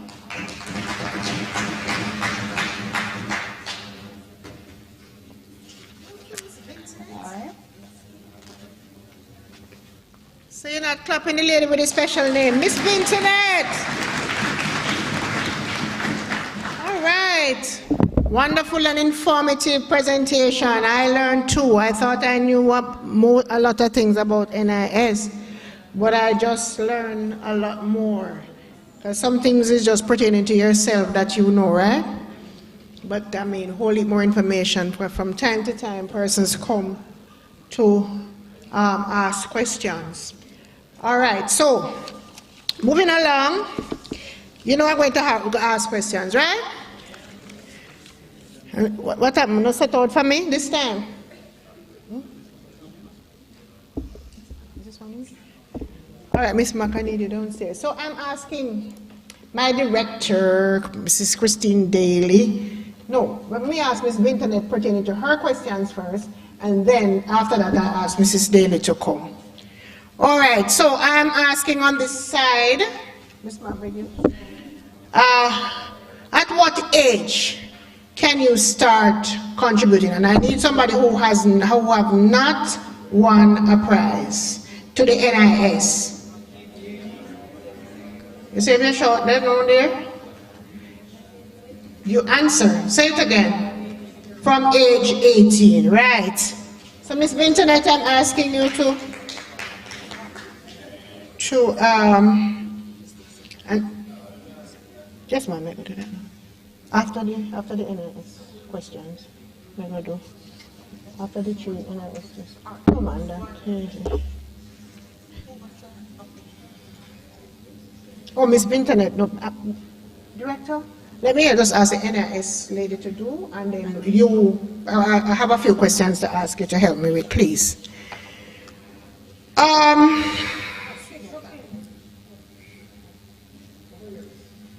Yes, ma'am, take your picture, Miss Pearl.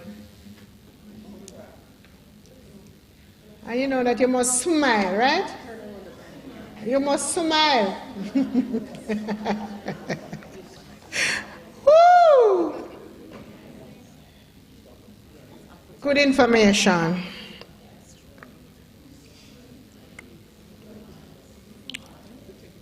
All right, 2 more questions, Ms. Binternet, please. When was the last time, right in this passage, when was the last time that the contribution to the NIS was increased? So, employees' contribution to the NIS. You win already, sir? No? All right, you can turn on your mic and answer for me, please.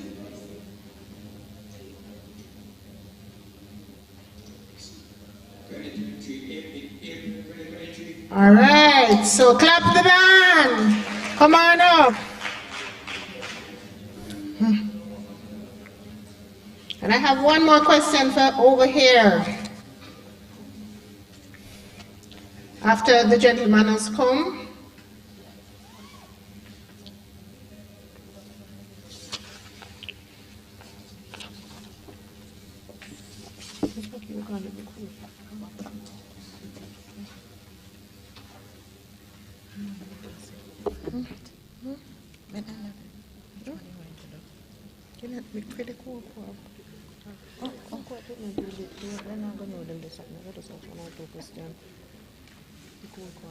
Yeah, but not this. Oh, another point.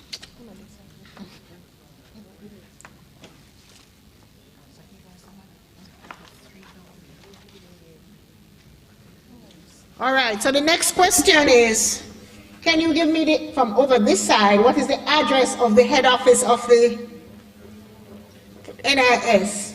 You win already? All right, miss, go ahead. What is the address?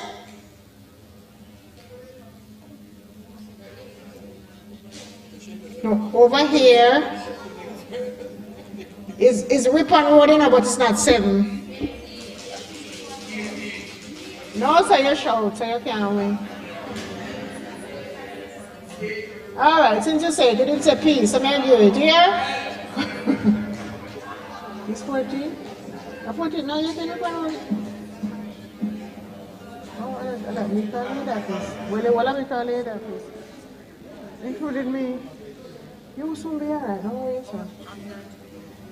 All right, I have 3 gift certificates, and I'm going to ask afterwards. I'm sorry.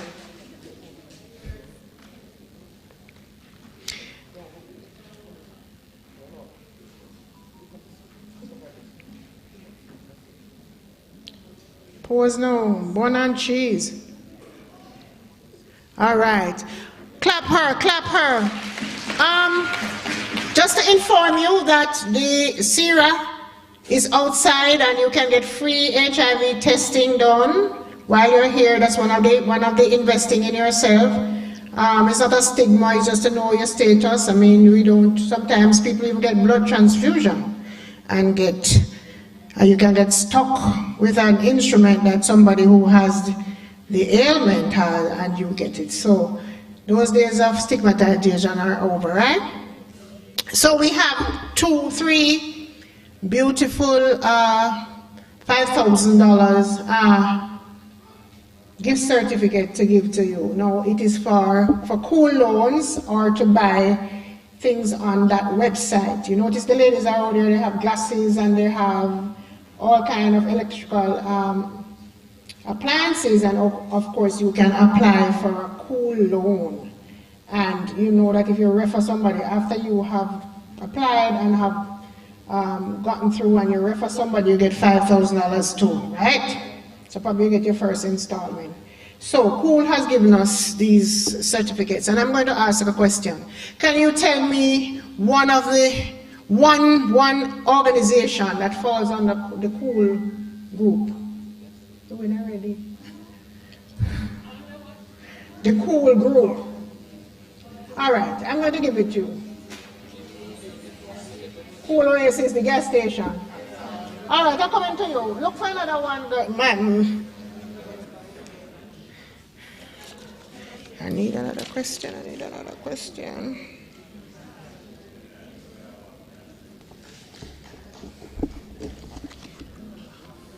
All right, so we have another one. So you can answer me, miss. Can you tell me another organization that falls under the Cool group?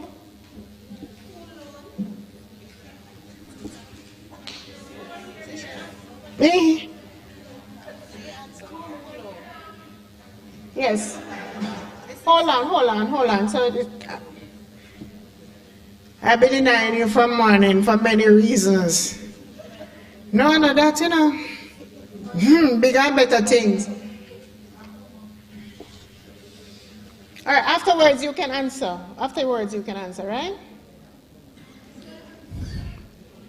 So now you know that you can use a gift certificate to go online, and then you can purchase something, and if the money is not enough, you put something on it and buy what you want. Coming back to you, man. I have more. Congratulations. So your turn to answer now. Tell me another company that falls within the Cool group.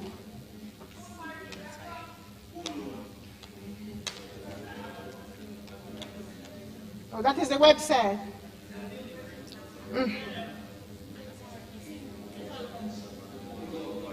Sir? Cool what? Cool go. Oh, okay, yeah, Cool go. Go Cool. Right.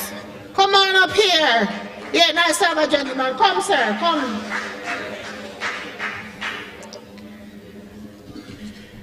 All right, so we're getting ready for the next presentation. We're coming down. Remember, you have the HIV testing that you can do for free, right? All right, and so at this time, we're going to we're still investing in ourselves, right? Come on up, my brother. Come on up. Mr. Fadokova, please step aside. Oh, so that you can see it. Okay. Go ahead.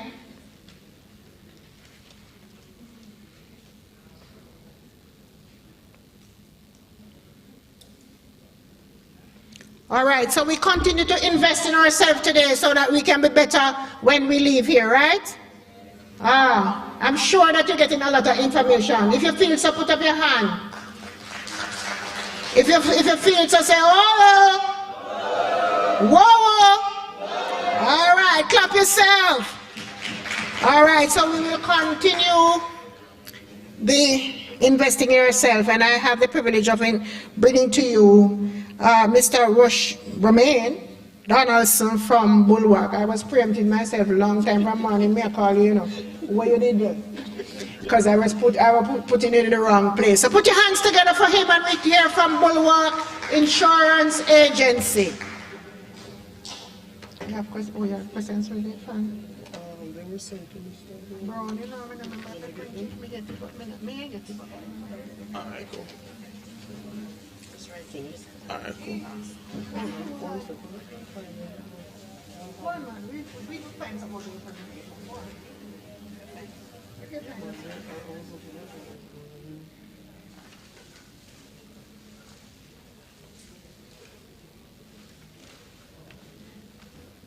And let me tell you something. It's a good thing that you're waiting on because we have one big TV for give away now. 40-inch street. Yep, a 43-inch screen, you know, and a scream, you know, and a screen, you know, a scream. Yeah. So, yeah. We are called Uber. Yeah. Or on time. No, man, a yellow cab we are called. I'll be something say. All right, go ahead, sir. Good afternoon, everybody. No, man, that sounds dry. Good afternoon, everybody. No, sir, no can do better than that one. Good afternoon, everybody. All right, perfect. That works. My name is Romain Donald. I'm from Bulwark Insurance Agency. We are a life and health insurance company for the private security industry. So for most persons who go to PSRA to sort out their license, they'd probably see one of our agents there. Anybody in here hearing the name Bulwark for the first time? All right, good. Well, that, Mr. Ham, we are going good. All right, great. So, just a little bit about Bulwark. Bulwark, well, the name Bulwark started July 2018, so we are about 5 years and 2 months old. As I said before, we specialize in health, life insurance products for the private security industry. Now, those three main products are the Guards Income Protector, health insurance, and we do voluntary benefit products. So I'll be going through, the main two, which is the Guards Income Protector and the health insurance. So, Guards Income Protector. Now, as the name says, it protects security officers' income. Well, not just security officers, but persons who work for a private security company. Now, we have an array of benefits that come with this product. Now, the first one is income replacement. Now, the policy insures officers if they get injured on or off the job. The policy will replace their income until they are able to work again for up to $120,000 per month. Right? So, let's put that into perspective. Say, John Brown, I always use John Brown. I hope nobody in here knows the name John Brown. But yeah, say John Brown, met in a minor motor vehicle accident and was out, unable to work for 2 months. The policy would pay them, well, up to $240,000 for the 2 months. And the reason why I'm saying up to is because there's 4 different options, and the $120,000 is the highest, well, the current highest benefit paid per month for the GIP plan. Now, the second benefit of this GIP plan is medical bills reimbursement. Now, that is, the policy will reimburse all medical bills associated with the injury. So say, for example, with that same car accident, John Brown might have to do a doctor visit. He might get a prescription. The doctor might send him to do an X-ray, all sorts of scans, right? Now, the policy would reimburse him whatever he has spent out of his pocket, up to $200,000 for that specific injury for the year. We understand that one? All right, good. Now, the policy comes with critical illness as well. Now, regardless of which of the 4 options you choose, the policy will give you automatically $1 million in critical illness coverage. And that covers up to 11 different critical illness. Heart attack, stroke, cancer, major burn, traumatic head injury, loss of sight, speech, hearing, coma, paralysis. Right? So the policy covers for all of those major critical illness coverage. I'll get to that at the end of the presentation. All right, now the policy comes with life insurance coverage as well.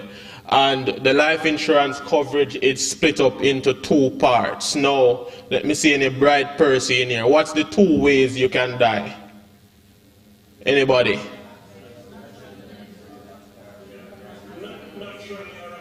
All right, perfect. Now, I want you guys to follow me closely. There's a reason why I mentioned that. Now, there's a part on the policy called double indemnity. Some persons in here might know what that means. For the persons who don't, as he just mentioned, there's two ways that you can pass, either by accident or by natural causes. Now, the policy basically says if the death is by natural causes, there's a specific benefit that will be paid out for that natural death, and that is up to 3 million. Again, the reason why I'm saying up to is because there's 4 different options currently. So the maximum payout for natural death is $3 million. However, if the person dies by an accident or by injury, so for example, John Brown died in the car accident, right? Now, John Brown family will get up to $3 million for the accidental death. And this is where double indemnity kicks in, where they will also get an additional $3 million through natural death. So the rule of thumb is once the person dies by an accident, the natural death benefit is also paid out. So in total, John Brown get a total of up to $6 million in insurance coverage. Everybody understand that? All right, cool, perfect. Now, the final benefit on the plan is funeral grant. Now, the funeral grant is regardless of how the person loses his or her life. $250,000 will go towards funeral arrangement. Now, this is written to the family immediately after death, once the death certificate is provided. And note it as well, it is separate from the life insurance payout. So for example, you put the $6 million life insurance for your children or whoever your beneficiaries are, the $250,000 will be separate for funeral arrangements. So in a sense, you basically help with your final expenses from you are alive. You know, I know most people are going to say $250,000 can't bury somebody, but, you know, research shows that it can. And also, as I always say to my clients, $250,000 better than zero, not true? Right, perfect. Now, let's talk premiums. The premiums for this plan is as low as $1,300 per fortnight, or it goes up to as high as $2,050 per fortnight for all the benefits that I've listed. So it's a package plan where you get all the listed benefits for one price. All right, so let's move on. That's the Guards Income Protector plan. And, you know, mostly this product is recommended to be done via salary deduction. So if your company offers salary deduction, that's a great plus for you. But, you know, let us have a conversation and then we can figure out the best options. All right, let's get to health insurance. Now, you know, I don't know about you guys, but for me personally, health insurance is very, very, very important. And for me personally, the reason why I have a health plan is I have a fear of going to public hospitals. I have a very serious fear for it. I have many family members who have been there, and I personally would rather a next option. So, you know, some of the importance of health insurance is financial protection, wherein most persons would know the burden, the financial burden of having a health issue, especially if it comes to a major health issue, if you have to do like a surgery or operation, or you are diagnosed with a critical illness. Now, this is where health insurance can help you to basically alleviate the pressure that comes with those medical complications. Accessibility to quality health care. Again, this for me personally, where I have my health insurance, I have the option to get the best possible health care with my health card, right? And again, timely medical attention. When you have your health insurance, you don't have to wait on certain things or the money to get certain treatment. Having health insurance make you get timely treatment, which can even prevent further damages. Now, why choose us? Well, not just specifically for the Guards Income Protector plan, which is self-explanatory, and usually persons get that plan once they realize the risk, because security officers work in a high-risk environment, and we can all agree to that, right? Right, because when persons come to business establishments, whether it is to do business or unscrupulous activities, what the first person them say? Security. Therefore, security have to make sure that they protect themselves in the event of any thing that can happen to them. But specifically for health insurance, why it is important to do health insurance through Bulwark. Now, one, the competitive rates. Right, we have premiums as low as $2,275 per fortnight for health insurance. Mark you can pay monthly if you want to, but if you do salary deduction, fortnightly payment is usually the better option for you, because you get to pay on a fortnightly basis as opposed to monthly. Now, the second one is competitive benefits, where a part of our health insurance, you get $1 million in life insurance coverage as an additional benefit to your plan. So you don't even have to go buy additional life insurance elsewhere. You get that as a part of your package with doing health insurance with us. Now, another thing is our after-sales services. Now, we do all the administration. So I'm not sure if any person in here who have their own company, if you do health insurance through us, we do all the administrative work for you, all the reconciliation, so you don't have to wonder who is on the policy, who is off, so on and so forth. Also, we do delivery for all our health cards in Kingston, and we also dispatch them to outside of Kingston as well. Now, the most important benefit for me to doing health insurance with us is the flexibility. What that means is we are an agency, so our client is our utmost importance, where we try to find the best possible package for you at the best possible rate. So therefore, we have the flexibility of moving from one insurance provider to the next that provide you the lowest rate and the better benefits. Now, this is my most well, to me, this is the most important part of the presentation for me. Not just that we provide insurance, but we give back to our security officers in many ways. And, you know, I'll just list out a few that we did. In 2019, we did the Security Officers Fund Day at Hope Zoo. That was well received. Actually, that's where I had my first interaction with Bulwark Insurance Agency as well. So that's actually before I started working there. In 2020, we did COVID care packages, and everybody in here know the effect COVID had on security officers. You know, a lot of business were shut down, a lot of persons lost, you know, hours or duties because business closed down, and persons who had the health insurance with us, you know, we not just gave back some care packages, but we also set up a payment facility where a better word, a loan system for persons to pay. Well, we pay the premiums for our clients over a period of time, and they pay us back when they are back on their feet at no interest to them. So basically, we pay the premiums for them, and when they are back on their feet, they can pay us over a period of 6 months. No, yeah, man, thank you very much. We did a client meet and mingle in November 2022, and our most recent event was our domino competition, which was held in August at the NHT car park. A combined team of King Alarm and Quest won the competition. Secure Pro, came second and third. So it was a really good event. We plan to keep it next year. So mark it on your calendar. It's usually we plan to do it the last Saturday in August. So mark it on your calendar. We're looking forward to seeing everybody there.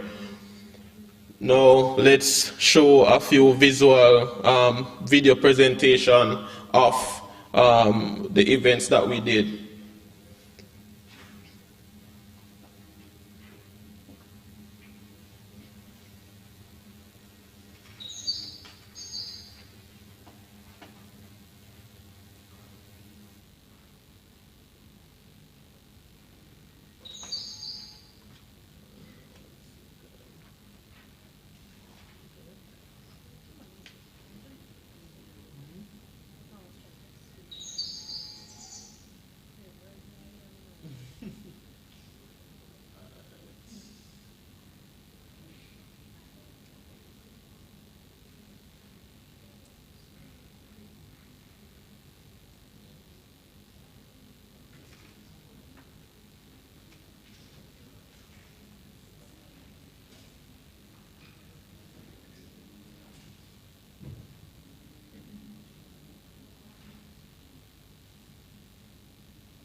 It's a long story, but I'm going to cut it short.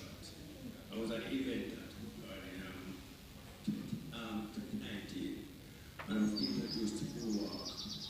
And I gave them a name and number. And when I left, they called me for it. And I answered everything and they said, but I did not go into to sign up with them. I don't know why. Anyway, as I said, I'm going to cut it short. Last year, I get really sick last year. They said I have to do an operation. And the operation cost over $1.3 million.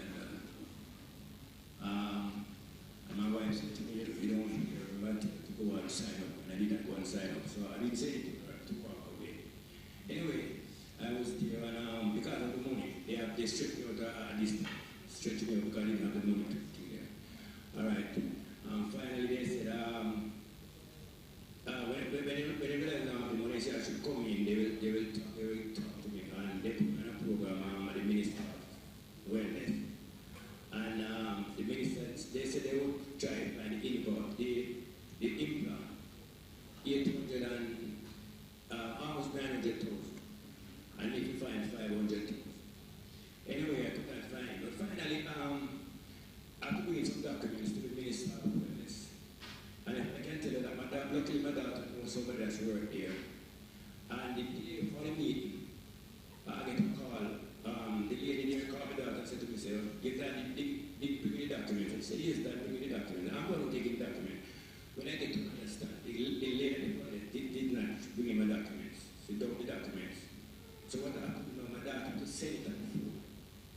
Send it on the phone. That's what I get through. Anyway, I get through now, and they decide to do that. Why they decide to do the operation? It's last about 2 months. They know that they don't get what they want to go with last 2 months, so they have to do it before they do the 5th of August. Finally, they said that to put some amount to 500,000 because I respond for 500,000 and the government prepare the implant. They said to come as close to 500,000. Anyway, finally I get to 300,000. And they decided to do it. Because if they didn't do it, the grant that I get from the government, it would expire. So I still owe 188,000. And I can tell you that I regret it, I didn't sign up before. I regret it. And as I said, my wife, of course, I didn't answer or say anything. So I will be the first one to sign up from now on. Thank you so much for listening to my story. Yeah, man, thank you so much, Mr. Stewart, for sharing your story with us. All right, I think I'm back online now, so let's play the video.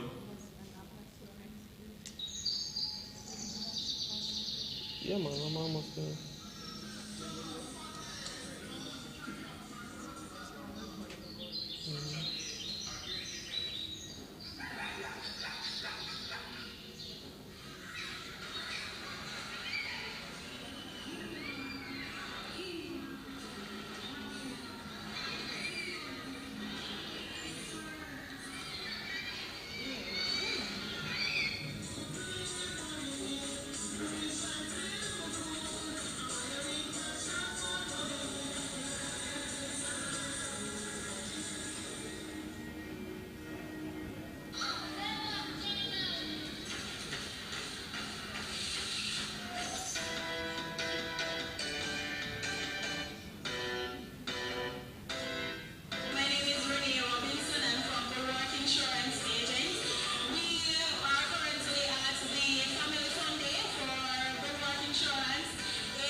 So that was in 2019. She said, see you next year. What happened next year?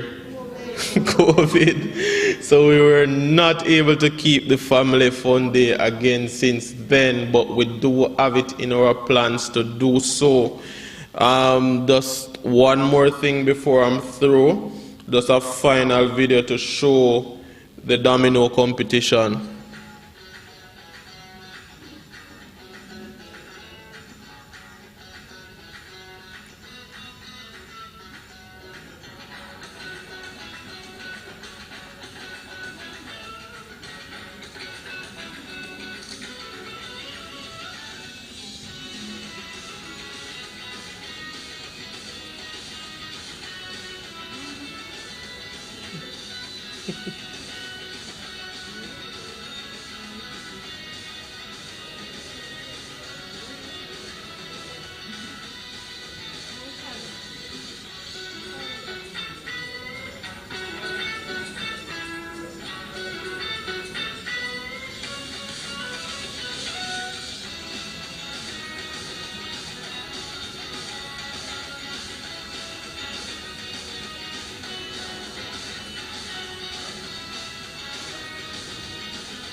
All right, perfect. So, that's just a short synopsis of what we do. We do more than just provide health and the guards income protector policies for our security officers, but we do give back. And this is probably going to be the first most persons are going to hear this.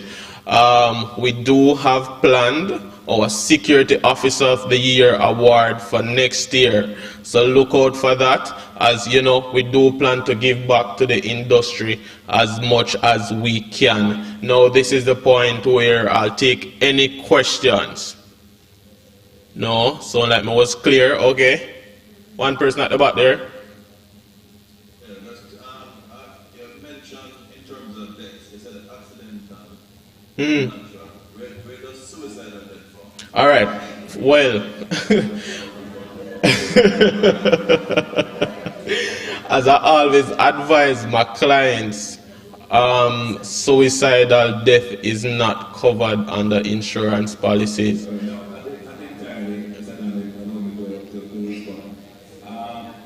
while we don't want to commit suicide, that's something that we encourage in your town.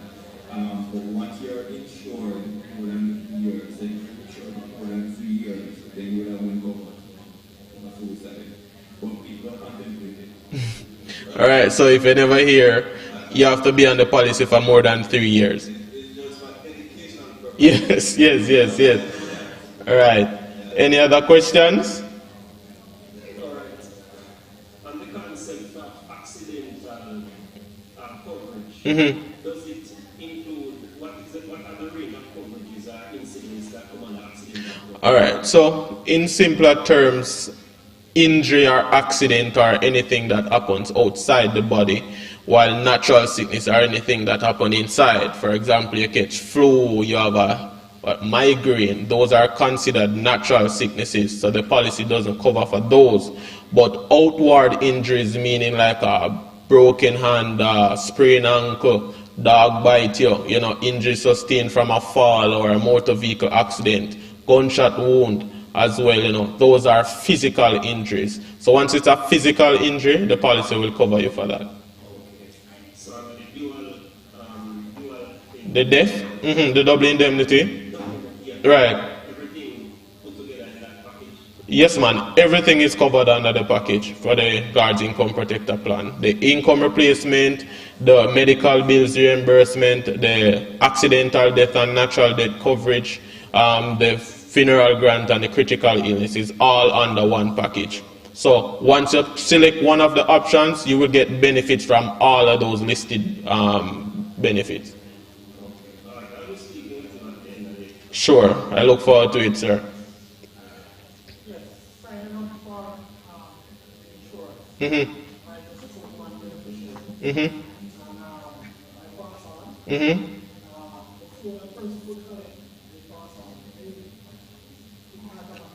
Well, to answer that question, I might seek assistance from Mr. Ham, who has been in insurance a little bit longer than I am.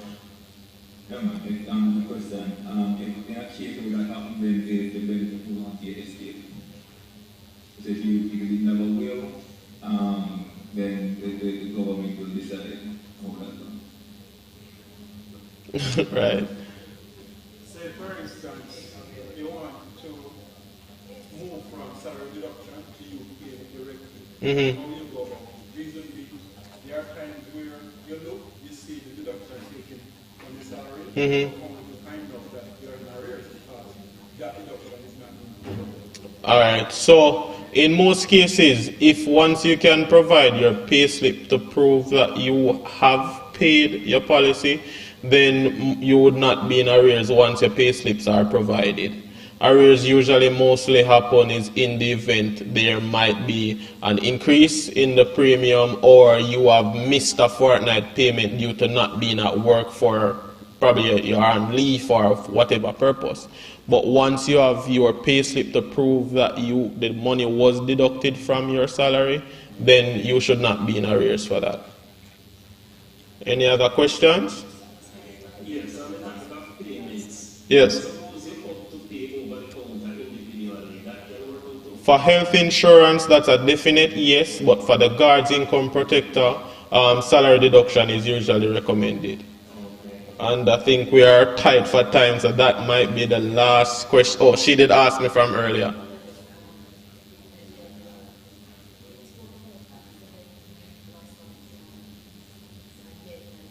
Mm-hmm.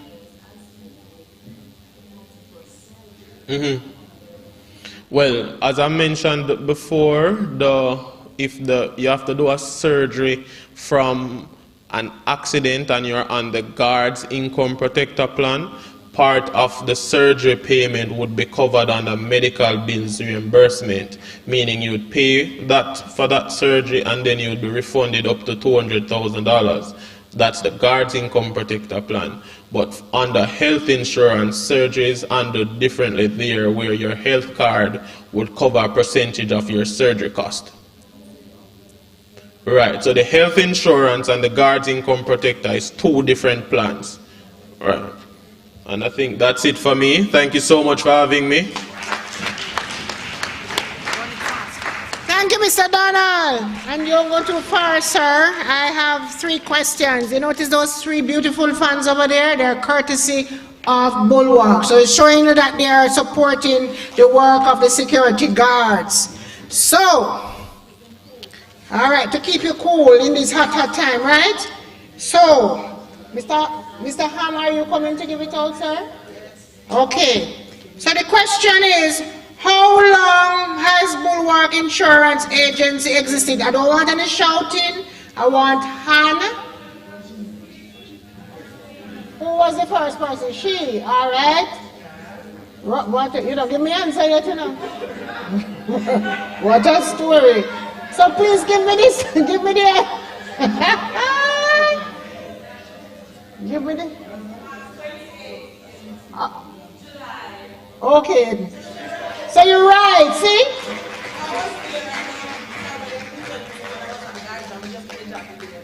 What? She remember everything. So it is from 2018, and it was on the first day she got the job at Guardsman. And so she's the winner of a fan, a 12-inch fan. Wow, standing fan, keeping cool in these hot, hot times. And you need to smile. All right, you're on candid camera. Go ahead, my girl. All right. The second question is, name two products Bulwark offers to security guards. No, she put up her hand before me asked her the question, that lady in that white top. The lady in the white top put up her hand before me asked the question. Okay, all right. So go ahead, sir.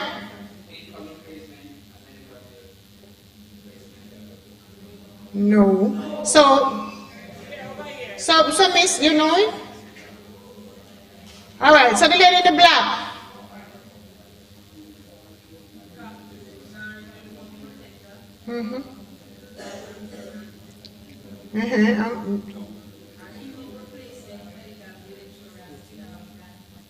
Oh. All right, you beside her in the green. I'm coming to you afterwards, miss.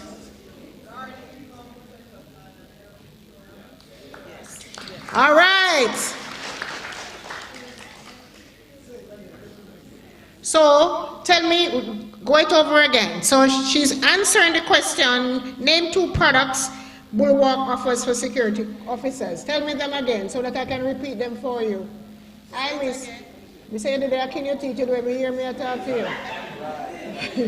Miss, allow me to say it again. What the answers are. Guard Income Protector Plan and Health Insurance.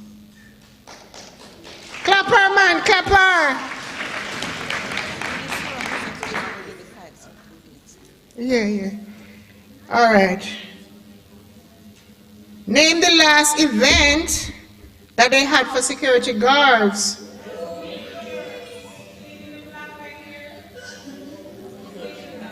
Which one?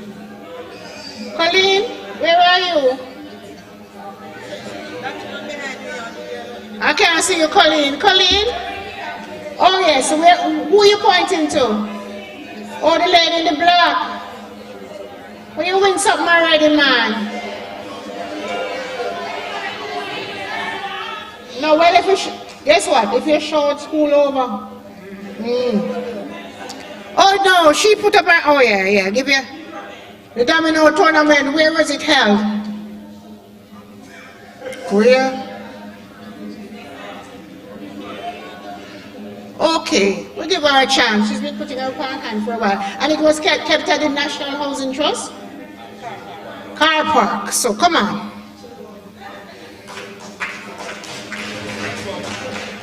So the event was kept, it was the domino tournament, and it was kept at the National Housing Trust car park. Sarah, lady, ready?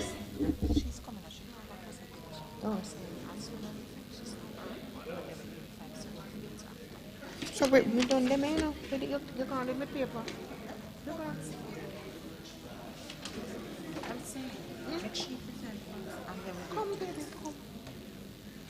All right, so we're winding down. Clapper, man, clapper. There are other things for you to get. Don't worry yourself. Somebody will go home with something. It is my pleasure. You got it, the paper. This is mine. Me, come. Yeah. Yes, member. You know that this team was the first group that said they would come, investing in yourself, and they wanted to let you know about your health status, especially for HIV. And so we are pleased to ask Miss Deidrean Miller, the community peer educator from Sarah to East Regional Health Authority, right? So Southeast Regional Health Authority, HIV prevention team to come to us and just give us a little synopsis. I know she have a whole heap to tell us, but me know night I come and you want to go curry, go buy a little things. Is that true? Yeah.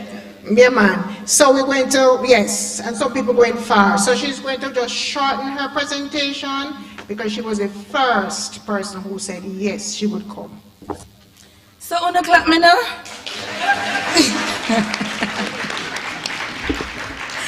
Good afternoon.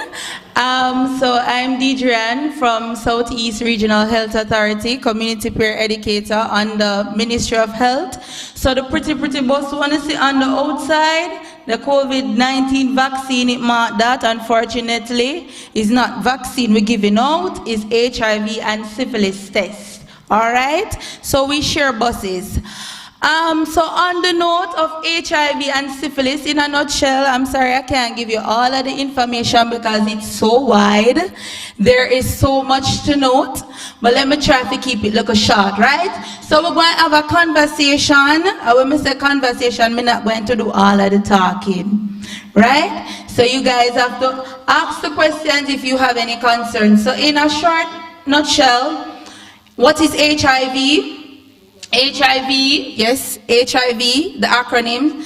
HIV stands for Human Immunodeficiency Virus, which tends to lead to AIDS, which is acquired immunodeficiency syndrome, right? So there is a difference. So HIV is a virus that causes AIDS, and it's the antibodies that enters your immune system, that deteriorates your immune system for it to get to AIDS, right?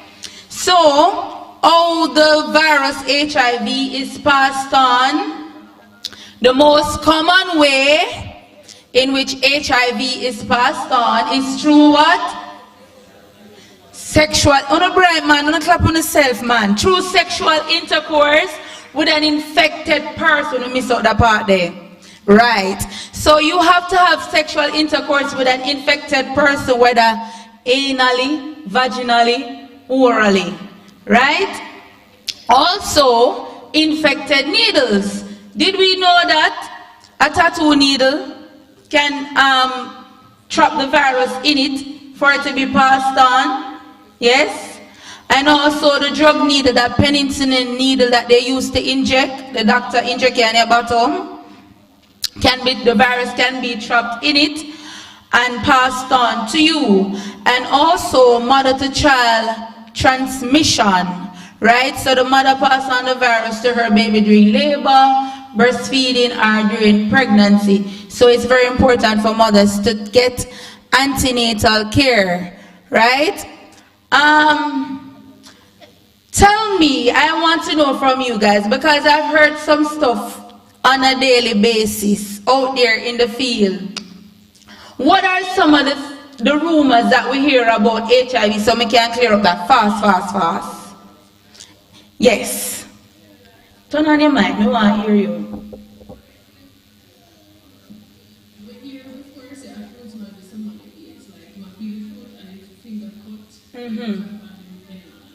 And it passed on the way there.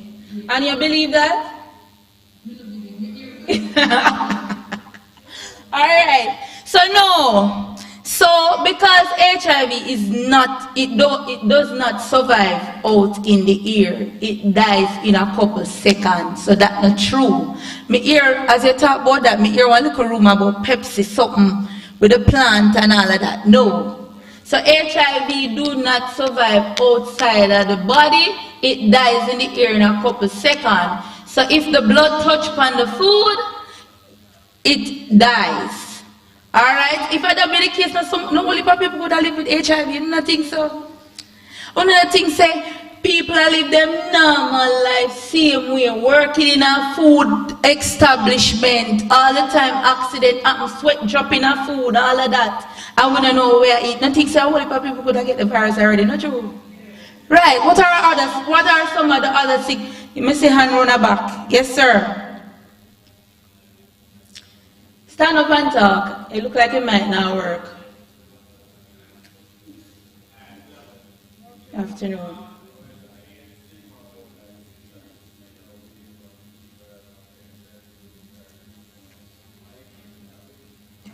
Right.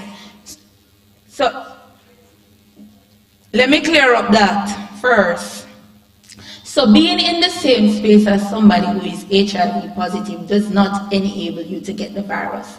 If you are going to share utensils, clothes, all of that, it has to be the ways in which I just listed, and also blood-to-blood contact, right? And it's very rare for blood-to-blood contact to pass on a virus, because in most cases it often happens same time. So you have a fresh cut, the positive person have a cut, and blood is exchanged at the same time, or blood transfusion in which, you know, the blood is present and it is given to you. It is present in the blood and it is given to you.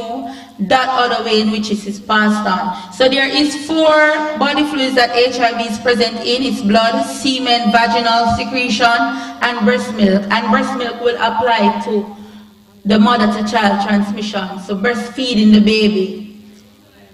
Saliva, no. So you will have to consume a whole gallon of saliva for you to get the virus that way. Right? So, and people, we love to kiss. And we know say saliva exchange in a kissing, not true?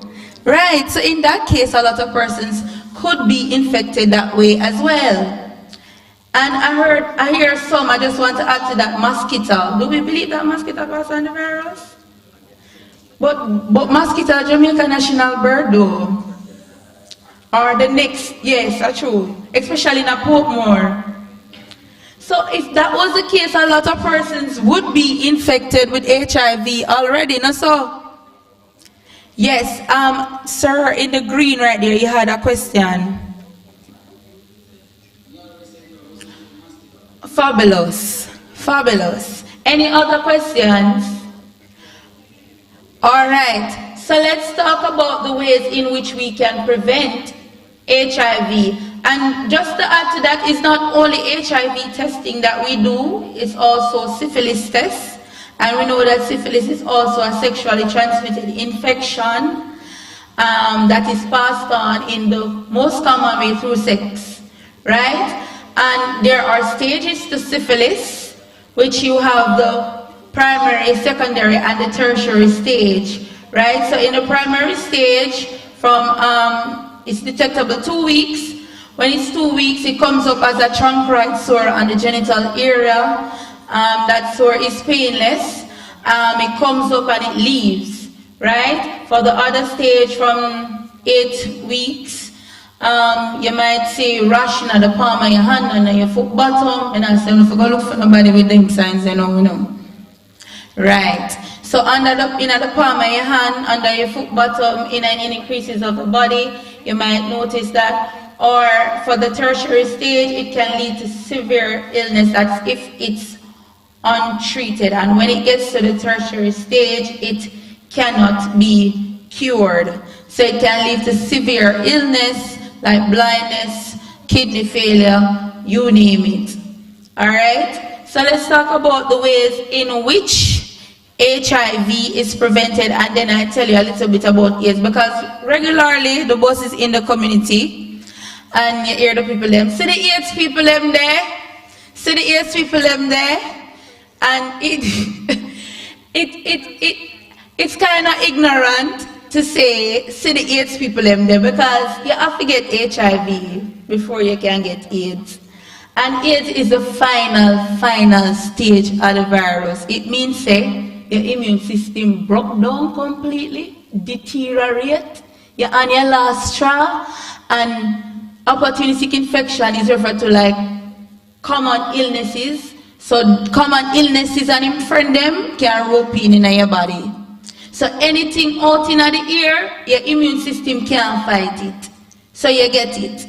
And a lot of persons tend to always say too, you see people with one hip rash and something on them skin, and them start lose weight and them can't sweat. And AIDS them off. No. So for HIV, there is not a line, sign, or symptom to it. Yes, for the first contraction of the virus, it might operate as flu-like symptoms in the body, but naturally, Jamaicans always are sick. Any flu out in the air? Yes. So you can't stigmatize that it is a flu-like symptom and an AIDS or HIV, right? So in most cases, there is no sign or symptom to HIV, and you can live up to 10 years with the virus, and you know say it today. I've heard instances where persons just tested and just after 10 years just finding out that they're HIV positive, right? So I will implore persons as best as you can, it is good to know your status, and it is also good to encourage your partner to get tested as well. Alright, so on that note, let's talk about the preventative ways in which we can prevent ourselves from getting HIV. So me keep it short, me are running up. Yes, we look like X. Go again. Abstain. But we are all big people in here.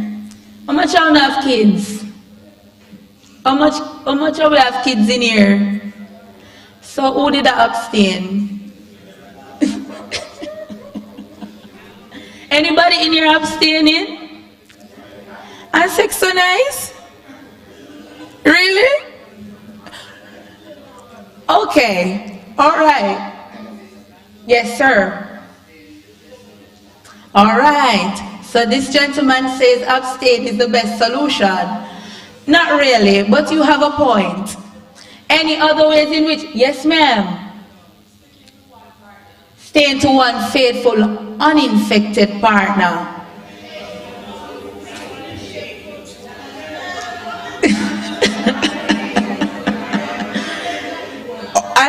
I'm going to respond to that. Let me hear the other preventative methods and then we can talk further. Yes? You had one? Using a condom. Yes? Do regular checkups. Fabulous to the brain, man. Clap on yourself. Wanna deserve some food. Not true? Alright. So, you all are correct. So, on the basis of saying abstain, which in for most persons who are not abstaining, it is good to do your regular checkups. And for the person who responds to say to one partner, you do, alright, so each one teach one, each one reach one. So just as how we are getting the information now, you know, things that you can have an open conversation with your partner to make your partner become more aware of what the risk they're taking for themselves. Because you know, the moment of the act, you know, they're not think about you, you know. Right? So I mean, when persons become more knowledgeable of information, they make smarter choices. Now so I go. Right. So saying to stay to one faithful uninfected partner means say when your partner come to the bus and because a lot of persons normally say them go through trauma coming on the bus and the session, but when they leave it actually helps. It actually helps, and it helps them to make smarter choices.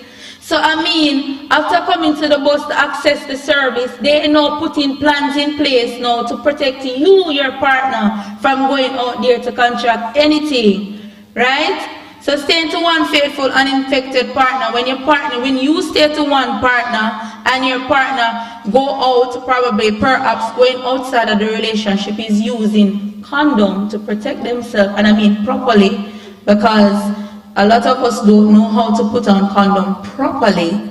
So there is a boot on the outside to help you with that. Alright? So when you use a condom properly, it is also a preventative method of you not contracting the HIV virus. Alright? So staying to one faithful uninfected partner, knowing your partner status, getting your regular checkups, right? Using a condom consistently, and yeah, basically that's it. Any questions so far? Yes, sir. Good afternoon.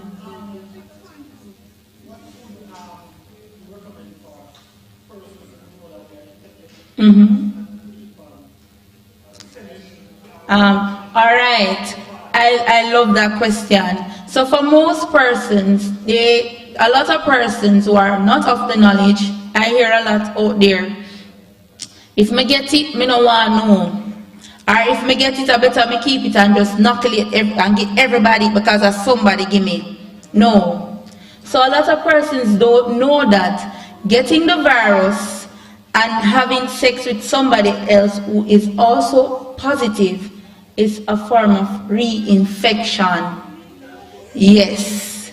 So when you two positive person having unprotected sex, it's reinfection and it causes more damage to your immune system. Right? So I'm gonna give you a little bit of information about PrEP. I don't know if you guys know about PrEP. PrEP. So it's pre-exposure prophylaxis, prophylaxis, right? So it is a pill that you use to help to prevent yourself from getting the HIV virus. So you take it for 28 days basically, right? So if you know you're going to put yourself at risk, or especially for persons who have positive partners, those persons are eligible or more eligible to be recommended for PrEP. So they can take the pill to prevent themselves from getting the virus from their partner. Go again? No. So we only can refer you to a doctor and the doctor will take it from there. Alright? I see a hand around the back. No. So it has to be a written prescription. So as I said, we can refer you to the doctor and the doctor will take it from there.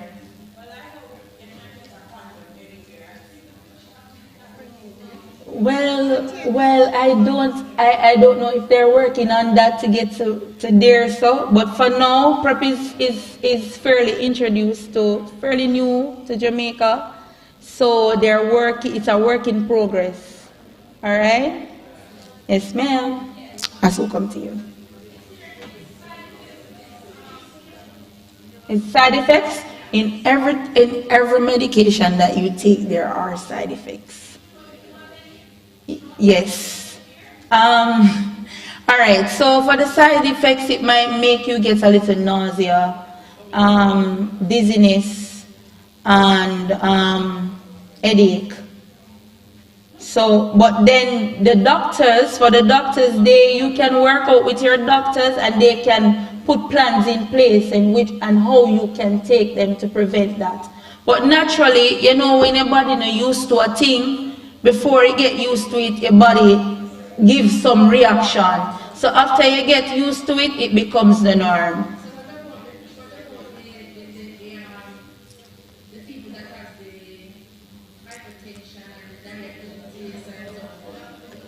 Yes, so you would have to consult your doctor on that note. All right. So quickly, having HIV is not a death sentence. So let me just wrap it up. Having HIV is not a death sentence. You have a very good treatment care team now put in place free of cost. So you do not have to pay for HIV medication. Right? So once you're tested, Jamaica algorithm is that you do a confirmation test, and once you do a confirmation test, you take it from there. So you're linked to the treatment care team that provides you with psychologists, if you need to see social worker, counselors, contact investigators that will follow up with you in case you don't come to pick up your medication on time. A lot of persons. So, and all of this is free, of course. So once you enter into the government system and you did it with us, we take you through the system. All right? Any other questions? Any other questions? Yes. So you're the last? Yes. Right.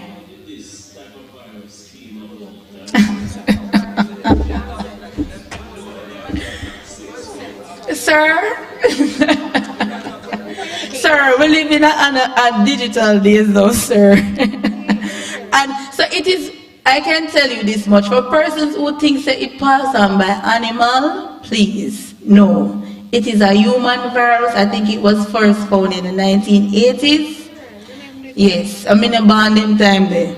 Right? So I cannot tell you who was the first person who had passed it on, but I can tell you that much that it was first found in the 1980s. And seeing that it's already here, let us deal with it at hand.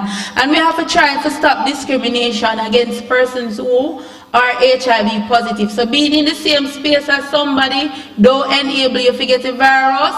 Sharing utensils, talking saliva does not pass on the virus, right? So we need to support persons who are HIV positive and encourage persons to not to resist from getting tested. All right? Any other information, you can visit our booth or you can visit the bus and we'll give you the information you need. All right? Thank you. You hear how youth come on powerful. So one question. I have something to give away. Can you tell me how you can contact? And I don't want anybody who win already. The winner already, put on your hand. That gentleman right there. Contact HIV. Contract. What did I say? Contact. Oh, contract HIV. Answer me, sir, I'm not hearing you. And what else? Come. Clap the gentleman. All right. One more.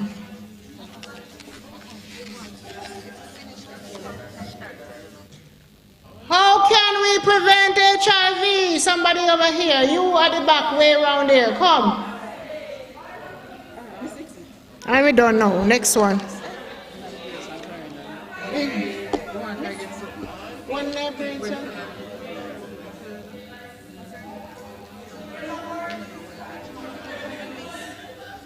yes, ma'am. So I'm calling. Is there a Mrs. Jacqueline Howell Campbell in this place? Woo! Well, you were the first person to do online renewal? Long time ago, September 22, 2021. Hold on a minute. So this lady going to win. You soon get through, ma'am. All right. So so we are going to ask Miss Adriana Irons. Thank you, Miss. Wonderful. Thank you so much, and we're going to invite you back again because you're powerful and strong and have enough information. Clap our man! So we're going to ask Miss Adriana Irons to present. She's the senior inspector for the PSRA to hand out this gift. And where is this? She for the first and that. She's from the furthest, do you know? She's here more. All right. So we are giving you. You have traveled from how far? Yes, so we give it. Woo! And she's getting one of the certificates, the 5,000 certificates, courtesy of Cool Loans. All right, so I see Akeem Clark from Portland. Akeem?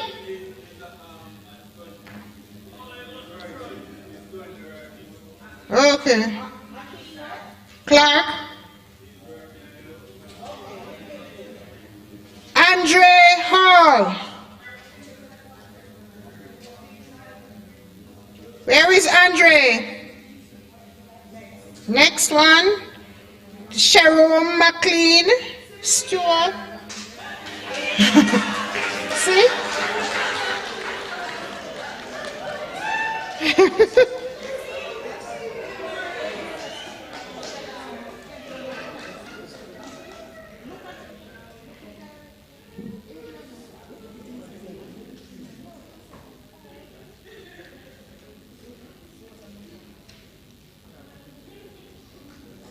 All right, so you know to go on the website and you need to go purchase something, and that is your gift certificate of $5,000 to purchase something on Cool. All right. Stacia Grant.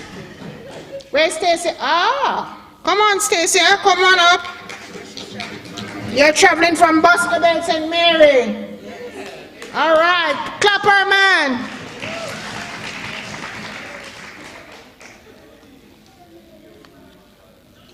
Safe travel home. And we're calling back Mrs. Jacqueline Howell Campbell. Yeah, you are the first applicant on the online from 2021 renewal for the PSRA using the service, the golden vase. So it is in the, right, that one. Clapper!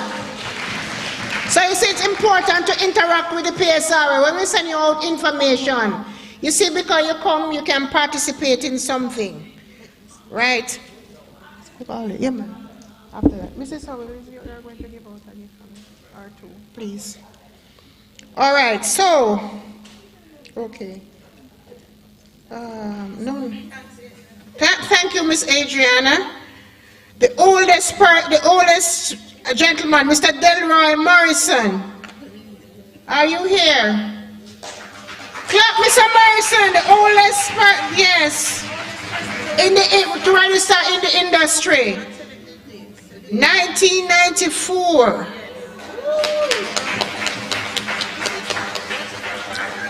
The coffee maker. I think it's that one. Is that it? The coffee maker. In the planet man. Yes. In that one? Is that it? I must error that. A blender that. You like that? Blender. Okay. All right.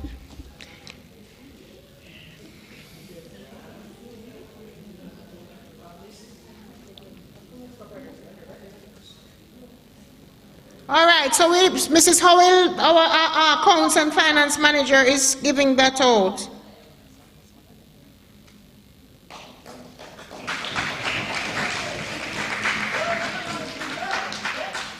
The first person to register this morning is Shanika Foster. Clap her. She came here early, like 7 iron.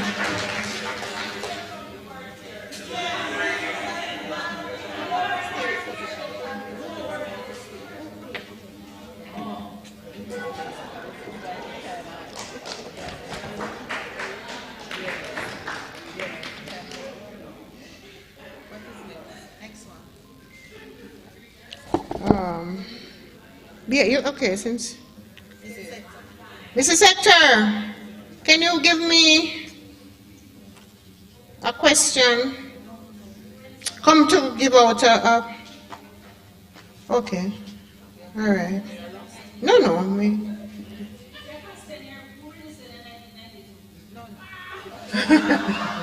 That's a question. Give me the name of the company that registered.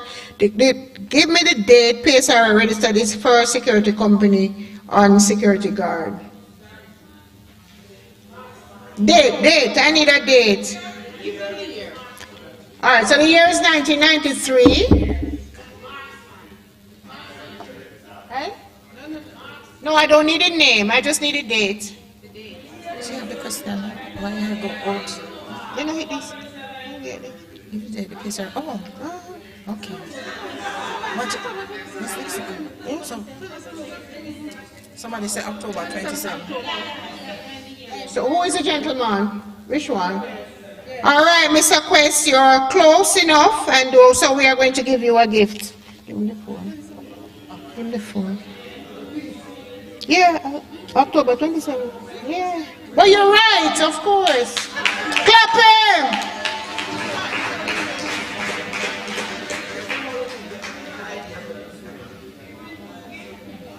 Miss Mackinabrook. 1993.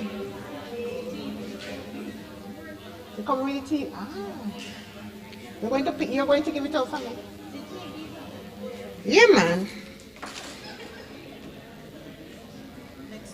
So we need a box. We need a box to pick now, Miss Mac, so we can give away some of these gifts. So we are going to shake up the box and we are going to ask one of our officers to come and pick from the box, because we don't even want to touch it. No, Mr. Harris. No, Mr. Harris. We say, no, I say security. No, I'm not going to ask them. I want security so them feel. No, as soon as security officer could pick in this muffin. And this person will win this beautiful TV offered to us by Cool Loans.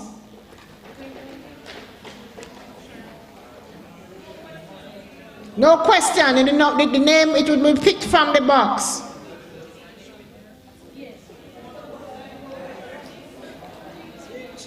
So I want everybody to look to say it is transparent, right?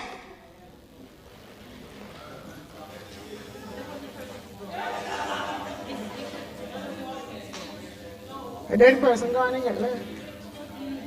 So, if you're not here, you lose it. If you're not here, all right, and your name is picked, you will lose the opportunity to win the TV.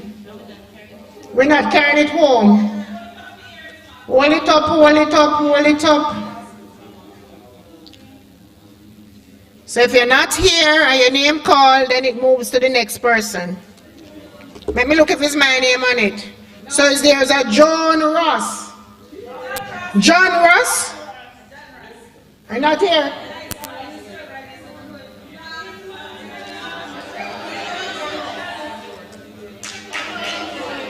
He was just in there.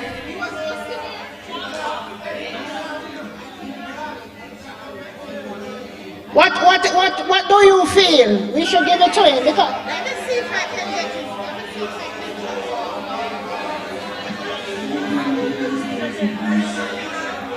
All right, so let me check if he has work. What do you think?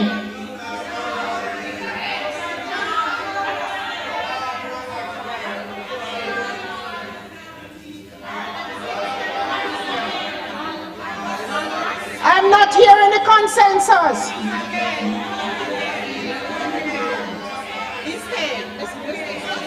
He was here. Yeah, man, he was right there. So hey?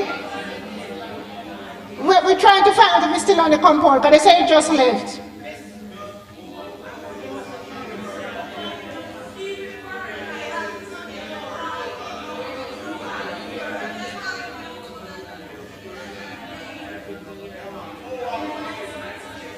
All right, so we're going to pick again, and we leave that, and then we see if he's close by. All right. So Miss Mac, we're going to pick the second name.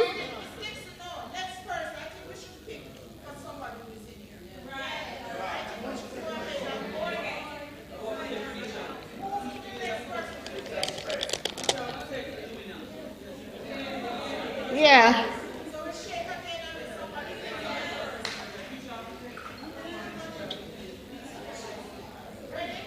Yeah. You get him? Oh. Get that one. Get that one for me now.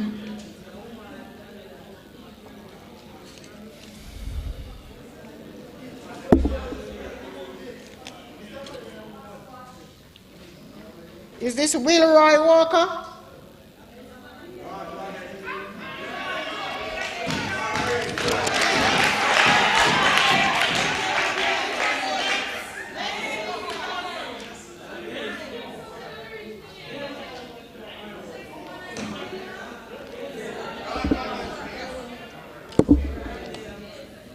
Oscar Riley.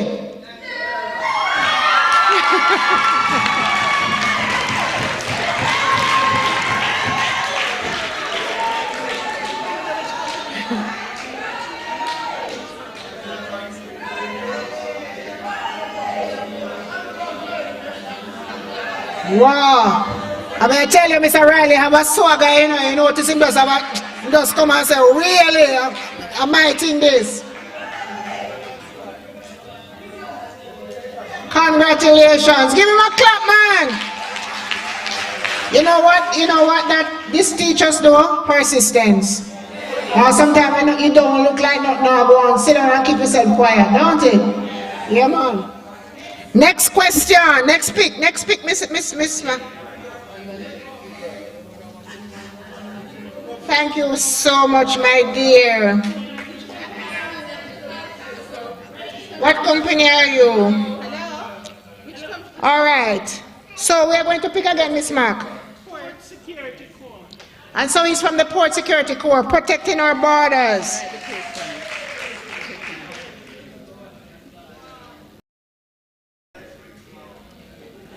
Next pick.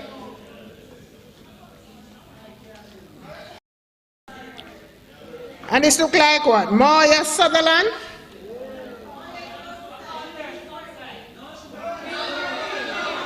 No, she's working.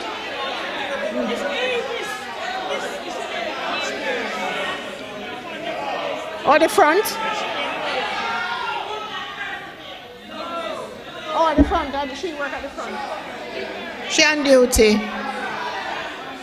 Shh. She. No, he's on duty. She's on duty, sir. Sir, she's on duty. It's a quest guard. She in the car park.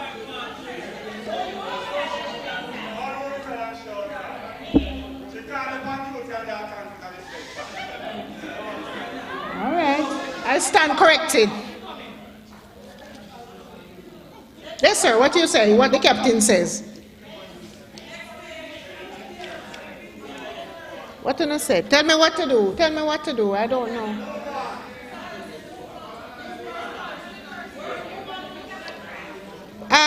Pick again, Miss Mark. Sorry, sir.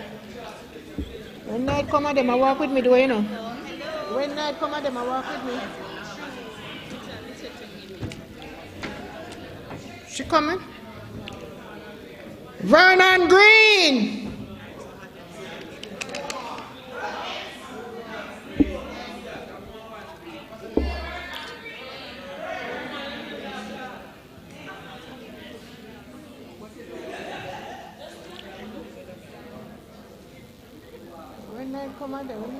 Nobody know the damn me that ever walk with me. Karen Johnson.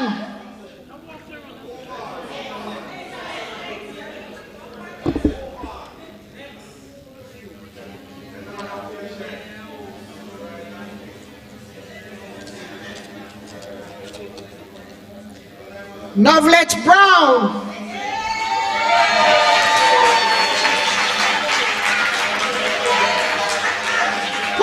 The toaster. That's the second prize. No, sorry, no, that one, Reggie, the rotisserie. Yeah.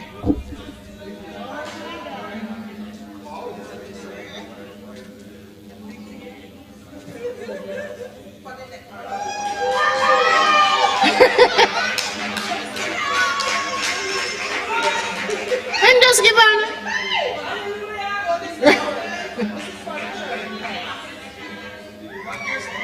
Oh, this is Maya, dear. Miss Mark.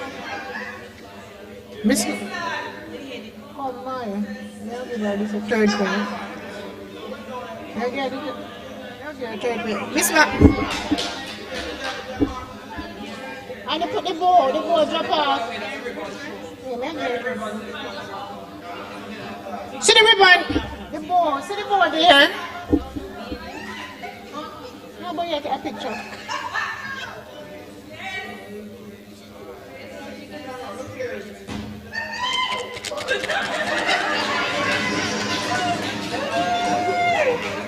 All right, come Miss Maya, come Miss Maya. Hot plate, Maya. The one that we call. Is she right downstairs? She. Maya Sutherland. Oh, they had that hot plate.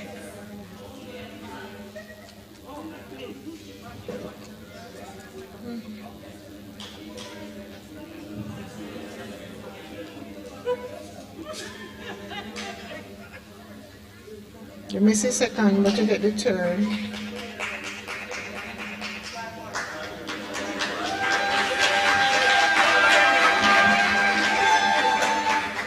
have to just keep now. Look how you don't have that question. tell me, oh, you have pick, just pick. Sophia Clausen.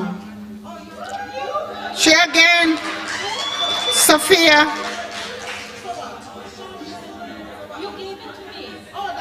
Yes. All right, so here's a. Avail. Your ways make your heart come down. That white one there. No, that white one there. Flat one. Okay, that is very fragile. You can get in, so hold it.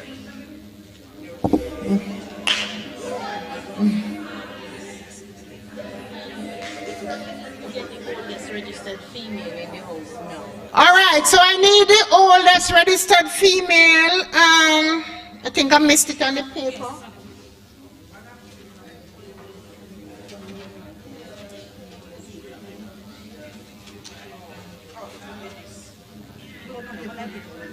Yeah, she's still here. But she didn't give her name now. Just got her name. The person who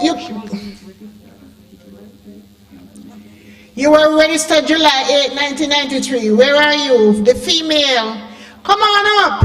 What is your name? Remind me of your name, please. No, that is not. Blender. Blender. Yes. What will you have?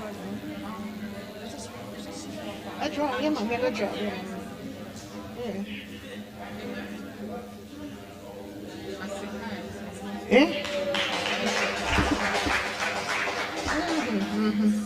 All right, so we're going to pick again. Let's pick here.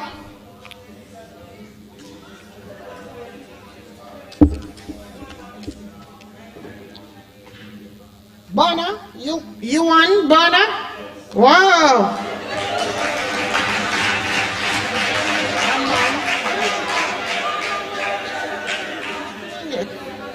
Can you hold it? Anything you get?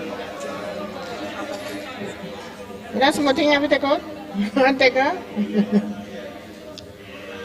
So yeah, one more. If you shake up the box.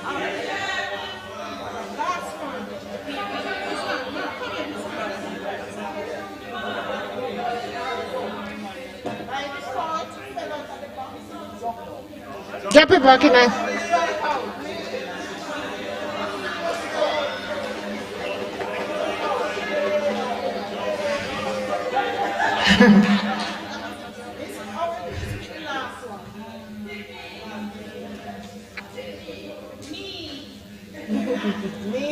Me a pick.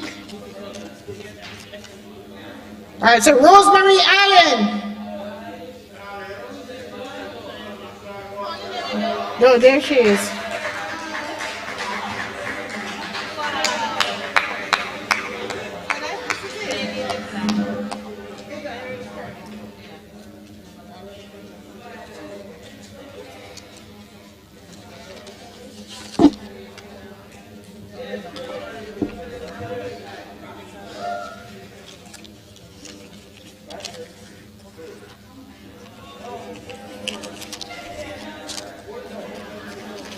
Nurse.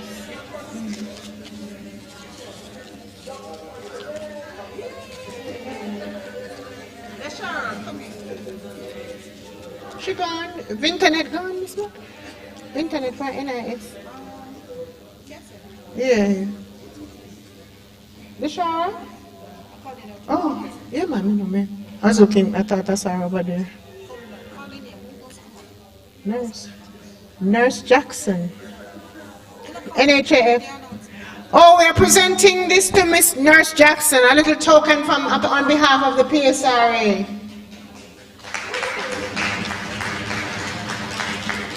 And where is our little friend? Since the internet gone, we could have given the other lady from Sierra. She made a presentation from NHAF. All right. So, Colleen, can you get the lady from Sierra while Mrs. that made the presentation while Mrs. Howell makes the vote of thanks. So it is my indeed pleasure. Boy, I just want to ask you how you feel. What makes it so great? You feel special, not true? Yeah, wonderful. And you're giving your paper. Oh, wonderful. So have you given your satisfaction paper? Have you handed it in, filled it in? All right. So without further ado, yeah man, remember you collect your lunch, you know, when you're going out. Collect your lunch. She gone? All right, I'll send it to her. So, we are going to invite our accounts and finance manager to give us the vote of thanks. It was a good day, indeed. Clap yourself.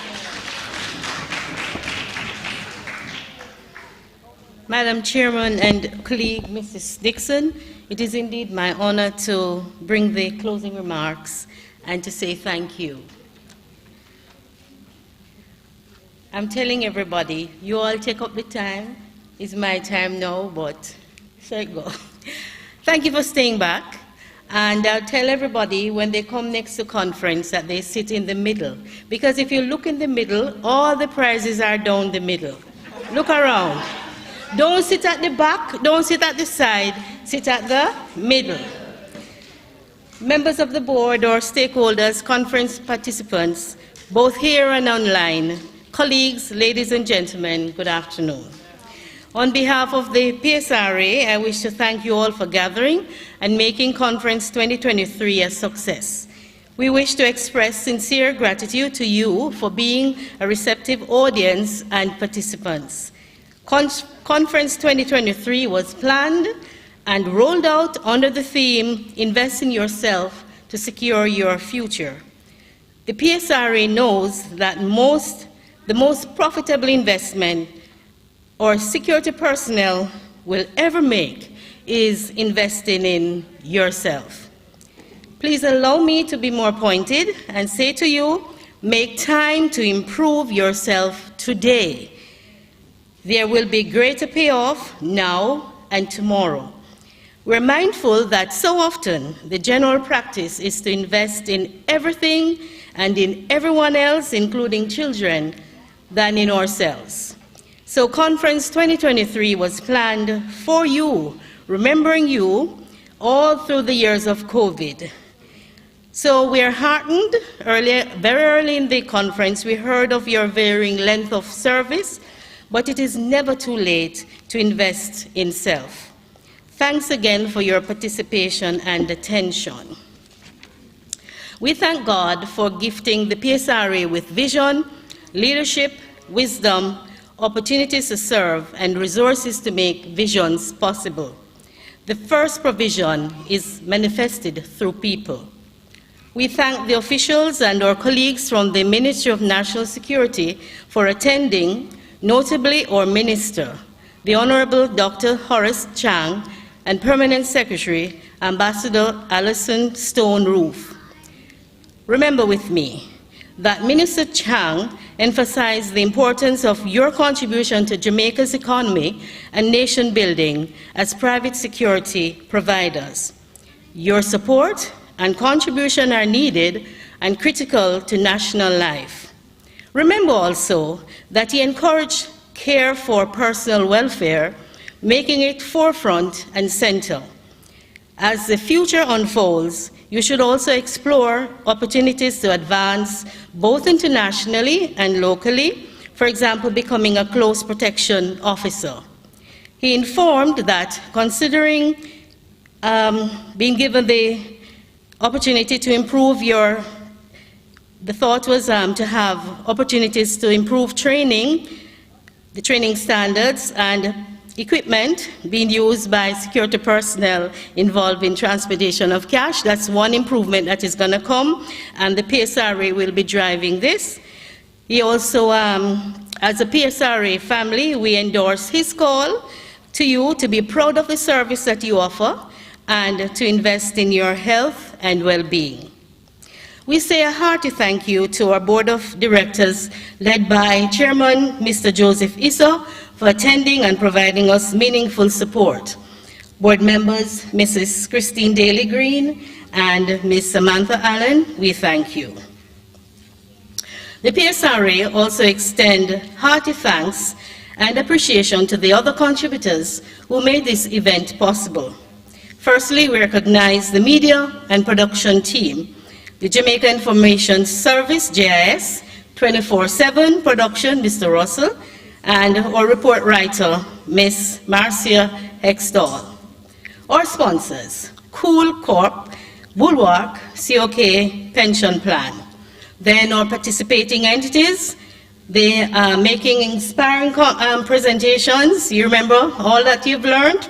They provided us with useful information, and we're much wealthier for this. Don't you agree? Let's remember HEART. What did HEART do? HEART made us aware of skills training opportunities, encouraging us to contact any of the 26 locations available island-wide. Then we had the NIS, National Insurance Scheme, making us aware of the benefits. Let's remember now that NIS is to work for us, it's working for us, so therefore means that we need to facilitate the NIS officers when they come to your location. The NHF, National Health Fund, get your NHF card. That's what I heard. You heard that? Yes, there are about 17 benefits that you can access. And you remember you would not allow Miss Nerika to finish? Every minute is a next question. So try and remember to get your card. Then SARA, Ministry of Health and Wellness. They told us about HIV. What is HIV again? Human immune deficiency virus, right? And we learned that it causes AIDS and it is not really AIDS. We mix up them, and there were some myths that were clarified for us. Bulwark, we got whole information. We hear about them doing providing coverage for life insurance, group life, and so on. And one thing they told us to look out for the award that they'll have in 2024, Security Guard of the Year. They didn't tell us how we can beat, but let us strive to do our best. And I'm sure we will be noticed.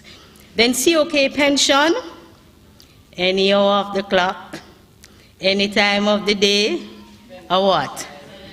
Right. So you listen then. Okay, everybody, we want to thank them all for coming and bearing gifts of knowledge and gifts in kind as our conference partners. We really appreciate their benevolence, the positive vibes that they brought. They have not gone unnoticed. Our main speaker, do you remember him? Our presenter, Mr. Wayne Robinson. We thank him for the comprehensive presentation on sexual harassment in the workplace. Quite a topical issue. Some of us don't want to talk about it, but it is happening. And I dare say at times he was graphic, but then we're an adult audience, so I guess he could speak. So I want to thank him for assisting us to navigate the realities at work. Finally, I want to thank Mr. Harris, our Executive Director, for continued leadership. Allow me also to recognize Mrs. Marcia Hector, Chair of the Planning Committee, also the Planning Committee, and my colleagues who form the part of the team here that's working today. Not everybody that worked is here today. We want to recognize your motivation, your dedication, and unwavering effort to have Conference 2023 what it is today. So thank you all, a hearty thanks and appreciation to all who have made contribution to this place. The fact that you stayed back, we appreciate it. So we hope that what we've learned today will bear fruit, and you'll agree with me that Conference 23 was a success.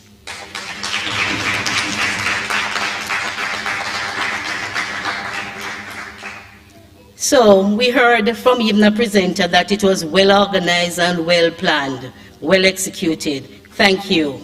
So can each of us take up the charge to invest in ourselves, increase our knowledge and skills? Check out HEART. Maintain good health? SARA. Plan for social protection and retirement? COK. Build good relationship? PSRA. Be proud of your job and the service you offer. Listen, as of now, assess your skills and your abilities. Dream bigger, set goals, seek to achieve more, and maximize your potential. Improve your quality of life as you invest in yourself. Thank you all for attending and sharing with the PSRA in such a memorable event.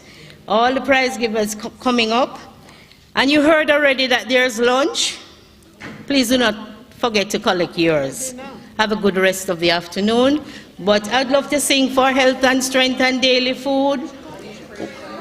For health and strength and daily food, we praise thy name, O Lord. Amen. Thank you very much, everybody. Have a good one. So Morgan, for help.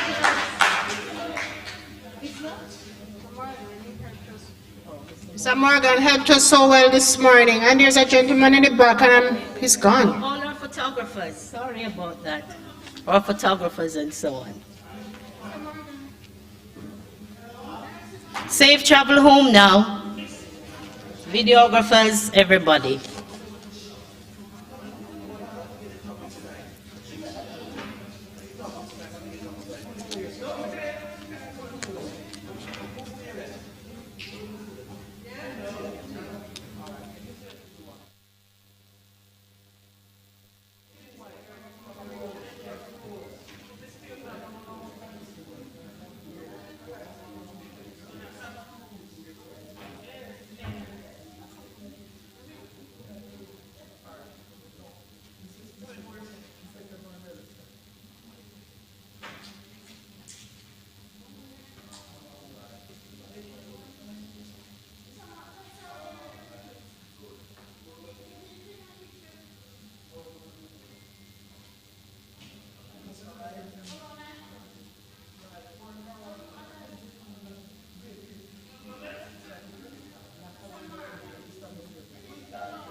Relax.